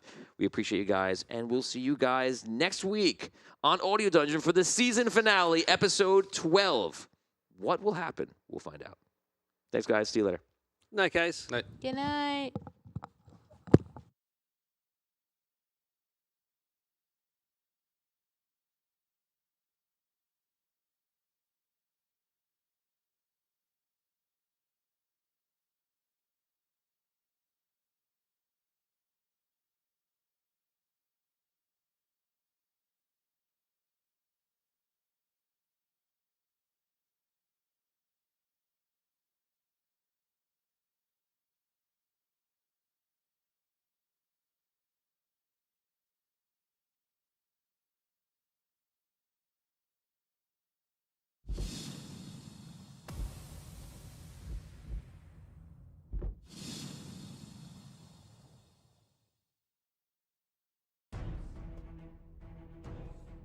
What's up, everybody? Welcome to Audio Dungeon's first episode. For those of you that are just joining us and don't really know, Audio Dungeon is a show where we basically tell a story, and it's written by me, and it's played through by the rest of the Audio Dungeon crew sitting right here.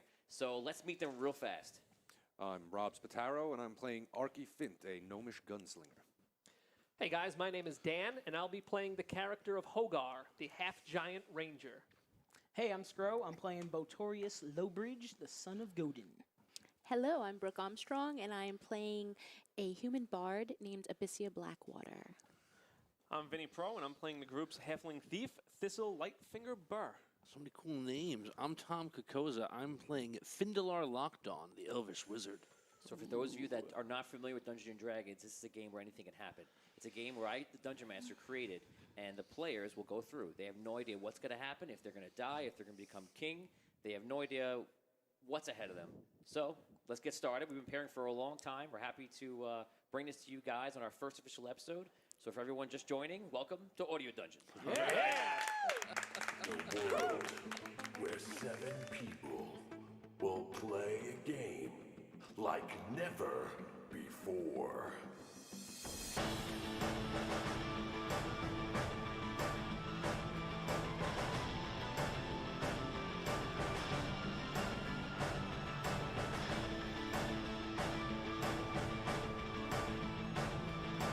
Will they survive? Audio Dungeon. We begin our story with Tom and Dan. You've been traveling the desert for a very long time, for about 2 months. You've come from the Elven Forest with your ranger guide, and you finally have arrived. You're walking through the city, and your mission, as you know it, was to find an artifact that you're to get and bring back to the Elven City. The artifact is very important, and this is the first mission that you've been given that you are undertaking for the tower. You're a wizard, as we mentioned before. You're a ranger, and once again, it's your mission, and the ranger, Dan, has been hired to protect you. Right. We're finally here at the Sunken City. Hogar, you did a good job, I have to say. Appearances are deceiving. We did it. Yes, we did. And I appreciate your help and appreciate the guidance and protection along the way. Now we're out of the wilds, we're into the city. This is a little bit more out of my area of expertise. So if anything comes along where you feel intimidated, don't worry, I'll take the lead. But I don't get intimidated. Yeah, I know. Give me a hug, Finn. No! That is way too close. Oh my gosh. We're good friends now. We know each other for a couple of months. That is as far as I'll go. But I appreciate the body odor. Where do we go now? That is a good question. So I believe I should go to the bank. So what you know is that the Elven Tower had an artifact created, and they commissioned it through the vault, right, and through the government in Sunken City. And you know that the vault was taking care of the bank, is taking care of everything, and they hired on the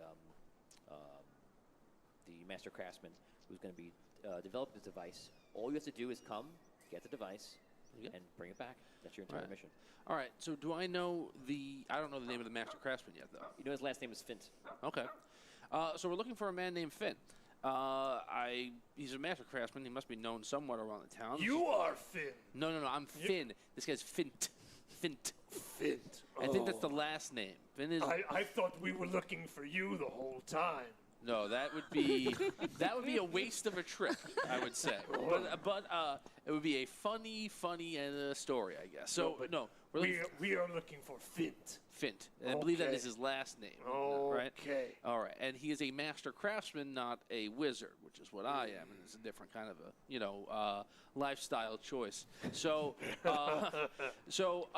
I look around for a guardsman or someone who I feel like looks like they might know the town. Someone that I would see as a person of authority that I can ask for directions. Okay. You look around and you find a guard. Right. And you can go to him. Yes, sir. I'm sorry to disturb you. I am new to the city. I'm looking for a craftsman named Fint. Do you happen to know where I may go, where he may be? Fint. I believe that's the gnome that's in the center of town. Yes. Okay. And I'm sorry. There's a workshop right in the center of town. I can show you. Yeah, just point me in the right direction. I don't expect you to leave your post, sir. No, of course not. I can't do that, of course. That's ridiculous. So, basically, I've just drawn this map in the dirt for you right now. That's very impressive. I'm very good, actually. If I wasn't a guard, I would have been a painter. I don't even know how you got all those colors with the one stick. That's really... You're very talented. It's simple. It's very talented. I guess... Let's go have a drink. I'll tell you how I do it. Later. I must find the man Finn. So anyway... imagine if my finger was this little arrow that I'm going to float here. So we're standing right about here, right? Right. We've just entered the city, yes. And if you look down here, of course, you'll come across the vault. Oh, okay, yes. We're across that the government building, and right before that is right here.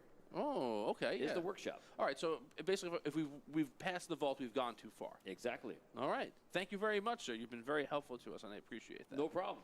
Okay. Look, we'll be out of here. He's a nice guy. Yeah. We'll be out of here in hopefully no more than an hour. Let's go. All right. I will guide you to Fint's. Thank you. You've seen the map, so please lead the way. Very well. Also, you can help break the crowd up. So go right ahead. We march through the crowd. I walk right behind him. Let him. Dan's character, who was an enormous half-giant ranger of 7 feet tall, stands in the middle of the road, Rolling the reaction of everybody, who immediately they part. It's exactly like Princess Bride when Andre Drying goes, woo! Yeah, except I'm much smaller. I'm even smaller and lighter than what's his face, the other guy. Hugo Montoya. Yeah, Hugo Montoya. Thank you. Yeah, So you start walking through everybody. You're the only half giant. You notice that the entire city is basically gnomes, dwarves, humans, a couple of half elves, and you. There's one half giant. You wade through the people walking down the street, and you make quick way through an enormous crowd of people that normally would have taken you probably about 10 minutes. You do it in about 3. You never stop being resourceful and useful, I have to say. I use my brains. Yeah, yes. And my size. I agree with 50% of that. So, Hi, everybody. all right, so when we get to what looks like it may be the Master Craftsman's abode to our left, I stop. You walk up to a workshop that you could tell has been in the city for a very, very long time. Oh, this man must be very aged and learned. Outside, you see it says Finn's Workshop. All right. That says Fint. That indicates that we're in the right place. Right nearby, there's a dog that's tied up. That people walk by and they seem they all like look at him and like he wants to bite them. They're kind of scared of him. All right. I'm gonna get in between. He'll be in between the dog and I. But a woman laughs when you do that. Hey, look. I pet the dog. That might be. That could be rabbit. You don't know. Oh. He bites you or accepts you. He accepts you. Of course he. I am very good with animals. I know. You tell me every day, and it's nice. All right, you stay here with the dog. I'm going to go inside. If I need your help, I'll yell very loudly. Okay. Also, I don't know if you can even fit through this doorway. It's like a gnomish kind of a building. So. It is a normal building because it is made for all people to enter. Okay. You're not Hobbiton. Right. All right. You go inside? Yeah. Does it look intimidating in any way? Does it look like kind of? No, it's busy. There's a couple people coming in and out, but it doesn't look intimidating. Are you going inside as well? You know what? Okay. I stay outside with the dog. Okay, so you pet the dog. So people walk by and like look at you pet the dog because you're a huge man. And Can I see? Like, is there a window that I can see him through or anything? Yeah. Like that? Okay. Yeah. Yeah, there is. All right. Okay, and now we're gonna go to Mr. Robert.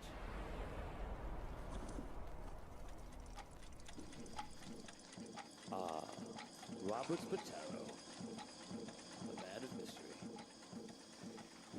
As a gnome craftsman, you wake up every day to your interesting workshop where you're doing all sorts of things. You're fixing things, you're manufacturing gnomish weaponry, you've done pistols, blunderbuss, you've done mechanical items, clocks, all different things. You have about 2 or 3 people that are gnomes that work for you, and they usually handle customers.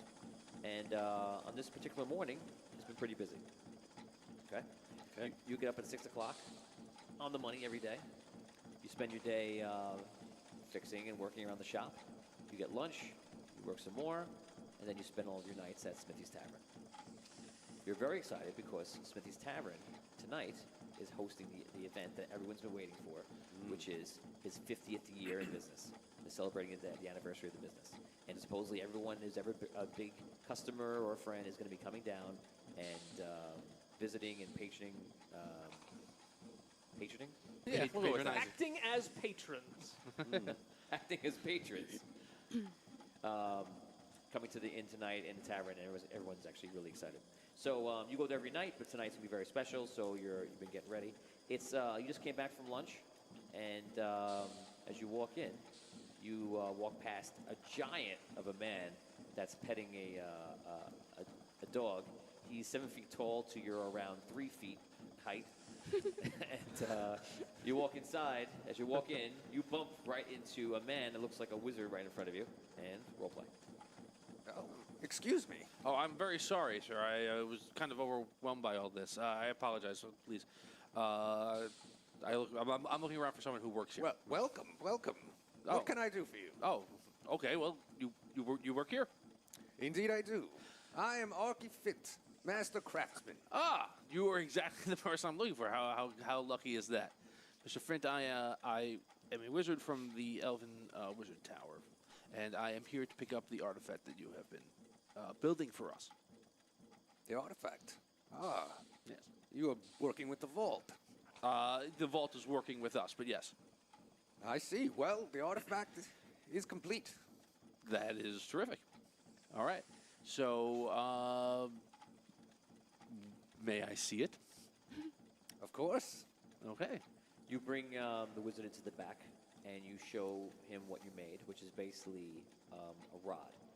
You look at it. The rod is made of dwarven steel and has elven wood wrapped around it in a very interesting way. But you notice that while his section is complete, the rod is supposed to have a long cylindrical, like yellow crystal inside of it. You don't know how it was supposed to be there, who was supposed to supply it, but you're pretty sure that another city that the elves were working with was supposed to have that together, but you only have half of the item here. Right. So, this is, I don't mean to insult your craftsmanship. Looks like a very fine piece of work, sir. Thank you. It is not complete, however. Where is the crystal that is supposed to be in here? Were you... Well, I do not know about a crystal. I was commissioned to build this container, which I suppose something could be placed inside of it. Okay. But I don't know what that is. But I assure you that this will securely hold anything of an appropriate size. Again, I do not make. There just seems to be some sort of confusion here. Perhaps they'll meet with whoever commissioned this from you, and they have the other piece, and we can get the whole thing together. Again, I also don't want you to be left with a reputation like a job half finished, if you will. Certainly. Take it to the vault then. Okay. So I may finish my contract. Okay. Would you mind coming? I don't want to. Again, I think it would be better served if we both went, so that they know who you are. Yes. They don't think I stole it or anything of that nature. These fellows will watch the store. Okay. Yes, sir. All right. Let's let us go then.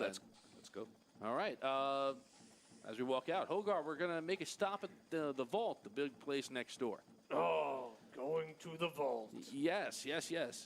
Come on. I think we might. It'd be better served if you were with us. Very good. Okay. All right. Hogar, as your ally walks outside, you notice that he is with a 3-foot-tall gnomish craftsman. Hello there, gnome. Hello. Nice to meet you. Nice to meet you. My name is Hogar. His hand wraps over your hand twice. Arky Fint. Oh, you are Fint. Indeed I am. It's very nice to meet you. You are Fint, and he is Finn. Yes, but Finn is my first name, or my nickname. I'm Findalor Lockdawn. That is my name. This is Finn and Fint and Hogar. Yes. We make a good team. He's very enthusiastic, ain't he? Okay. So let's go to the vault. We need to. There's a piece that we are missing from this item, and I believe the vault may have it. So we have to go in there and find out what's going on. Okay. To the vault. That's right. Luckily, it's right over here. So let's. Okay, you walk from here right over to the next building. You notice that there is a lot of armaments, cannons on top of large walls around 3 sides of the vault. The vault looks very strong, and it absolutely looks like dwarven craftsmanship. It is by far the most protected thing you've ever seen in your life. There's 2 large entrances, one on the left, one on the right. You go into the left one, it's the closer one. Any questions? Not right now. Okay. The 3 of you walk into the gnomish vault.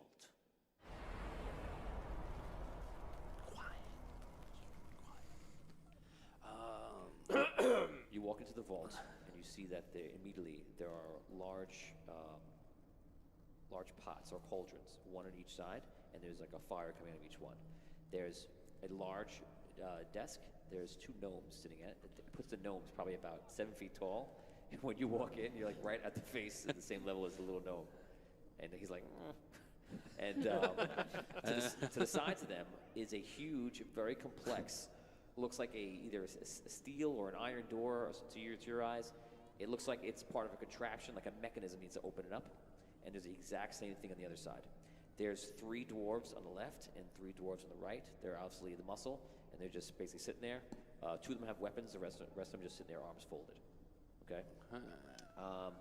So in the background, you hear gnomes calculating things, going over different stuff, and they're doing little tasks around the room.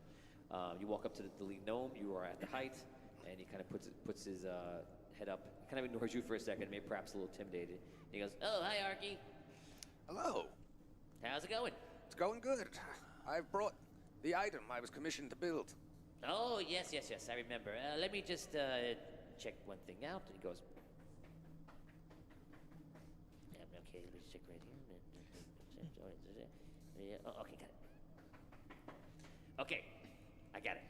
So yes, it was a rod. It was, I guess, it was supposed to be magical or anything else. You were just obviously creating the, I guess the container or the actual shaft for the rod. But we didn't receive the crystal. Are you you're a wizard, yes? I am a wizard, yes. Okay, I can spot wizards any day of the week. Very, very good eye, sir. So it's the robes. Good gnomish fellow. My understanding is I am a wizard from the tower that commissioned this item. Yes, the Forgotten Tower in the Elven Kingdom, yes. That is correct. Yes, I have that right here. But yes, it says a crystal should have arrived a long time ago. We would have brought the crystal to you to put into the device, but it was never brought in. It was never brought in. Nope. And it should have arrived. Yes, my understanding is that this device would be complete. So you have no idea where this crystal is. There's no record of it ever entering the city. Nope. It says here that about 30 days ago we should have received it from the Red Knight City. They were supposed to send a delegate, but we've not seen anyone. And no one. Okay, this is very troubling to me. Very, very troubling indeed. 30 days. That I mean, if it was a day or 2 days, fine. Maybe there's delays in travels. But 30 days. This is not good. Not good at all. Not good at all. I need to get word back to the tower that something is wrong here. Is there? We do have ravens across the way, but I could do it for you if you want to deliver a message, of course. Yes. Please say Findelar Lofton has arrived in the Sunken City to pick up the device, and the crystal has not yet arrived. The device is not complete. Please send further instructions. Okay, so as you're saying it, just writing it down. Okay, and I'll send this out right away. And when, if you'd like to, there are many taverns amongst the city. You can enjoy Smithy's Tavern's having a very big celebration tonight. And perhaps you could rest there, and we'll find you there if. Sure. Yes, please find me there if you hear any word about anything. Sure, right away. All right. This is. Well, our quick journey is now delayed. Sorry, Hogar. I suppose we should drop the rod back at my workshop, and then let's go to Smithy's. Okay, it will be safe there? Oh, very safe. I have a secure vault. Not as secure as this place. He has 3 gnomes protecting it. Maybe we should keep it. Hello. All right, you know what? I trust you. You built the thing. You know how to keep it safe. If you feel that is the place to keep it, then we will keep it there. Okay, you take the rod back to the workshop, and you make your way. If you want to take a look at the screen, you make your way this way, and up to here to Smithy's Tavern. Okay. You pass the guard you saw before, and he points down to the painting, the little drawing. It's good, right? Yeah, very good. It's good. It's amazing. I don't know what can I say. I don't know. He's got a skill. The man's got a skill. Very impressive. Some paint with paint. I paint with dirt. Me. Wow. Skills. It's the shading, really. Chiaroscuro. All right. I mean, this is obviously not your fault. I'm amazing. I don't even know what to do. I'm beside myself right now. I mean, we should be on our way already, and now we're gonna have to wait.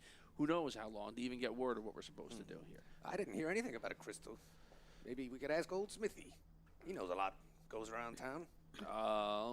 Okay. You know the town. I'll defer to you about things of that nature, but sure. So your group travels back to the beginning of the town, and you go to Smithy's Tavern. As you approach Smithy's Tavern, you notice it's a very well-kept 2-story inn and tavern. Okay. It's very nice, and you can see the architecture is from very old, probably back during the early days of the Sunken City. And once again, it's been very well kept. You can see it's all decorated outside, all different sorts of things for 50th anniversary. And already people are starting to like get ready for the night. People are walking by, talking, pointing, getting ready for the night. You guys begin to walk in, and we're going to hold you up right there.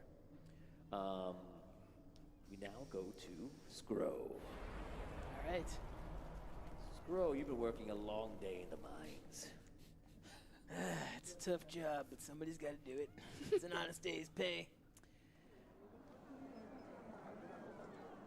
A mine. That's from Lord of the Rings. Ever heard of it? What? It's just a little old story. Scro, you've been working at the mines for I believe a few years now. The last month, something happened that you were a part of, which anyone watching this show can go back into one of our other episodes, and you will be able to see that story about what happened. So, in your backstory, you some of your friends in the mines went on a little adventure, which you know about, and you kept the happenings of that to yourself because you knew it would be dangerous for yourself. Yeah, those fools. Right. So, since then, there was a cavern, a way to go in the mines that connected to other parts of the underground into the city. Normally, you work in the mines in a spot where you're actually mining, and no one would go that way, but your friends did, and they found something that they didn't expect. That's from Lord of the Rings also. Stop giving it away. I'm ruining the movie. Spoiler alert. I don't want to see it anymore. After that whole thing, you noticed the behavior around town got a little funny, and immediately they started putting dwarven guards in the mine in a certain spot that led to deeper into the caverns and led more further into the city, and they actually installed like a mechanical door. Okay, similar to the door I described in the other scenario with the vaults. And it's always manned. There's always guards there, and every once in a while, you see that they actually bring a cart full of iron ore up to it, and they ship it on. Then they bring coal, and they ship that all through. And that happens every once in a while. You've actually been promoted in the last month, and instead of just working your section, I don't know whatever that's called in mining, you clink. Whatever they call that. You got promoted, and what you do is you walk around and monitor, make sure everyone's doing the right thing. Which Middle is management. Yes. Yeah. Which if you know Scro in real life, that's perfect for Scro. Ooh, you doing the right thing? Okay. Okay. Got it. I'm gonna supervise the hell out of those guys. Captain Life Match. Okay, My eyes hurt so much. Watch me. I worked so hard today. I got a big extra. So you've been doing that. You do pretty good at your job, but you notice that a lot of things have been odd, and even before that, there's a lot of things have been odd. I'm a bit concerned. Yeah. So anyway, you finished up another day in the old mine, and now you make your way. If you look over here, this is the mine.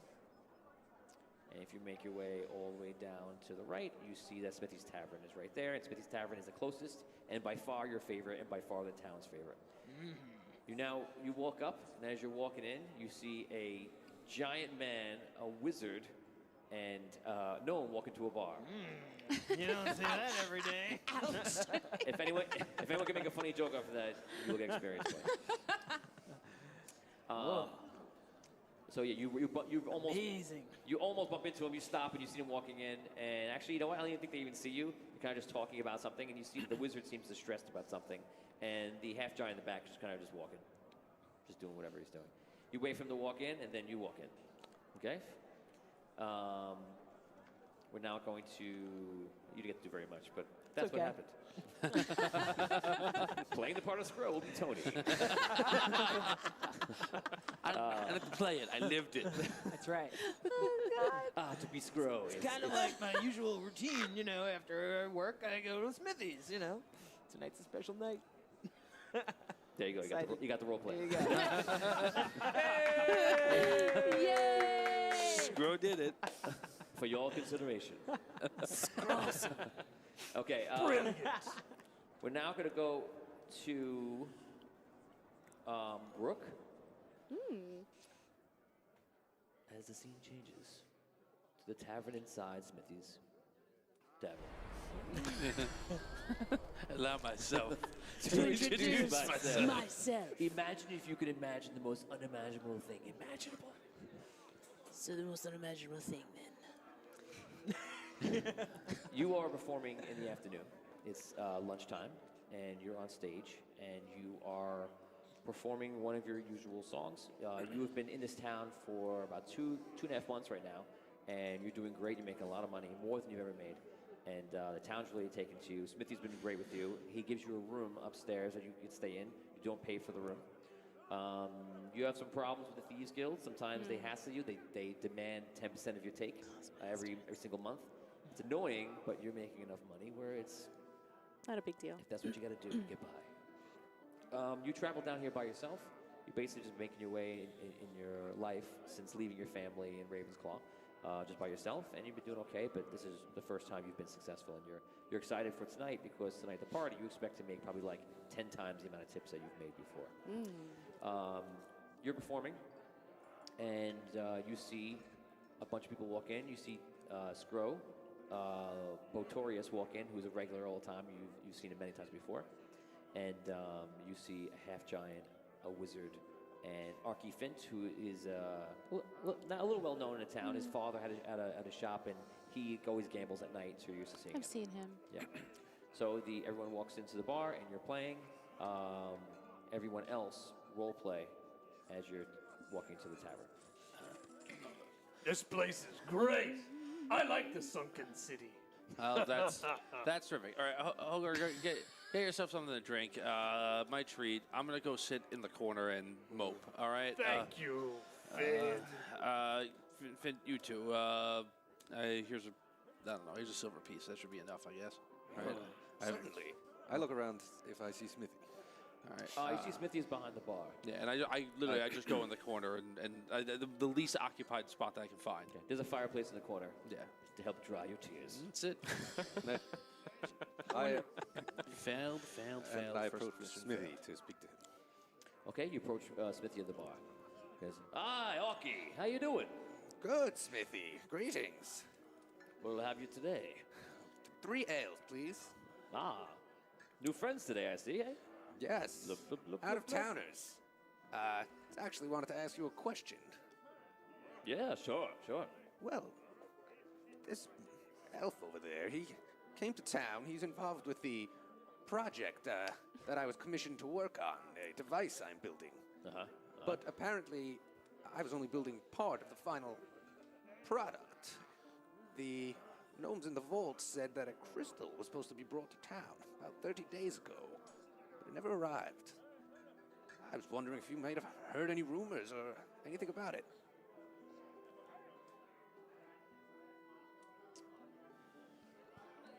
He leans over to you. I just rolled a 15. So I'm going to tell you some information. That's wonderful. Sorry. Okay. Me and you go back a bit. Your father's been in the town for a long time, and I feel close to you. It's important that you don't share the information I'm about to tell you. Of course. You know Bludgy, of course. I think something happened when that crystal came into town. I heard that the Thieves Guild got their hands on it, and they intercepted it when it came in. And I know that because it's literally all he's been talking about. So Sorry. Oh, Bludgy has some big plan. I think he's... I can't do much when he wants to do something, because what am I going to do? It's a Thieves Guild, so I have to do whatever. But he's taking a room upstairs tonight, and they're doing something up there, some kind of big trade. He's planning to do something to retire and to get out of Sunken City and whatever he's going to do in a rush. But, listen, I don't want you to get in trouble with the elves, because they can be tough. So I'm letting you know, but don't tell anybody I told you. Just keep that between us. And, You have my word, Smithy. Thank you for the information. No problem. You're a good guy. Thank you. Thank you, Smithy. Sure, sure. Wow, half giant. You're far from home. Yes, I am. I like your place. You have a very nice tavern, Smithy. Thank you, thank you. I think you might be the third or fourth half giant ever to come in. Wow. Yeah. Congratulations on 50 wonderful years. Oh, thank you. To Smithy! Thank you. Hey, Smithy, can I get a nail down here or what? Yeah, sure. Oh, here. He picks up the ales he brought to Arky and brings them over to you, and he gives you a nail. Thanks. Enjoy yourselves. Enjoy yourselves. He walks away. Role play. You guys sit down at the table by the fire. Well, this is bad news, right? Yes. What is bad news? What bad news? What did he tell you something? Well, unfortunately, he doesn't know where the crystal is. Okay. So that is just as bad as we were when we walked in. Okay, great. Who is this? Why is this guy? Who is this guy that just sat down with us? I'm sitting at the bar. Okay. I'm at the bar. He's like, ooh. I don't know you yet. Wrong conversation. So, okay. Yeah, all right. So, what? That's what he looks confused. And that happens a lot. But he looks a particular kind of confused. Did you hear something that what happened? It's what? That's not what he said. He said something different. He said, I don't remember his exact words, but that was the gist of it. He does not know exactly what the whereabouts of any crystal might be. But he kind of knows. What do you mean he kind of? Look, Finn, I don't want to put you in any kind of awkward situation if that's what you're afraid of. If it's something that you feel like we can't talk about in a public tavern, I understand. But if there's something that you feel that I should know, I feel we should find a way where you can tell me that information. Because if it is supposed to be secret and subtle, this gentleman is not the person to share it. Well, you have a very loud voice. The whispering is You difficult. might not know what the word subtle is. That means that even when you whisper, it's like people scream. It's you have a big chest, the throat comes out, and it's ah. So, but I whisper like this. Right, that's what I'm saying. Very quiet. Not That's not very quiet. It's quieter than your normal voice. Right.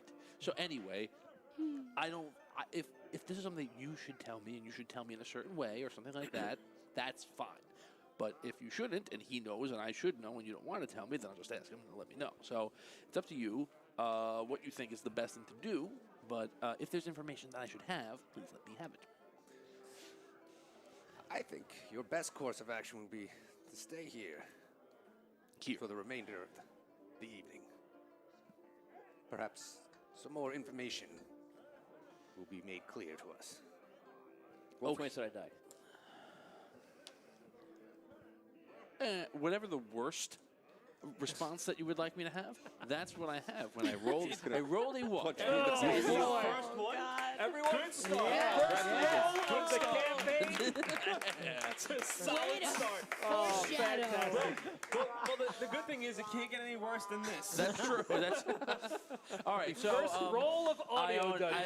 I don't understand. You feel he's trying to tell you something. Right. Wow. I'm not. Look, I don't want to stay and have at a party right now. I'm very upset. Just if you want to tell me, tell me. If you want to tell me somewhere else, we'll go somewhere else. But let me play. Okay. Don't string me along. We're going to take this conversation down for a second. And in walks in Mr. Lightfinger Burr, Vinnie Pro's character, whistling. You come in. Comes like Mickey Mouse character. Why is everyone happy? You ain't seen nothing yet. Okay. Vin, in the last month, so you're a thief, obviously. Your father was a famous thief in this town with the Thieves Guild. You did not join the Thieves Guild because, which people can find out in the backstory, but because you just didn't agree with what they were doing, you didn't want to live that life in a way. But you do want to adventure, and you do want to get out there and maybe make a name for yourself, is not under the thumb of Bludgy and the Thieves Guild. Correct. So a lot of times you're small and you've been making your way around town trying to eavesdrop and see what's going on, and you found out a bit of information that is very exciting to you. Bludgy, apparently, in the Thieves Guild, basically had a big caper in an alleyway where they ransacked a wizard from the Red Knight's fortress, a city nearby, the fortress in a city nearby. And he retrieved some sort of huge rod, like a crystal, okay? He says something about the crystal is powerful, it has a power of like a dragon, and all this kind of stuff. He said he's gonna sell it. He's gonna do it tonight at Smithy's Tavern. He's gonna do it in room 3. He arranged it. He has a merchant lined up that's from Queensland that's coming up here to not only celebrate but to do a transaction. And Bludgy is going to get out of the Sunken City and retire on this. It's so big that you're like, maybe I can get involved. And even if you're not thinking about that, because your character is obviously your choice, you know that there'll be a lot of money in hands at this party, and there'll be a lot of money in hands in that room. Okay? So you're having a good day because you're... Hence the whistling. There's going to be a thief. So back to the Mickey Mouse whistle. Hi, bartender. You walk in and you see Abyssia, the bard, who's playing, and she sees you. She nods, and you make your way to the barkeep, Smithy. Right to the bar. And you see there's a wizard and a half giant. As you sit there, and you order a drink. What'll it be, Lightfinger? Smithy, 1 ale, please. Sure. Do you have the money to pay for it this time? You know what? I'll be right back. Let me go get that. Get it ready. I'll be right back. I make my way over towards Abyssia. Okay. The halfling Lightfinger makes his way over to you. In the middle of your performing. You're not singing right now. You're just playing. I wait for her. I just wait for her to like finish, so I don't interrupt the songs. I don't want to. Okay, well, as you can hear, it's still going. Yes, I'm going to be playing here a while, Thistle. What do you want? Oh, she stops. Oh, yes. I was hoping I could maybe bum a coin or two off you as I get a drink. Oh, I see. She starts playing again. That was like perfect timing. I'll just wait here while you're done. When you're done, and I kind of just... Did you take one? Yeah. so they're coming a mile away. Roll D20. 11. And 11. Is it 11 total? Total, yeah. Okay. You look away, start playing, you see his little hand. Yeah, I know he's going to take it anyway. It's nice that he at least tells me or asks. You take it, you think you're slick, you look up, and she's just like... Even if you didn't see him, you knew he was going to do it. I just know it, yeah. I think it's polite of him to tell me that he needs something, actually, though. Okay, so you take it back to the barkeep. Smithy, make that 2. Yes. I made sure I took enough for 2. Okay, you show him the coins, and he goes, okay. You make sure you drink. You're sitting there, take a drink, you look around. Again, you're having a great day. You're really excited. You look next to you about three stools away, and you see Botorius sitting there, and he's enjoying the music of Abyssia. Afternoon, Brotorius. Hey, how you doing? And I just kind of sit around. And apparently you're close friends because you had a great conversation. Well, we know each other from the town. I mean, obviously we know each other from here. You're bar buddies. I kind of just sit in the bar, like taking in the sights and seeing like who might be the mark for the night. So the first thing you spy is a wizard. And we're across the room, and he looks like this, and you know wizards have magical things on them, and that's very exciting to you. It is very exciting. You also see next to him, which is a little discouraging, is a giant man. And he is right next to him, and he's about 7 feet tall. You can tell that, even though he's sitting down, slouched over. He's still triple your size, sitting down on the chair. And you see Arky Fint, who you know from the town. You don't have much relationship with him, a little bit. From the backstories that we've done, you know him a little bit. And they're just sitting down talking, and like I said, the wizard seems to be upset. Okay, so his mind looks like it's someplace else, and like it's not here. All right, so right now I kind of put my sights on him and see like where this is gonna go. I want to keep an eye on his half-giant buddy and just keep an eye on him. Not gonna do anything yet. Okay, so you keep an eye on things. After about 10 minutes, you finish your set, and there's someone move something. They click the bugs. It means your time's done. Oh! Wait, one more. There's No, you're done now. There's no electronic lights yet. We can't tell you green light, red light. We haven't invented it yet. Some guy takes a lantern. Can't do the flashlight. Puts it out. Yeah. Oh, that's a sign. One day they'll make this easier. One day. You finish your set. Another guy is performing while keep the music going, and you Okay, come on cool. off, and you see your friend Lightfinger sitting at the bar with an ale that you paid for, and and one waiting for you. Botorius. As usual. Okay, so role play the three of you. Botorius.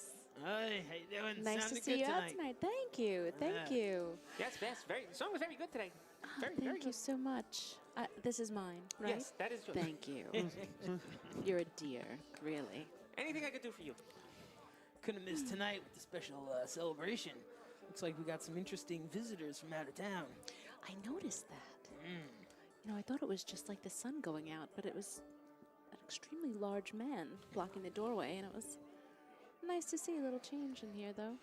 I'm curious to see who else is going to show up tonight. Just as you say that, you hear a wagon pull up. You hear horses. That was pretty good, right? Before I did, I was like, I don't know if I can do this, but I just went for it. The wagon rolls up, and you hear like, okay, come on, let's get this done. And you see, you see a heavy, big dwarf come in. He has elaborate robes on. He has a ring on every single finger, and he's like, go ahead, park her around the back. I'm gonna go inside and get a drink. He walks inside, walks up.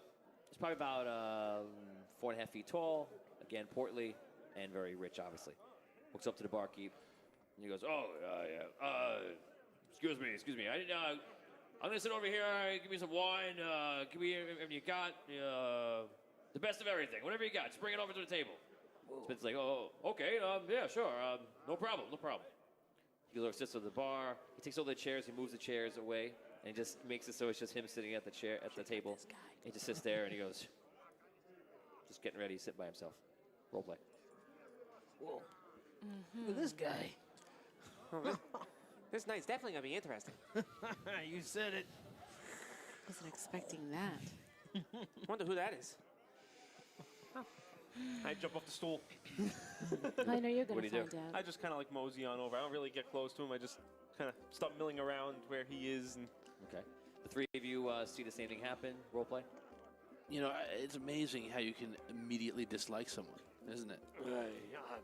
They don't seem very nice. No. It seems like he has all the worst characteristics of, everyone. Very, very pushy. Smithy, do you know him? You're not near Smithy at all. So you said that Smithy is clear across the bar. I know he can probably hear you, but He's whispering, yeah. It's like Smithy actually hears something. Is there anything notable about his robes or attire that would give him away? You can tell because you live in the town, you know people's fashion, just because you've seen so many things, that he is from Queensland. Where's the attire of a Queensland resident? But I do not know who he is. You hear this a little bit because you're kind of milling around. You can hear all the conversations. ooh, okay. I just kind of A halfling nearby goes, ooh. All of a sudden, you see your door open, and you see the people who live in this town. 1, 2, 3, 4. You note this is to be Bludgy's like number 2 guy. Okay, and I'm gonna let you guys name him right now. Because give me a name. Tartopus. Shance. you let him name it. Chance it is. On the off chance that this guy comes into the bar, he gets a lot. Chances are. I started to sing. Father, can you hear me? This is what I can't even. for all the metalheads. Okay, so he walks in. He's got a toothpick. He's sitting there. Looks around. Looks over. You guys basically all see him, and you guys notice him. He looks at you guys, and he goes. He walks backwards and steps out of the bar. What was that? Something's Well, Is he doesn't like half giants, or He doesn't even know me. Now between the That's moment my point. Now between the moments that you got here and even now and even at this guy, people start walking in just in drabs, 2s and 3s, ins and out like that. But it is starting to fill up a little bit. Do I catch that with him like moseying out backwards as well? Yeah, you're literally like the radar in this room. You're looking for everything. So, Well, you know who that guy was? What's the deal? He clearly gave one of us the stink eye, and it was I don't know. It could be you, could be me, could be him. I doubt it was me. I've seen him around town for many years, and he's never done something like that. But I can tell you he's a man of somewhat ill repute. Let's just say he doesn't make an honest living. He's a member of the Thieves Guild. Oh. Why would he care about us? We don't even. You actually see him come to the window, walk by, like trying to be like nonchalant. It's just like it keeps going, and then he comes back in, and you see it with another guy. He's like, and the guy's like, there he goes.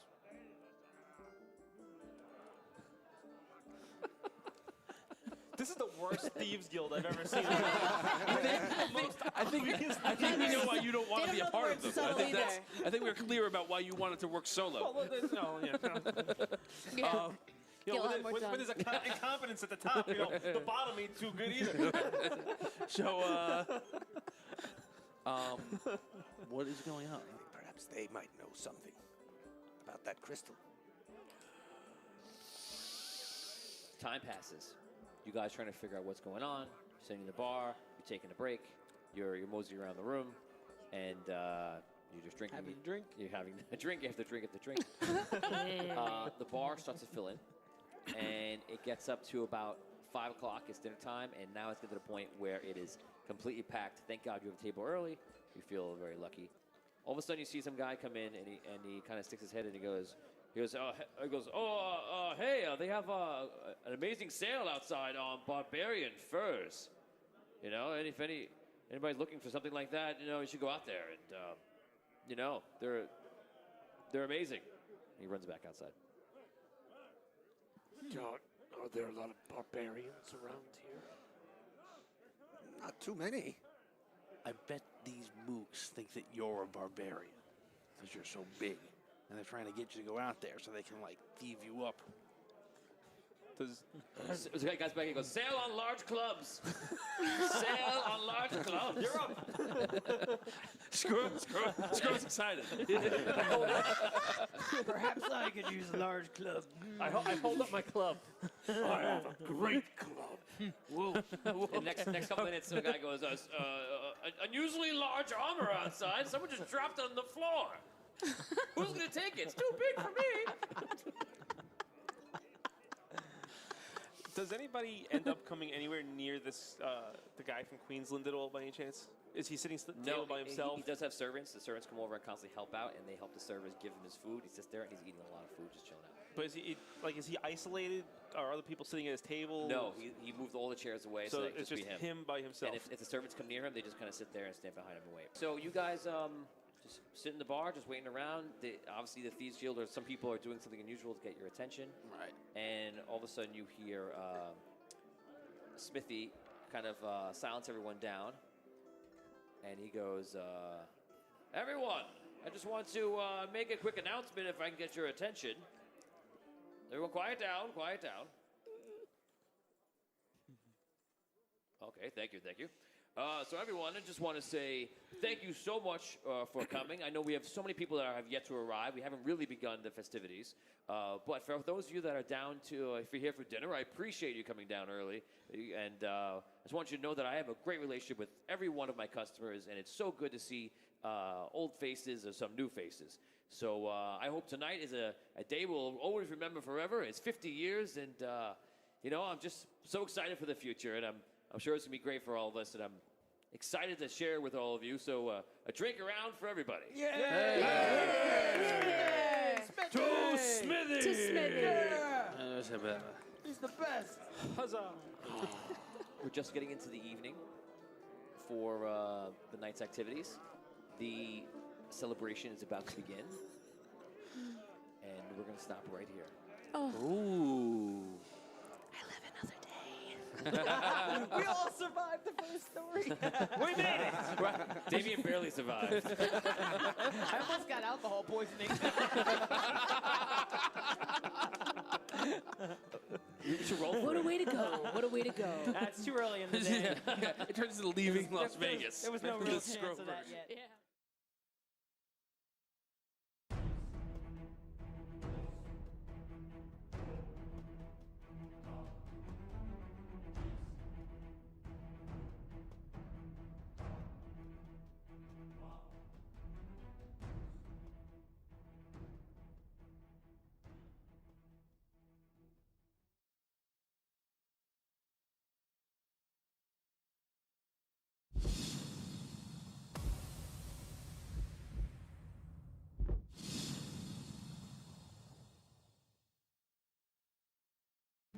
In a world where 7 people will play a game like never before.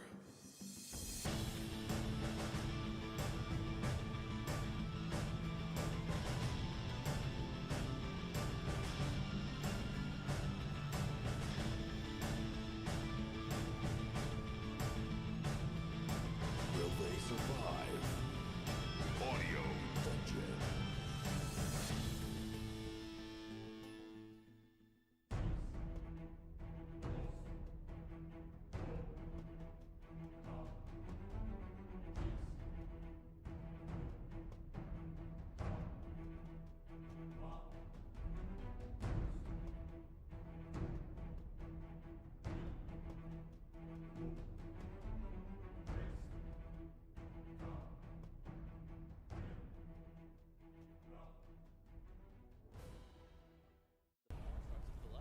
It gets crowded, more crowded, even more crowded, and even more crowded. It gets to the point where people are outside and the servers are going outside and serving people out there. They're setting up little makeshift tables on like wine barrels and stuff. People are just chilling out. Everyone's having a really good time. And the bar is filled to the brim. You guys have your seat. You're kind of feeling lucky that you came in early and you have it, and it's having a great time. So Smithy finally comes up, and Smithy goes up to the little stage they have where Abyssia performs. And Abyssia, you pretty much finished for the night, and he whispers over to you, goes, come on, enjoy the party. You work enough. Go ahead. Thanks, boss. So you get your tips and everything else, which could be 100%, or it could have been taken from Vinny. You're not sure how much. I'm pretty sure. I'm pretty sure. What? For sure what? I did nothing, I swear. I found this off a truck. Off the back of a truck. Back of a cart. So he goes, okay, everyone, quiet down. So our first act of entertainment for tonight is going to be Sweet Esmeralda.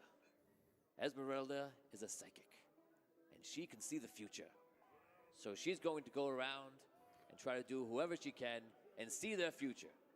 So, of course, it'll cost a couple of silver pieces for her talent, but enjoy the entertainment. When people hear that. Oh, yeah, okay, please. Do me. It's not free. I'm not going to do it yet, just buddy. Not that truck. But thank you. We'll see if that's in the cards. So Esmeralda says, good evening, everyone. I'll be coming around very shortly to you all. Excuse me. My word. She walks off, and you guys, on the three of you, are actually the first one to the table. The first table that she sees. She goes, I have time for 2 of you, and then I must go on. Who will I read? Whose future shall I set forth? Well, I'd love to have my future read. Ah, of course. And what is your name? Arky Fint. Arky Fint. What a peculiar name. Thank you. May I see your hand? Ah, okay. Your hand is very nice. It's very clean. Good for you. Arky, you will make a choice to live within the fire so that perhaps one day others will not burn. but your time will come. Ooh, very interesting reading for you, yes. To someone else, perhaps. I could do one other, only one other. If you want, I'll Out of game, you may roll initiative if you want to choose, or you can just decide in game. Okay, here. Ah, your hands are huge. Just face palms her. He put back on her face. Read it. I can't see anything except your hand. Takes things very literally. Yes. And what is your name, giant man? My name is Holgar. Holgar. Well, Holgar, you'll find your place soon. Unleash your inner warrior. You'll need it. I see you returning home much sooner than you think. And one day, whoa, my. One day you'll stand before an ancient.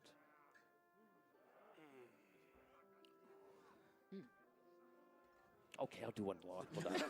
I was like, after that, you better. Give me a hand. Okay. I see your mission. You seek something of which you know not its purpose. You feel it is lost, yet it is very close. Blood will be spilled tonight to retrieve it. And to retrieve it, you must. Also, whatever this means to you, I see a blind man has put you on a path to your destiny. He knows this. Thank you. I give her a silver. Thank you very much. And she walks to the next table. She starts going around the room. Within a couple of minutes, she stops by you. Oh. Hello. Good dwarf, do you wish to have your palm read and your secrets foretold? Yes, yes. Yes. She takes the silver piece of you. Oh, it's interesting I said that because I have something very short and sweet for you to tell you. Today, and only on this day, a secret must be told.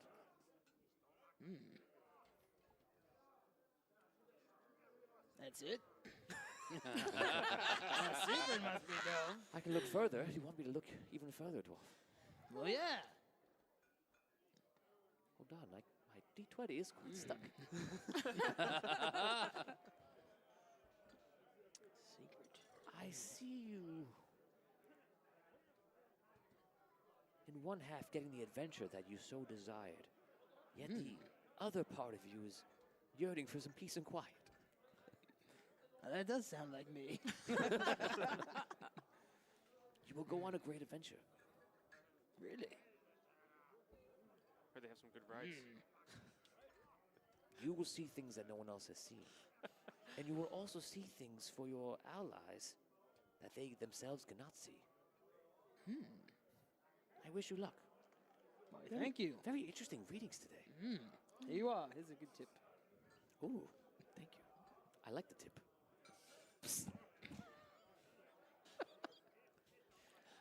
Anyway. Alrighty.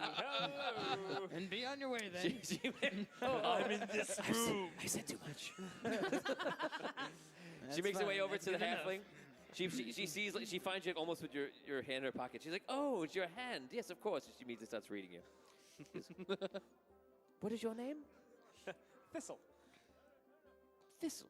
Well, Thistle, I see your father. Your father's path will become your own, and yours, your father's. He protects you still. That's good to know. Very good to know. There's something else very big that you're going to do, but I have a feeling you already know you're going to do this. So I'm not going to tell you what it is. In fact, we all know. He makes his way around and he finds you. Ah, Bissy, I've seen you so many times. It is wonderful to sit with you and read for you. This is, of course, free. I'm happy to do this for you. Thank you, Esmeralda. That's so kind. Oh, it is my pleasure. Abyssia, sometimes the clock strikes midnight. You must always pay attention to the time. But today, in particular, You must pay attention. Don't worry. Because I see you are a worrier. Like really, really, really worrying. Yeah, sometimes. But don't worry, your family is closer than ever. In fact, closer than they've ever been. And perhaps the ones that you do not believe that are your family. Wow, it's comforting. I will allow you to ask me one question about your future, and I will answer it. Don't waste this opportunity. Will I have red Does- pajamas or yellow pajamas? Your clothes are black.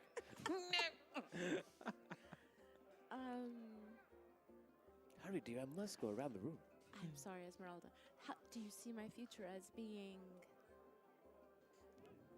longer than this evening? Only the one creator, true dungeon master of all, will know this question.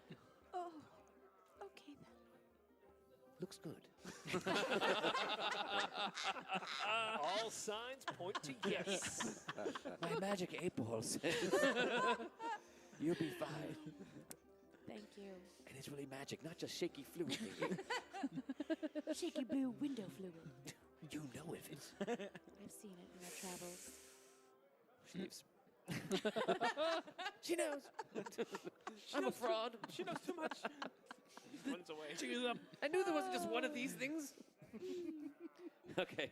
She makes her way around the whole room. She spends the entire, like an hour going around, and everyone's like, oh my God, and people are surprised. One girl says she's going to be pregnant, and she's like, oh my God, I'm going to have a baby, and another guy says he's gonna make a lot of money, and he's very excited. She looks around the whole room. He goes, some people must be very careful tonight. Perhaps it's just me. Go about your night. Go about your days. It says it's gonna be fine. I'm gonna go. And she leaves. Okay, everyone says goodbye. You may now role play. 3 of you can role play. Really each other really quick. I don't like fortune tellers. No, but I think she was truthful. Sometimes these people are just charlatans. Are you trying to tell me? I'm trying to put things together now. I wasn't paying attention before. Do you know that this device is going to? The gem is here. The missing piece is here today, or is coming here. Well, it's upstairs. Well, I guess the cat's out of the bag now, but yes. Please don't let Smithy know that I told you. Well, you didn't. She told me. So then your conscience is clean. But where is it upstairs? I'm not sure the exact location. All of a sudden, the door opens. It goes, hello, everybody. Don't worry. Good old Bludgy is here. He goes, I'm back, everybody. I know it's been a long time since you see me. I've been busy, so relax, everybody. I'll be making my rounds, everyone. I figured this would be a good night to collect my wages from everybody because seemingly everyone's in one place at one time. And you know what? Good old Bludgy could use some relaxing. I'll see you all in a little bit. He walks in. Not even 5 seconds later is Olin, the mayor. He's got a suit on, his rickety top hat on. He goes, hi, everybody. He kind of walks in. A couple of dwarven guards walk by, and 2 of them walk behind him. He's just nobody in the town, you know. they're like. They're more impressed with the thief. Yeah. It's in his room. The one who came in. You see, Bludgy walks over, and he walks right over to the dwarven merchant, and the servant goes to stop him, and the dwarven merchant's like, and Bludgy sits down, and kind of leans down. He goes, so roll a die. Otherwise, it sounds like this. Yeah. Come on now. I rolled a 9. No. But it's an 11. You hear exactly what I just said. So they start talking about something. Smithy comes back out, and he goes, okay, everybody, I hope you all enjoyed Esmeralda. I love her. He goes, and she has some very interesting readings, it sounds like. Hope everyone's still here. And let's have a good time, no matter what. Okay. So as everybody, this is 50 years, and I'm very very excited for everyone to be here. He goes, is it ready? Oh, he is, yes. So a good friend of mine, when he was a young cleric and a young lad in his day, he used to come here all the time, and sometimes I would let him lodge upstairs because he was so nice, and I appreciated what he was doing. Ladies and gentlemen, for your story and your pleasure, I bring you all the way from the Keeper's realm, Alabaster. And you see Alabaster come in. He's got like white hair. He looks like the actor who played Marcus Aurelius. So he kind of walks out, and everyone gets a little more quiet, and he sits down in a chair. They set up a chair for him. He goes, "Good evening, everyone. I am Alabaster." And he sees a couple of guards, and they kind of stand near the door, and they look like seasoned, like they've been through some shit.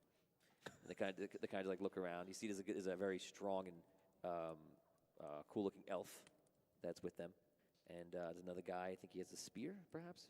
Mm-hmm. He looks pretty cool, and there's a lot of just strong companions in the background. He's like, "Who is this guy?" Like, Actually, every roll 20 sided die. If anyone rolls a 15 or higher on an intelligence check, you have heard of him. No. Nope. 15. 15. So you actually have heard of him. You heard of from Smithy, maybe for a couple of years back, and like how this guy. He basically just like it's like almost like a high bishop or a pope coming to visit somebody. That's the sense of it. Okay. So he sits down. Everyone, today I am here to tell you the story of the birth of Andaria. Do you wish to hear it? Yes. Sure. I have many stories, can tell you other ones too. The other day I tried to take a poop and it was difficult. I can tell you that story as well. Okay. It has as trying. No. You wish to hear it? I've heard that one before. Sure. Once upon a time I tried to take a poop. And it was difficult. Wow. I've seen other people try to take poops, but mine was the most difficult of all. I know. Finally, I took it. The end. Everyone, I have to go now. Wait, no, I'm just kidding. No. I'm just kidding. Where did you take it? You wish to know where I took the poop? No, please. A long time ago,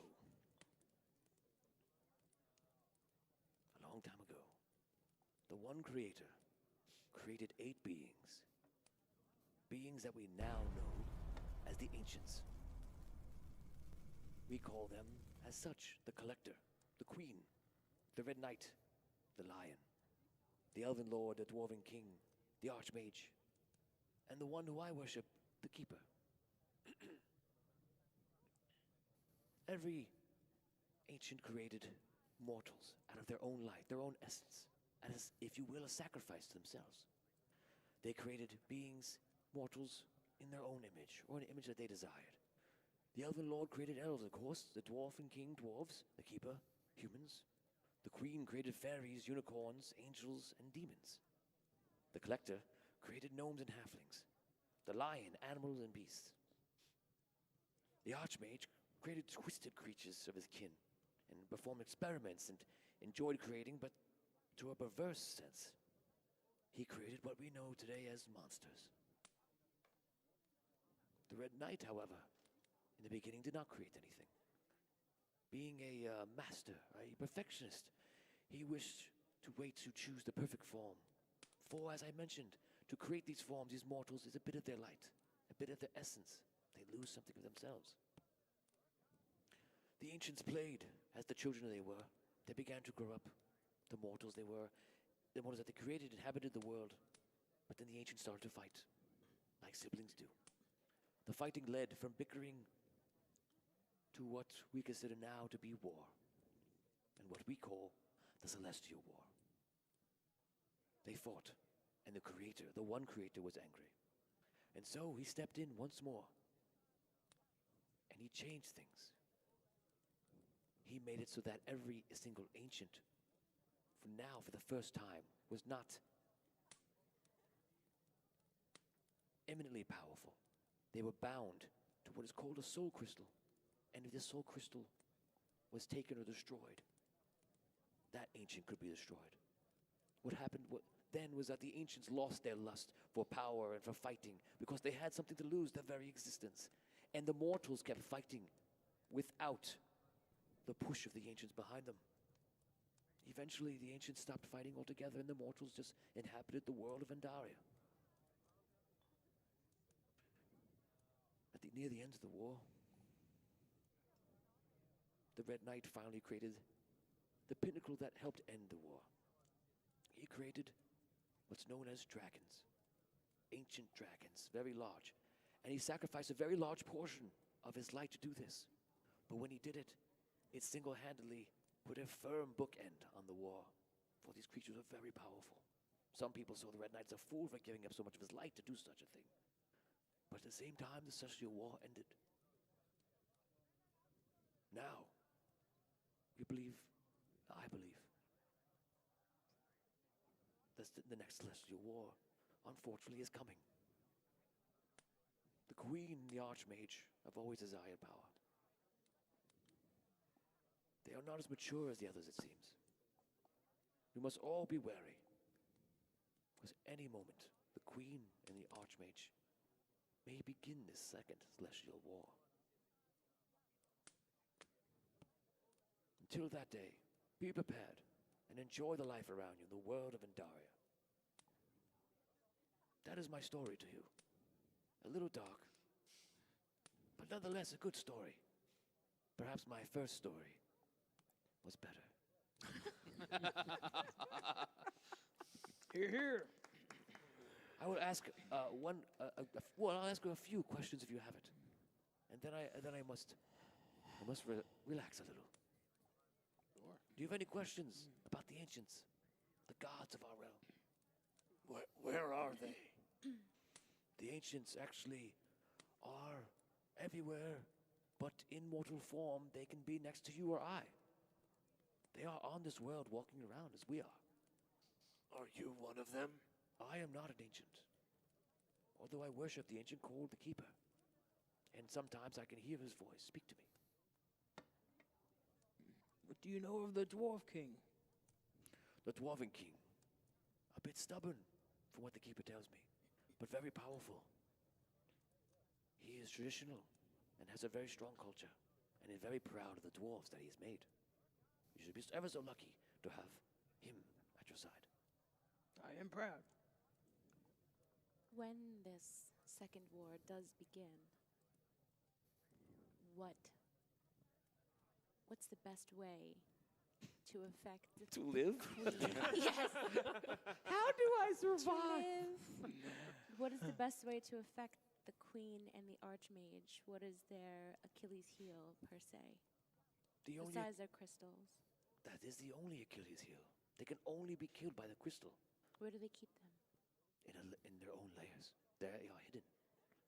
Supposedly a great guardian created by every ancient, which again costs a significant amount of their light, is there guarding their crystal. It is very difficult to kill an ancient, but don't let the ancients hear you say that. For if they know of your existence and really want to destroy you, they could do so at a whim. I didn't say anything like that. It wasn't me, I swear. I'm sure you didn't. I'm not logging it down anywhere. Okay. Just very curious. I'm sure the Keeper is. I am actually bound to the Keeper. Some people prefer to be bound to their ancients. Therefore, the Keeper is able to hear what I hear and see what I see and know what I know. But if I were to anger him, of course, he could wish me out of existence in but a second. How can one become bound to an ancient? You must meet an elder like myself, who deems you worthy to be bound.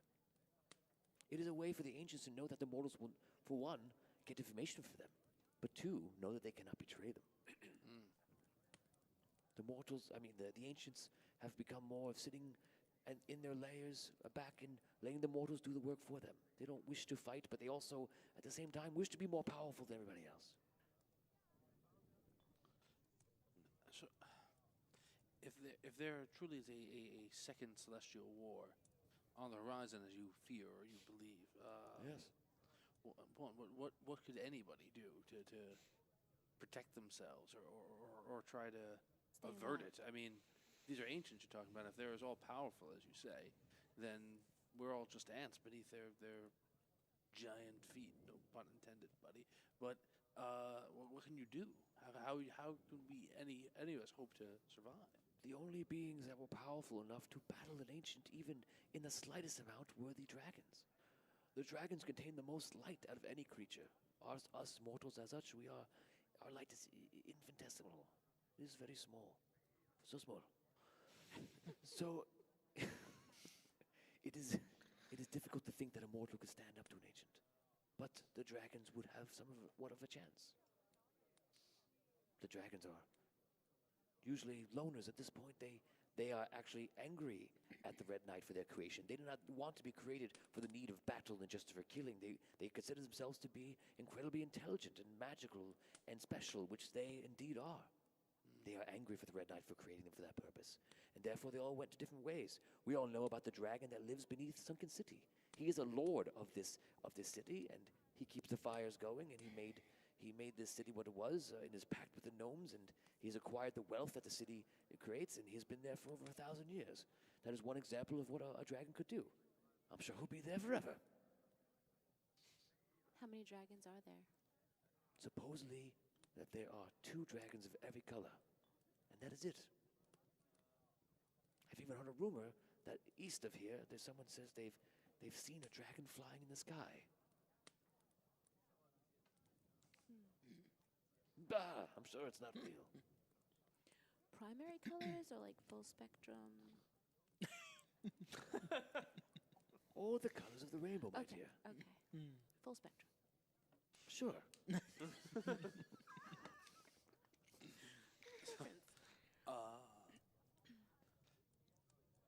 If a dragon were flying about out in the open, when that's not something they would normally do, would you consider that a sign that... That is a sign of the end times. It's good. It's good. All right. Guys just start running through the Scariest signs. Scariest if I ever imagined. All right. That's all you have Just to say say. that. Just say Scariest if that. I ever imagined. Scariest Got if I it. ever imagined. All right. Who made the giants and the half-giants? Some say that the Archmage twisted man and made half-giants. There is a tower near your home. I'm sure you've seen it. It is a very large, sleek obsidian tower. And the half-giants, your people, revere the tower as your gods.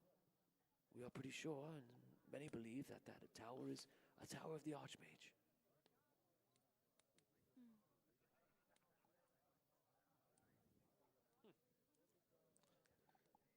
I don't think you're a monster, buddy. Don't get all solemn. Think about what you are and what you have become, and that is what matters.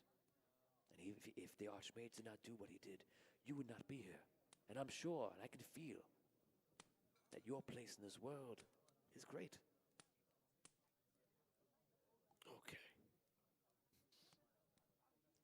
Does anyone else have any questions about the ancients or my poop?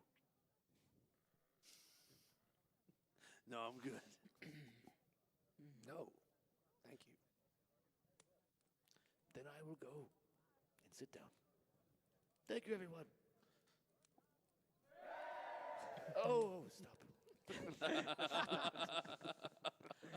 He goes to sit down. Everyone starts chattering again. Role play. I actually want to, now that why can't think of his freaking name? Smithy? Alabaster? No. Bludgy. Bludgy, thank you. I was having a complete meltdown there. Now Bludgy's in the bar and he's still conversing with the dwarf from Queensland. He's not conversing anymore. In that time, Bludgy talked with him. Bludgy listened to a lot of the ancient stuff. About halfway through the speech, he kind of scoffs at it, like, ridiculous. And like he walks off, and he walks upstairs. Okay, that's what I'm keeping an eye on. Now I want to give him like a little bit of a lead time to go up the steps. Okay. And then I'm gonna go up about maybe like half a minute behind him. Okay. Just like get an idea where his room is and Okay. see where he goes. So that happens during the end of the speech. You turn around like to say something to Thistle, like, "Oh, wow, that was amazing!" Like that kind of look, and you see him gone, and you see him walking up the steps. You know he has no reason to be upstairs, so you know obviously he's up to something. And just as a coincidence, you look over and you see Damien's nearby, and Damien actually notices him too, and you both have a knowing glance to each other. I wonder where he's going. That was amazing, though, right? That was pretty incredible. Oh man, the ancients and the dragons. That must be so great. But if that rumor is true, and there was a dragon in the sky, that means that there could be trouble sooner than later. Well, yes, I guess. But who knows? Just talk. Do you have the time? Actually, I don't. You look outside and you notice that it is sundown, which means that everyone should be starting to come in for drinks, and even more so, it's already jam-packed, and you know it's going to start revving up soon. Okay, you upstairs, you see that Bludgy goes over, there's the rooms, he walks past room 1, 2, 3, 4, 5, and he goes number 6, and he looks around. He looks back. Roll 20 sided die just to be stealthy. Well, not natural 20, but 20. Okay, so you make it so like only one eyeball is out perfectly, and he can't see you. And he looks back. Okay, looks clear. I talk to myself, it's all right. And he walks into room number 6. And that's it. What do you do after that? Is there any other like side holes or anything like that? There's one hallway, and on your left-hand side are all the rooms. Okay. The rooms are connected, so the side walls of that room would be other rooms. Okay. You happen to know that Abyssia's room is number 7. Okay. Okay. Okay. All of a sudden, you see the door open, and you go, well, everybody. Don't everyone get up at the same time. And don't worry, I am here. I and the lovely Loot. I thank you. I thank you. I thank you. And I will be performing for you today. My band. And you see like 6 guys come in. Yes, they all have different instruments on.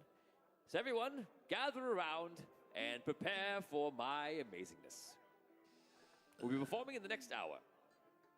And they walk over. So people are like, who's that guy? Who's that guy?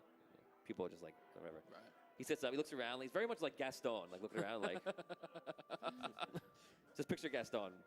And he's basically up there, and he's got like a violin. He's like, you see his fingers are extremely fast.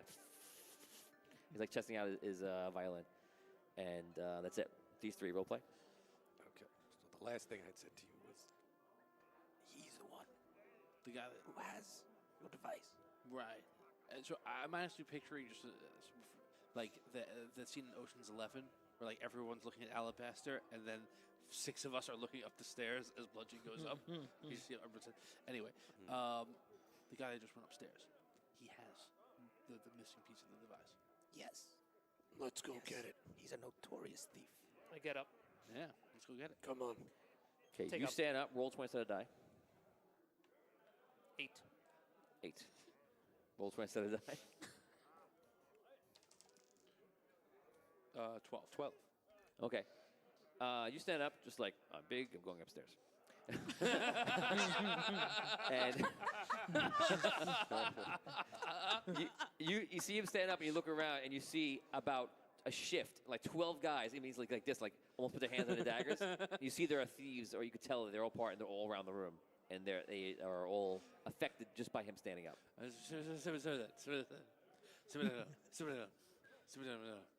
What? Sit back down.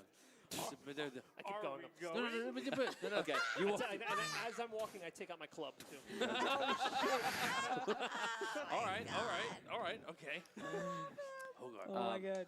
As you're getting up and you see the large merchant dwarf, and you guys bump into each other, and you have a moment where you're both trying to go up the stairs at the same time. He goes, "Oh, what? Get this walking giant man out of my way! Get out of my way!" I just no. I run over. You. Get out of my way! I'm walking upstairs. Oh, they're not upstairs yet. Damn it. Pardon us, good dwarf. Please go first. Thank you. He squeezed my. Thank you very much. When he gets up the steps, is he by himself? Yeah. He turns the corner. You're there. I was actually going to go make like I was going into her room. Okay, you can make it. He sees you. He goes, looks behind him. Goes up to room 6. He goes, Oh, good day. My room. He goes in. There are a lot of men that are ready to When he attack goes us. into the room, as Yeah. he's going in, I want to get like first. I want to see if I can get one of my picks and like stop the lock from locking behind him. You want to rush back and try to do that? I figured the rooms are right next to each other. I don't know. Roll. Maybe. You have to roll incredibly high for that. Okay. 'Cause that's a ridiculous All thing. right, give it a shot. What the hell? That's why we're here. Never before ever Dungeons & Dragons did you ever try to do anything like that. Try to go back in, get it, and cast the lock. I want to maybe stop. He was never Thistle Lightfinger before. Wow. Get out. What do I need? Oh. What do I need? High, 20 or above. Unnatural. 24. Oh, my God. Okay. To the tune of Chariots of Fire.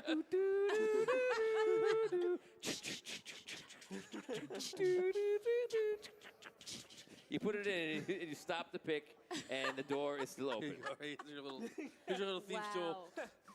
Did you go upstairs, Dan? What? Did you go upstairs? No, we didn't. Okay, so Because- he went upstairs. They calmed you down. You just like let him go upstairs, Yeah, and we're you're annoyed. Yeah, I told him at the bottom of the steps, like, there are people ready to attack us. We have to think. That's all. Okay, so you guys are still just like calming each other down. That's what happens upstairs. You have the lock picked in there, and let's hold off on you guys. Damien, you're still enjoying the party, and Abyssia, Thistle has been gone for a while. I don't know if that matters to you, but that is a fact. And do you want to do anything, or you're just chilling out? I want to go upstairs and check on him. Okay, you go upstairs to see the three gentlemen, the huge half giant. You can't see anything past him. It's like me everywhere I go. I can't see anyone. So you go up there to the stairs, and these gentlemen are standing in front of you. You know Archie Fence. You see him. You might want to say hello, and perhaps. Archie. And Hello, Abyssia. I'm noticing everybody going like do I towards see the that? Yes, stairs. yes. You see. Well, before I go, I want to walk over Upstairs to getting a lot of action. Botorius. Okay, and so you I actually. It's not before you go. You go to Botorius. I go to Botorius. You go to Archie Finn first, and you're like, oh, hi, hello, and then you reach back to Botorius. Yes. And then you. And I let him know that if I'm not back in a few minutes, just come check on us. I'm going to check on Thistle. Jeez. Upstairs? Yeah, we I'm should going be like, upstairs hey, to check old on buddy, him, yes. friend. Okay. As if. I'm sure he's in my room, but I'm sure Where's your room? I don't know where Oh, your you have room no confidence in Thistle? I just expected No, that. don't talk shit. Where's Yeah, where's okay. your room again? Room number 7. Oh, Some guy goes, oh, look at this one. He's gonna get in the room. Oh, I bet he is. Get outta here, you Oh, mongrels. lucky dwarf. Get out of here, you mongrels. Oh, I'm gonna leave. All right. Thank you. You mongrels. I love it. Another round over here. Right, Botorius. So I leave. Okay, so you go go upstairs. Okay, you start trying to go. She starts trying to go by you guys. Go upstairs. You let her go by. You walk up with her. What do you do? Well, I kind of let her start going by, and as she's walking up, I go, Abyssia, I wanted to ask you something. Allow me to walk with you for a moment. Sure, come along. It'd be nice to have some company. Do I hear any of this? No, we just roll. Yeah, we go up with her. 18. Yes. Okay. You don't hear every word, but you know you can hear the voices, and you can kind of tell who it is coming. Is he in the hallway? So I He's- want. You're not there yet. Oh, okay. What I want to do is I want to leave the door unlocked and just take the pick back out and put it away. You leave room 6 unlocked. Yes. To pick back out. Okay, and then you just stand there. Yes. In the hallway. I go back towards 7. You know what? I go back towards 7. Okay. So you make the turn. You go upstairs. You make the turn into the hallway. You make the turn in the hallway. Are you following? Yes. Yeah. Okay, and you guys make the turn in the hallway. So Everyone goes upstairs. Victoria's downstairs, just bored, just looking around. That's Calling people mongrels. Mongrel. I can always spot him. Mongrel 1. Mongrel 2, Mongrel 3, Mongrel 4. I'll fight you. I'll fight you. I'll fight you. You're cool. So all of you are upstairs, and the party is downstairs, and you guys are all upstairs. And you see a small halfling, to the ones you don't know him, just standing in the hallway, No, like of course, innocently. Oh, hi. I am so shocked to find you here. But happy that I did. What's going on? Well, when I came to visit you the other night, I had left one of my bags in your room.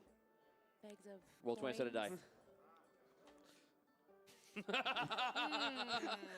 It was the most obvious lie ever. Well, it was. One of your bags, right. Yes. Okay. Well, I just came up to check on you and see if everything was okay. Are they up here with her? Like they all came at the same time? Okay. Do you know Arky? Yes, Arky. Good. Arky, Thistle? Pleasure seeing and you, Arky. How you Arky, been? who are your friends? Oh, this is Finn and Hogar. Pleasure to meet you, gentlemen. And I know why they're here, correct? You do. What did you have to ask me before, Arky? I just wanted to know how it was staying at Smithy's. It's very nice, thank you Oh, for that's asking. wonderful. Roll twice, let it die. 14. Okay. Yeah. He's a nice guy. Has it been good guy? Crowded? Are all the rooms occupied? All the rooms. I'm I'm not pretty jumping sure in here. that burp gets me every time. All the rooms are occupied, and of course, Bludgy's in the one right next to me.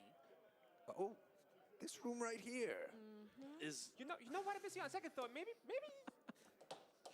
we should go back downstairs. I think where's Brotorius? Child, You. kid, child. You. I am not a child. I'm Point- young. I'm no child. I'm sorry. I didn't mean to be offensive. You just look very youthful to me. I apologize. Anyway, the Bludgy, did he come up here? Is he in one of these rooms? Oh yeah, a little while ago. He's actually in that room right there. You. Here. You don't want to be here. Go downstairs. I don't think we want to be here. Let's go.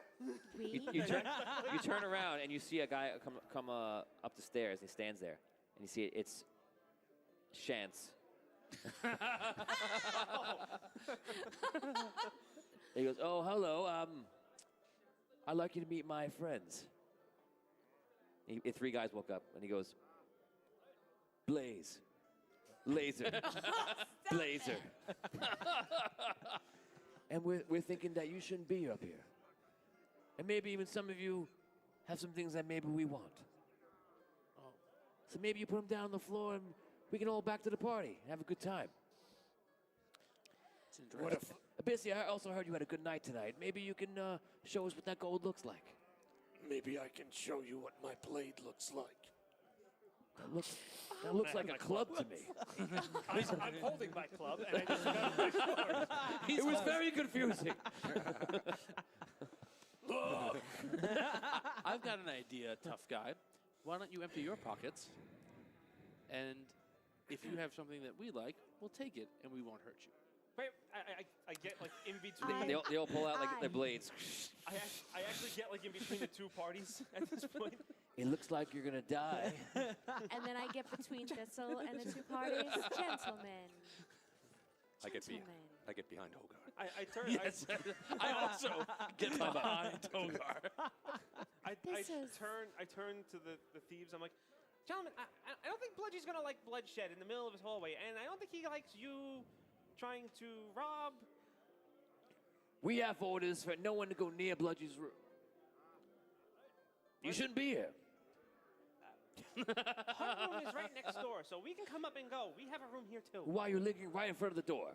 Well, because we're having a conversation in the hallway. Where We'll else are we have supposed it. to go? Bludgy is real particular about people being in front of his door. Now he's hanging out with his girlfriend, What and he if I- doesn't want anyone to be there. All right. Bludgy likes men?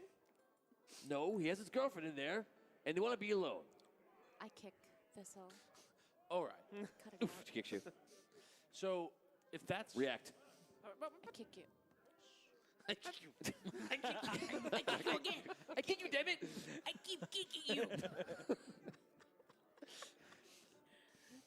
Oh, everyone has their blades out, including Dan. Right. I just have my hand out because I'm. It's a giant two-handed sword. Yeah, With one hand. And I step in the middle. You see, they're like sweating a little bit, but they're like trying to like hold their ground. I step in the middle. Yeah, you're in the middle. And still. I start talking to Chance. Yeah. And I just let him know that You guys named him. Chance. I was just taking my friends on a tour. They'd never been upstairs to Smithy's Tavern. They just all came to celebrate this evening. We're not looking to cause any problems. I'll tell you what. Wrong voice. Yes, Alabaster. Alabaster comes out of the bathroom. I finally took that poop. Let me go downstairs. I'm here to defuse the situation. He goes downstairs. Well, now what I was going to say is much different than what he was saying. You give me all your gold, and maybe we'll forget the whole thing. Don't be silly. You had a really good night. You probably have about like 10 gold in there, which is amazing. Yeah. Really amazing. Do you think that Smithy would really appreciate you hijacking? Smithy doesn't get a say. Bludgy is the one that matters. Smithy plays by the rules. Maybe you should too. And you know what? You're right. Bludgy is the one that matters. Maybe I'll just go see Bludgy you. about this whole scenario. Stop kicking me! You're not getting her gold. I go over to the door. I go, "Hey, Bludgy!" and I bang open the door. Yes. So the door which is open, bangs open. Oh my God. And you go inside. Bludgy, you see what you guys are doing out here? This is ridiculous. Okay, you open the door and you see that there is nobody inside. Nice. He goes, now at the same time you do that, they freak out, they get worried, they flash, like a look to each other, and attack. And they rush in.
In a world where 7 people will play a game like never before.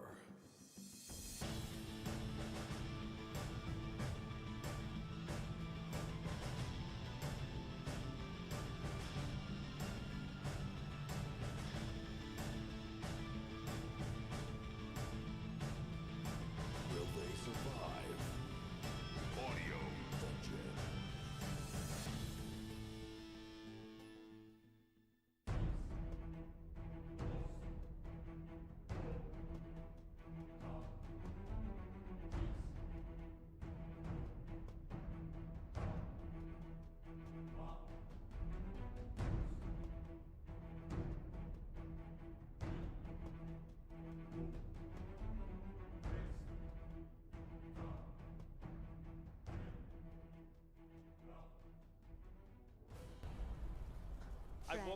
I go over to the door. I go, "Hey, Bludgy!" and I bang open the door. So the door which is open, bangs open. Oh my God. And you go inside. Bludgy, you see what you guys are doing out here? This is ridiculous. Okay, you open the door and you see that there is nobody inside. Nice. He goes, now at the same time you do that, they freak out, they get worried, they flash, like a look to each other, and attack. And they rush in. They attack 3 of them, us? well, one, actually, Chance goes in, grabs you, and pulls you back. The other 3 run forward and go right after him. Scariest one to them. Here they go. What's your armor class? Why'd you come upstairs? 9. 9. It's not been a Oh my couple God. minutes. Yeah, It's, it's like 30 seconds. Oh. No. Yes, it is. Fine. 8 damage. She was a couple. She told me a couple minutes. Yeah. Now you have DR, don't forget. You have damage reduction. Yeah. It's equal to your constitution, I believe. Is that DR for every attack? Yes. So what does that put me at then? What is So it? minus 6. Okay. So that was Yes, 2 8. attacks. 2 attacks. Good. So it's 2 damage though. Okay. Yeah. That's why you guys got very worried, but like you should be a little worried, but not that worried. Yeah. Okay. That's fine. So you see him take the attack, and by the way, you have a high pain tolerance, so you take you can like take like a cleave off your arm, and just like it feels like a pinprick to you. Yeah. Okay. So they in attack, he grabs you, he's holding you, and the other 3 attack. They all start getting around him. 2 of them get like shots at him. They do some damage. Some guy's burping downstairs. Voltorius is burping. He has no idea. Oh, it's you? Okay, it's Voltorius burping. And now, if you want to get involved, we do initiatives real quick. Roll 20 to die. Do your things. All right. 10. I'll just call them out. Ready? 20, 19, 18. 19. Go. All right, I go into Bludgy's room. Okay, you walk into Bludgy's room, and you see that the room looks like it's like very perfect, like no one's even been in it yet. And I immediately start searching around. You search around. Roll. A 17. No, I'm sorry. A 13. 13. Wrong skill. You look around, you're not having any luck so far. 18, 17, 16, 15, 14, 13. I'm still. You're being held. You can try to break out of it. I'll try to break out. Roll 20 to the die. Add your strength. Ooh, 18. Okay. You catch him in a good moment and like step on his foot. You do the girl thing. Yeah, I'm getting out of here. And you actually overpower him. You're very strong. And you push him to the side. And then you can make a break behind him very easily. If you want, in this round, you can go right down the steps without a problem. You can almost like half fall and run down the steps. Okay. Or you can stay. I run down the steps. Okay, so you just start tumbling and run down the steps real quick. 15, 14, 13, 12, 11, 10. Who's next? 9. On 10. Sorry. 10, go. Is Hogar just blocking the whole hallway? Almost. Or do I have a view? You can get of it by. You can get by. Yeah, because you can get to a guy if you want to. Okay. I'll just take a shot. You have a freaking gun. Yeah. Me and you were going to be on either side of him, shooting. As long as I have room to shoot. You guys like, he's like, okay. Here's how this is going to go down. Okay. This guy's got a handgun. This bar just became the Wild West. What is that? I take a shot at one of the guys. Go ahead. It is a very menacing weapon. Yeah. Like it is in real life. 23. Yeah. Is that a crit for you? You don't know? No. Happy Only 50th, 20. Happy 50th anniversary. You pull out right into the guy, almost clearly in the face, and Holy, what the? roll. Yes. Who needs 8 magic? damage. The guy goes onto the floor with a bullet wound. Chance goes, please! Bye, please. 9. Magic missile chance. Right. Yeah. 5, 6, 7. 7 damage. He falls down to the ground. He's hurt. Chance is down. There is 2 other guys left. And you go, what number are you? 9, 8, 7? You go next before they do. All right, I take my sword. Just The guy gets to say one word before you do that. It's I feel like the wind should knock them down. oof, 21. Nice. crushing. Goodbye. Yeah. I get advantage on damage too, so There's going to be a lot of dice rolling. I'll see you in an hour. Let's give you more dice in the future. that's 15 damage. 15 damage. Yeah. I feel like I need like the Street Fighter voice or like the other one, the Carnage voice, like crushing. So you just take your sword and you go, everybody who sees this will never unsee it. He goes, and he goes all the way down, and the guy falls to the side, both ways. I call these Morale check. Yes. Oh my God, he rolled a 20. He's all, Oh my God. he's like, I'm gonna do something. And he rolled a 20. That was his brother. That was his brother. He does like a thief jump on the wall and comes up and does like the Troy, Brad- the Achilles. Yes. The Achilles, yeah. Yes. There you go. Brad Pitt. While he's cut in half? Thank you. No, it's the other guy.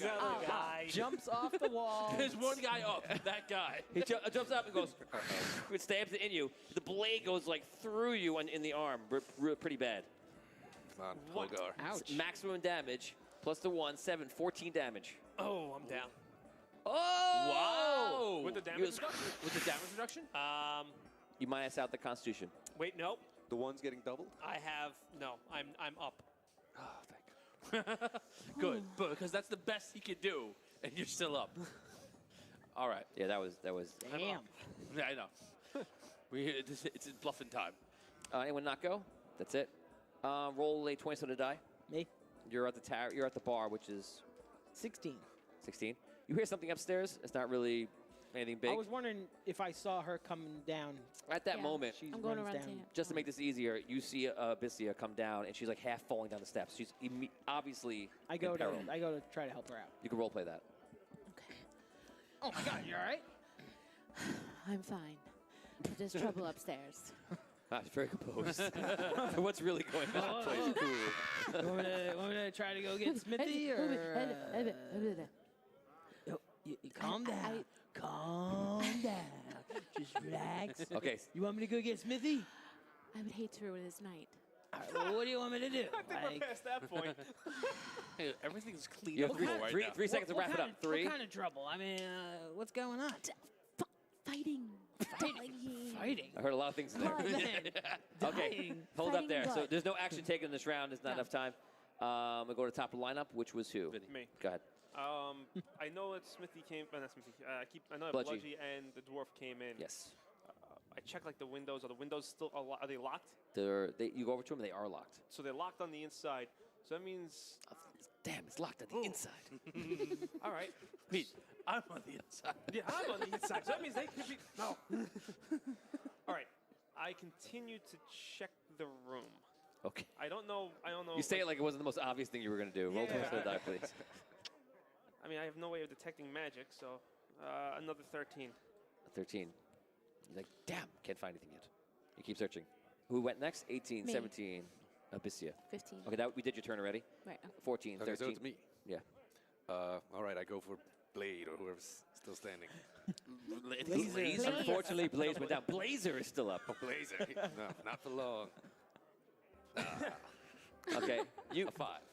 Blazer, who apparently is the quickest of the bunch. You shoot, and he's like, yeah. He's a bullet dodger. Dodge this. Another magic missile. Oh, he knocks him down to the floor. All right, 5, 6, 7. Oh, he's on the floor, and you see the energy damage is on his armor, his leather armor. And that's it. That's the end of that gang, or that little gang of the big gang. All right, are you okay? You look very hurt. No. All right, let's not bleeding profusely. Let's go follow the little guy. Can we get these bodies? Well, I'll try. Yeah, I'm not. trying to start dragging one of them into the room. Pick one out. He's so one up small. in each hand. I'm not gentle with them. Yeah. Banging them against the doors as I walk. By the way, I like how you're playing this character. I thought you were playing a much more gentle giant. I like this. Yeah. I'm very happy with this. Well, I mean, I'm Homicidal very half-giant? emotional right now. I was just found out that I'm a monster. So. Let's give it to him. Let's go. Okay. Ooh, you want to see a monster? I'm gonna show it to you. I got you. It's good, man. It's Wow. That's great. And I guess let's drag the The other two of us guy. drag a guy. Yeah. Right. He got 2. Where are you dragging them? Into Bludgy's room. Oh. This was in there searching. Okay, you guys are in. You see blood-stained men coming in. Aries coming in. You get the 2 bodies. We're gonna get the half bodies. It's not even half this. It's half this way. It's gross. I take the left side. Oh. Just grab a leg and just drag it by the leg. Hopefully, the floors are sturdy and the blood doesn't drip down to the bottom level.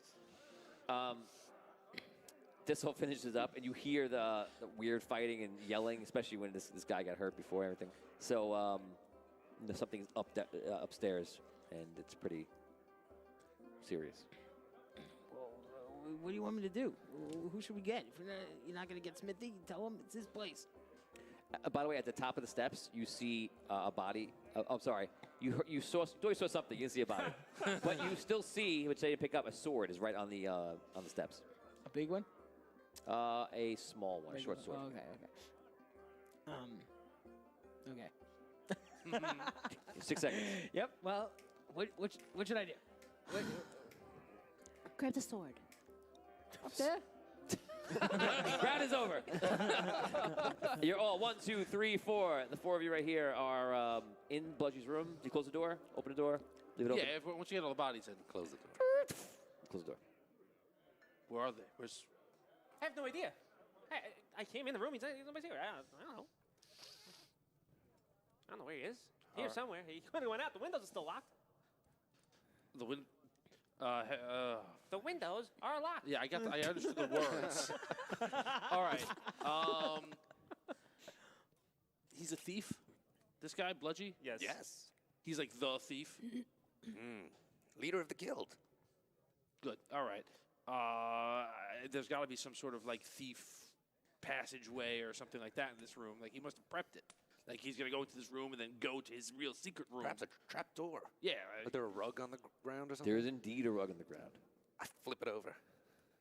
Flip it over. You don't see anything just yet. If there is there, it'll take more inspection. Which I will continue to do. Okay, so in sense, whoever is looking, start rolling a die. Damien, what do you want to do downstairs? I look. We're going to Damien. Let's see. Well, I'm talking to you. The last thing she said to you was, "There's a sword upstairs. I want you to pick it up." Wait. Why should I pick up the sword? What do you want? I'm gonna get in trouble here. Why would you get in trouble? This is like this is the equivalent of asking Norm to pick up a gun or a sword and do something. Right. That's where we're at right now. Yes. I'm trying to enjoy the party, and you're telling me to pick up a sword. I don't even know what's going on. Listen to me. There is no party to be had in a few moments because there's a lot of crap going on upstairs. Okay, so shouldn't we tell Smithy because it's his place? Fine, tell No, Smithy. I mean, yeah. Tell Smithy. All right, come on. And I try to, make my way over. Smithy is surrounded by like 20 people giving out orders. He's having a great time, and he's saying orders. He's like yelling everything else. You try to get attention, and it's like being at a bar and knowing that you will never get your drink. You're just staring at the bartenders, and you know you're like 50th on the list. He's completely not even seeing you. All right, fine. Let's go upstairs. You're gonna get me killed up there or something? No, I'm gonna get you a sword. All right. I love. By the way, I love this. Yeah. this is Damien in real life too. Like, he's like, I don't want to put my character in harm's way. I just started this character. I don't want him to actually adventure. I just want him to be an adventurer. Watch the adventure. You can have a life decoy model. Listen, this is No, it's real. It's real. Exactly. There you go. Do you go upstairs? What's my motivation? Yes. You don't have to go. It's Dungeons & Dragons. You do anything you want. You can leave, go home, go to sleep. I was thinking about that. Actually, Funny you say that. I was actually thinking about that. Yeah, you do not have to go up there. If you want to go home and go to sleep, and you can go move to the next city if you want. Whatever you want to do. I go up the steps. This guy. Is the sword at the top of the steps still? It is glimmering. I pick it up. It's like the biggest moment in your life. Victorious. So excited. Victorious. All right. I go up there. I turn back. And leave. And I say, Now all right, I am well, now I'm plus- up here. What do you want me to do? I am plus a sword. Do I follow? I mean, can I follow? Yeah, you follow. All right, I guess there's like follow you blood up. on the floor. I And follow you Yes, up. there's blood on the floor, and you're pretty sure that's an eyeball and a spleen. Okay, we're going to stop you one Damn second. The rest of you guys are inside, and you were searching around. What are your rolls? I had rolled a 15. 15. 12. No. 5. 15. I'm not looking for the door. I'm looking for stuff to heal me, like clean up my wounds or.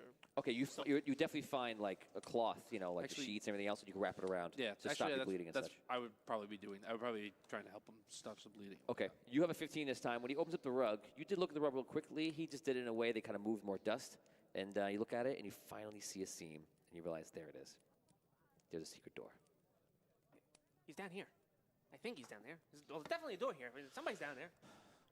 All right. I search it In the for same amount of time, traps. you bandage up. I search it for traps. Mhm. Natural 20. There's indeed a trap. Ooh, nice. You actually find like a little tiny rope that's along the bottom. You find it. You see the halflings going around. Climbs up on the dresser. He's following the rope. Goes like this over, and then you see a piece of wood coming from the top, and it meets in the center, and then there's like a circle piece of wood or a cap over something. Something is up there. I disable the trap. It's just to move. A 23? You disable it. It partially puts the trap off, but doesn't set it. And you see like a very sharp spear goes, and the spear stops, goes down only like a foot, and just stays there. The spear is meant to come down and literally just impale you from the head down. Well, hey, it's safe. We can go in. Wow, I wouldn't have think to check that. Yeah, that's well done. Not Pop child. open the door. That was a trap that was going to kill somebody first day. Nice. All right. Not this guy. Nice. We're doing great. That did not even occur to me to search for a trap. That's why I play the thief. and especially because right You're bleeding now, profusely. Yeah, your Warhead's not in the right game. now you're at like 1, 2, or 3 hit points or something like that. That Yep. probably would have been a kill. That would have been it. Oh yeah. Oh yeah. Oh yeah. That definitely. And my prediction would have been correct. Oh, is that your prediction? Is Dan dying? Your money was on Dan dying first day. I said that weeks ago. Yeah. Wow. Well, we've been all talking about how we're just going to be That's hiding true. behind you. So. Okay. did say that.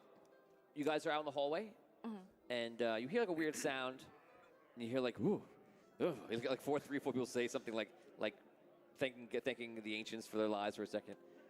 And it's just some weird noises and continue role play. Did you just hear that? Yeah. I think we should go check it out. All right. All right. I walk forward. I'm kind of. Is there the blood on the floor? Is it like trailing into that room? Yeah. Like, okay. Yeah. There was a So yeah, I'm body. going. You wish it towards- was any other room. Besides I'm following the trail. the walls are of- bleeding. The walls are bleeding. Yeah. It just looks like the Amityville Following horror. that Come trail. play with us, Damien. You get to the Slowly door. following that trail. Okay, well, you slowly follow, but you're there very soon. And you get there, you're outside the door. What do? You guys, everybody roll 20 sided die, the 4 of you? I'm gonna knock 4. Okay, that makes this easier. 17. on the door. 11. I knock on the door. Whoever rolled a 12 or above, you heard somebody before the knock. Like, you look at the door, and then you hear. Do it again for me. Who is it? It's me. Do I recognize? Can I answer too? Yes. Yeah. I know it's this all. Because you're a thief, because you're is what you part of your skills, you immediately recognize this Botorius. Is everything okay in there? Watch that door. And I. Yeah. Okay. There's a trap door. I got it. There. Is I just crack open the door like a little bit. Hey, Abyssia was scared, trying to see what's going on. What's with all this? Can I yank the door open? Everything's fine. I'm fine. All of a sudden, the door gets pushed open by yank the door Abyssia. open. No. And you stand there. You see all of them like this. They're all like caught red-handed, looking. Yeah, she just hell are brought you me up doing? here. There's also a spear hanging from the ceiling, like a foot down. Close the door. Get in. And they have a rug opened up, and there's a trap door. Actually, I'm taking the rug and putting it over the bodies. At least at first glance, you don't see. There's a reason I don't tell you things. Second glance, bodies. Well, now you have to tell First me glance, things. Yeah, rug. well, Weird unfortunately, bumps yes, and you're right. rug. Now I do, but now get in here. Quick, come on. Let's go.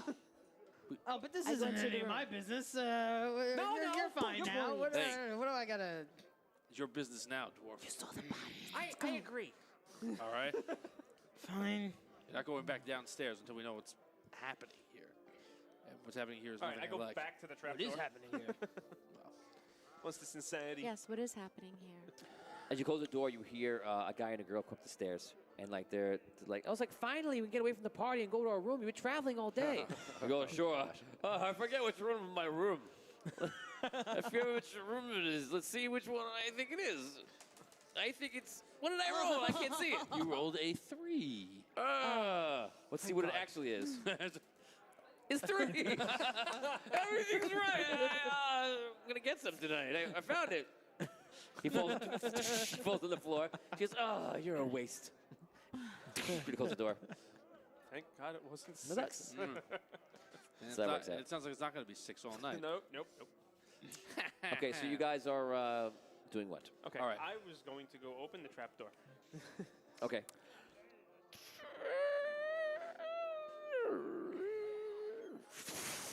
Okay. Audio dungeon. Nice.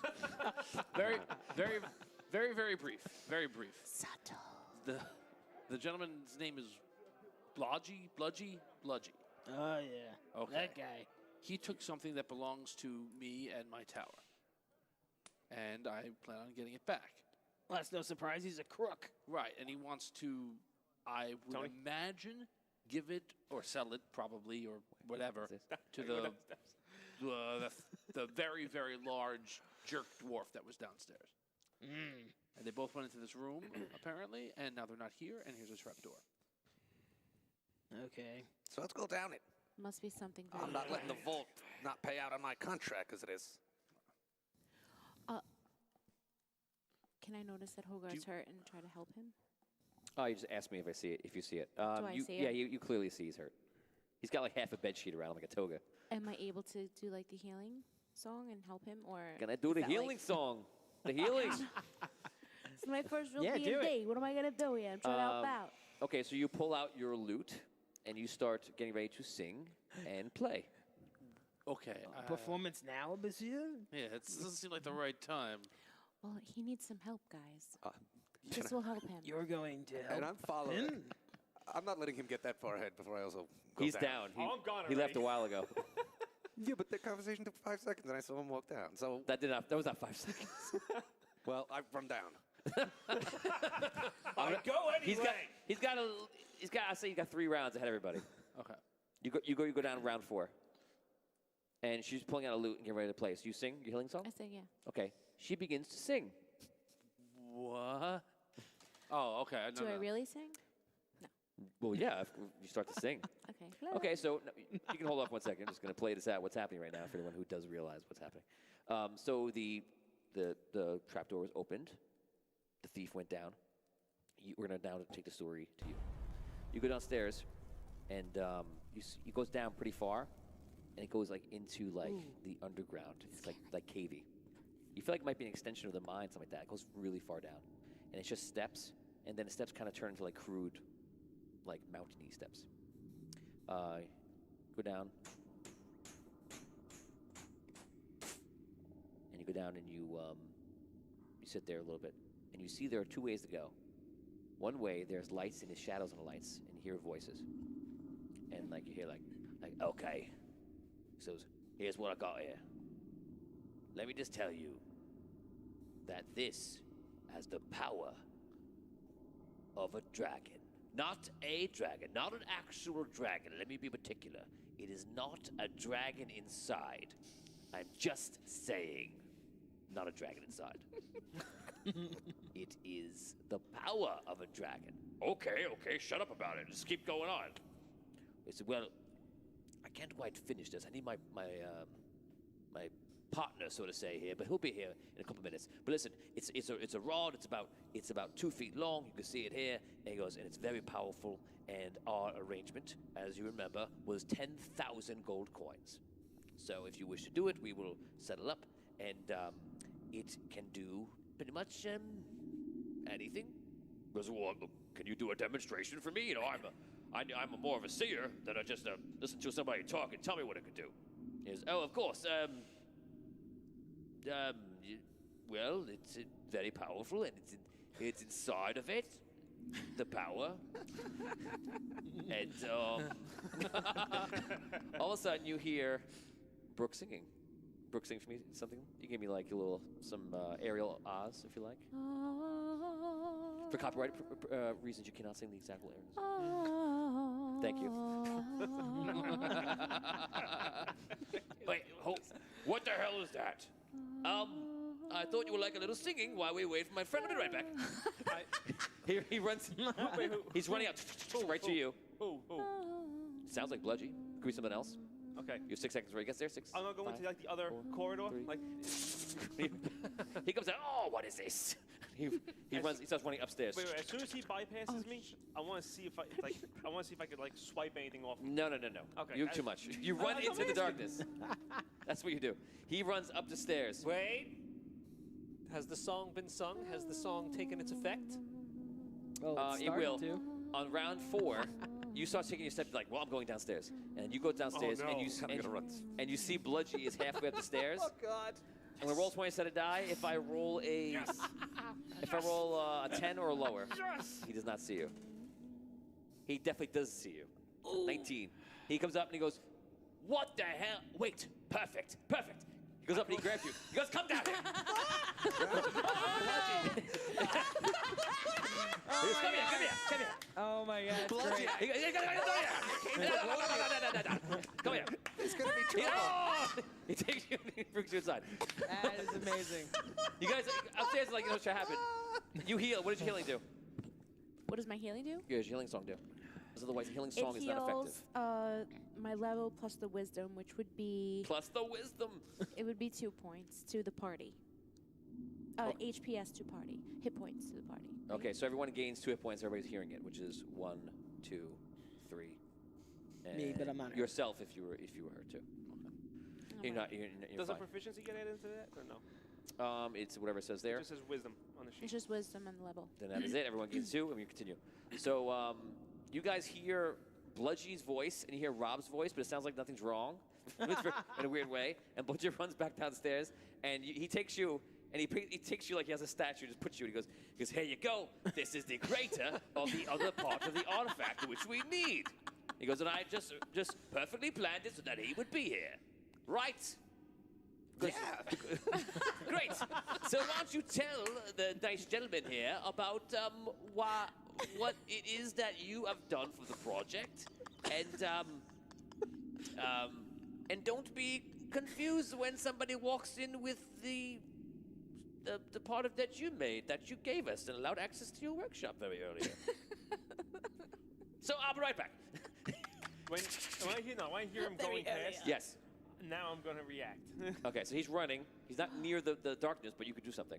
If he's gonna go to the intersection again, Yes, I'm gonna you don't- step out in front of him. It's a little more feet than that, but you could do something. What do you want to do? You want to jump out of the shadows, like a menacing halfling, like actually, like a mogwai? was he showing the item? You don't know. You didn't see it. Oh, You saw torchlight and shadow. Oh, that's right. Okay. So when he comes around the edge, around the turn, I want to jump out in front of him again. I just Okay, want to and stop do what? him. I just want to stop him. So what do? You say anything? Budgie! What are you doing here? There was a problem upstairs. Your men tried to interfere with some strangers. Well, go take care of it, and don't come back. No. What do you mean no? I am not taking care of that. That's their mess. That's your mess. Not my mess. Get out of here. What are you doing down here? It's a secret place. It's not very secret if everybody knows about it. Listen. You're lucky you are who you are, and your father is what he was and what he will be never. But my patience is running thin. Get out of here. Bludgy, I advise you to give back what you stole. Because this ain't going to end well for you. Move upstairs. Upstairs, you hear a knock on the door. Okay, put it in. Someone's messing with the lock. They open the door, and you see there's like all the thieves, and they're all there. You see, it goes out like to see them. Looks like a little concert outside. They're like, "Oh, hello. Why don't you put your weapons down, and we'll make sure this goes well for all of you." You see someone like on their toes looking over. Go ahead, weapons down. How many are there? I put it right down. It's at least 10 or more. You can't even see the app. I dropped the sword instantly. I don't have any visible weapons of a staff. Okay. Put that down. And that's you actually have a loot in your hand. The loot, okay. Do I drop? It's up to you. You put a loot down. No, not unless they say give me the loot. Okay. Oh. Okay. They come on over, and a couple of guys come over, and they start taking the weapons. They take it. He holds it. The guy runs down the steps. Pretty much doesn't know what he's doing. You see 2 guys coming in, and they're holding very carefully. They're treating it like it's gold, and they're holding the device that Rob's character Archie Fint made, and they're holding that, and they're bringing that downstairs, right past you. Gentlemen, I just want you to know that is mine. They look at you like, they went downstairs. The rest of the men, he goes, tie them up and bring them downstairs. So they start coming over to tie you up. Do you resist? 3 seconds. 3. Do you resist? No, you don't got to tie me up. I'll just go downstairs. Okay, you try to leave, and then they grapple you. Fine. Okay, 3, 2, 1. They do it. They do it. They do it. They tie you up. As he's tying me up, I say, look under the rug. Oh, man. He goes, shut up. They tie. You can see they tie your hands together, and they tie your hands to like your belt or like your waist, if it's possible. Which is basically they figure out a way to do it to everybody.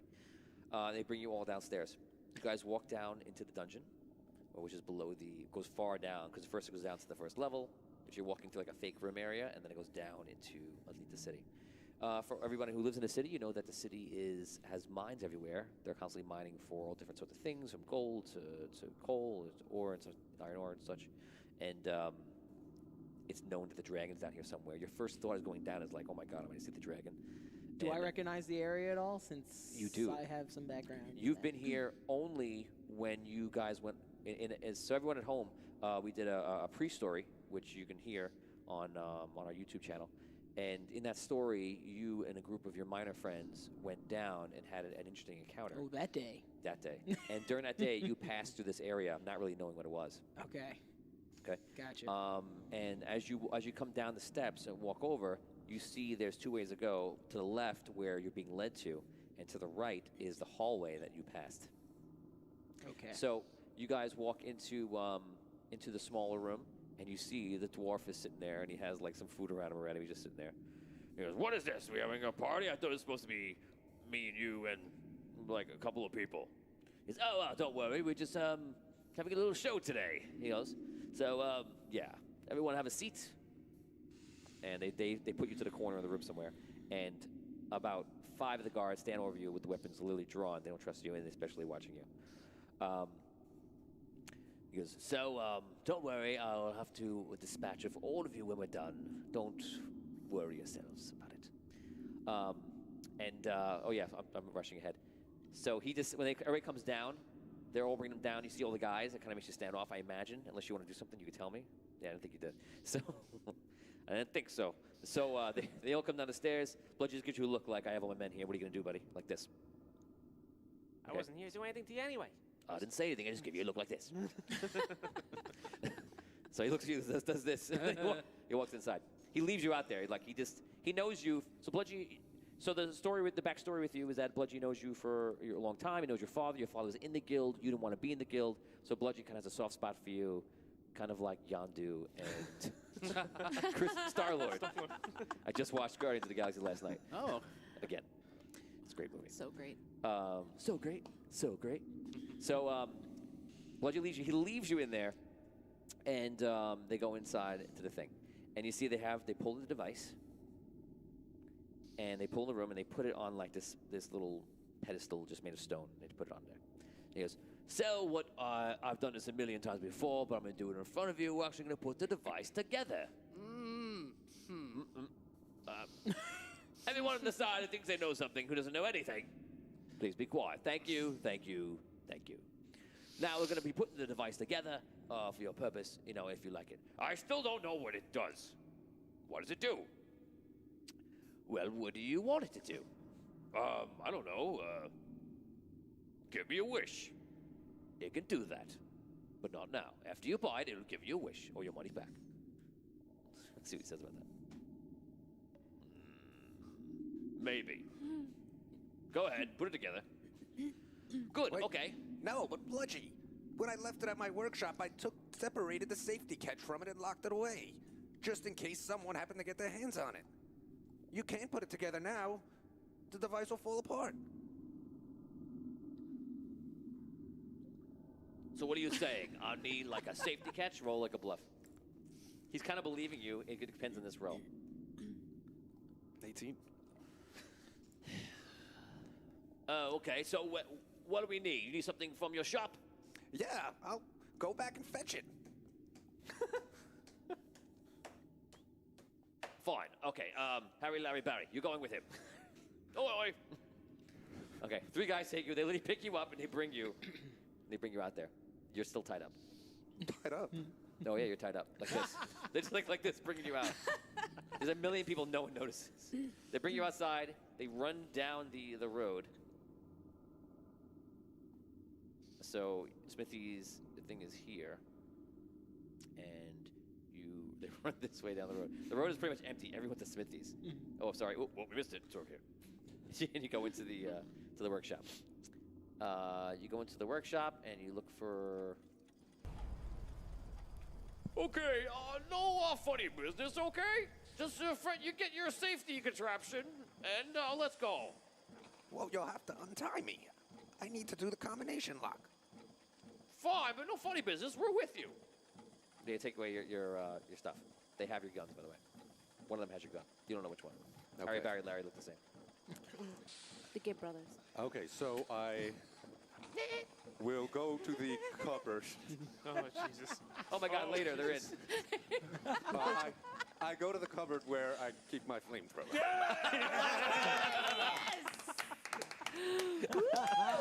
Rob's going to be a fan. Activated. Oh my my God. workshop. And I say, So you put your ouch pack on, you put it on, or you just get it? Yeah, I just open it up and I quickly just. They're looking right at you, right behind you. What was that? That looks like very big. Is that the safety contraption? Well, yes, this is part of it. Just what? Here, I'll show you. I quickly just throw it on, whip around, and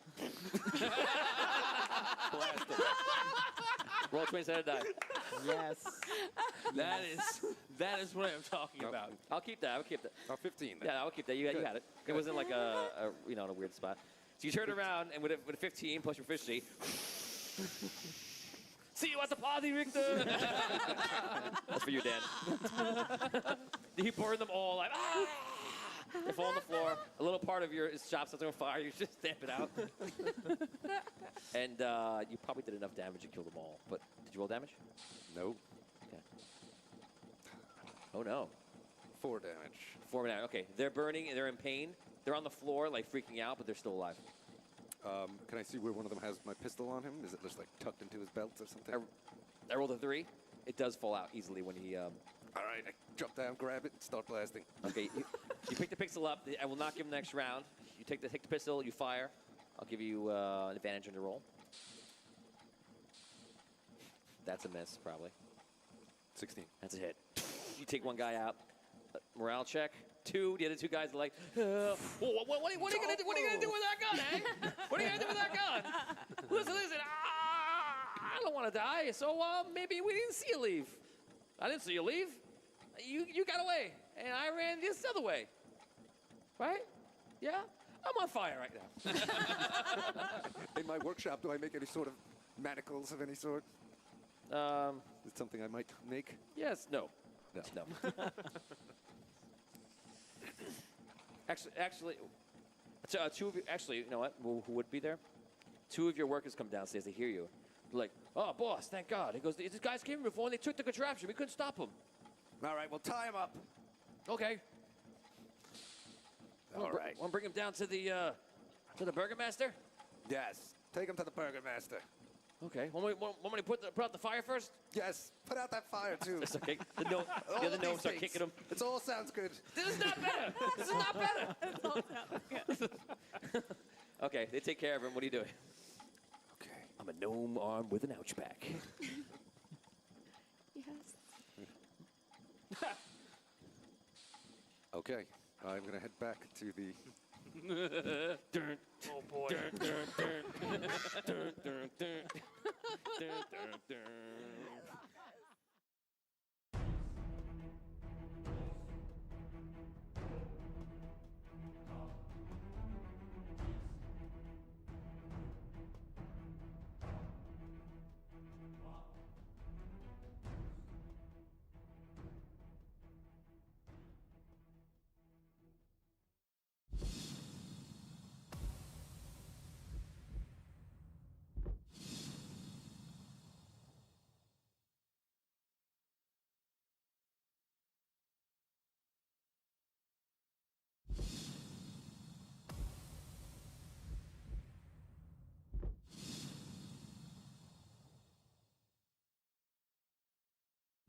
In a world where 7 people will play a game like never before.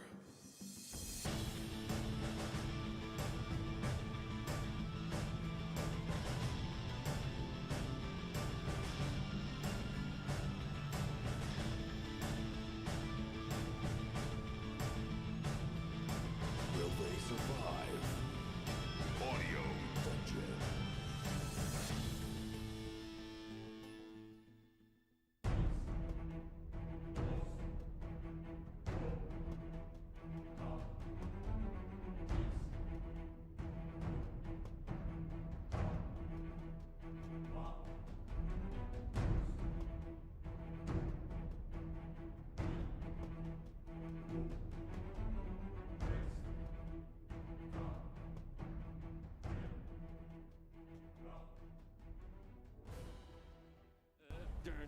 boy.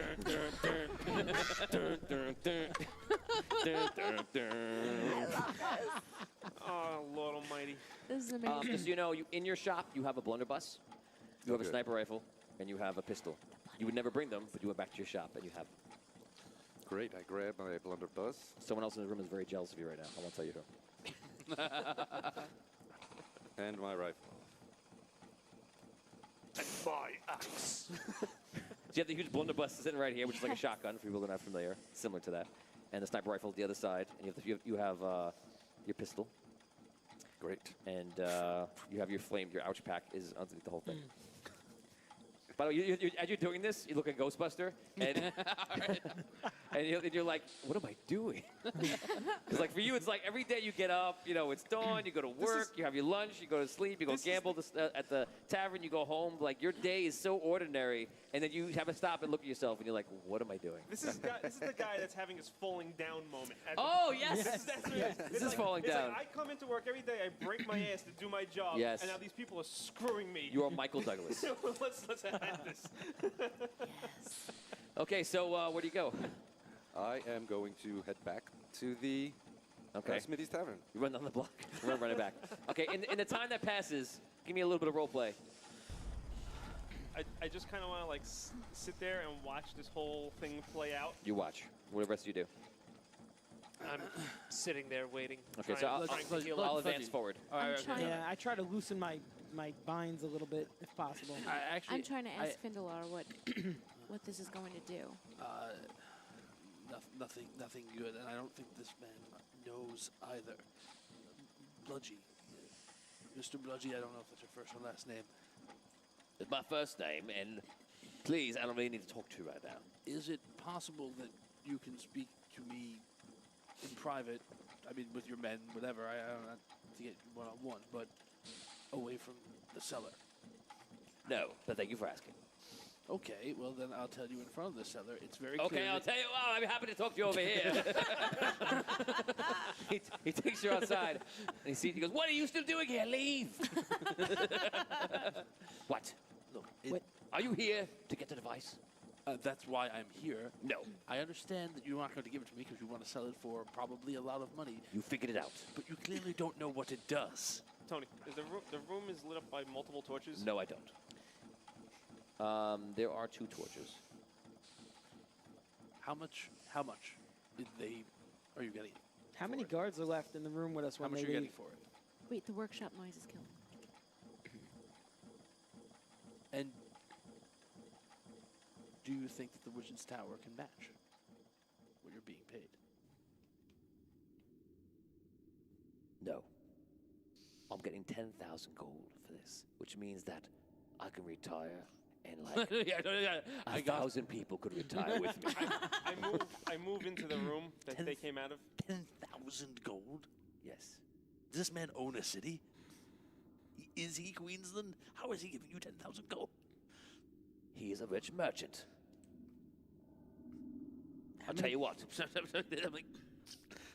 If you go on with it, go in with me, I'll give you 500 gold. I don't want any of your money. I'm going to have What's going to happen when I put it together? You're probably going to die. That's not going to happen. I've seen crazy, big things happen with it that didn't kill me. Did they kill anyone else? Maybe. Look, I'm not... Only one creature got hurt. Okay.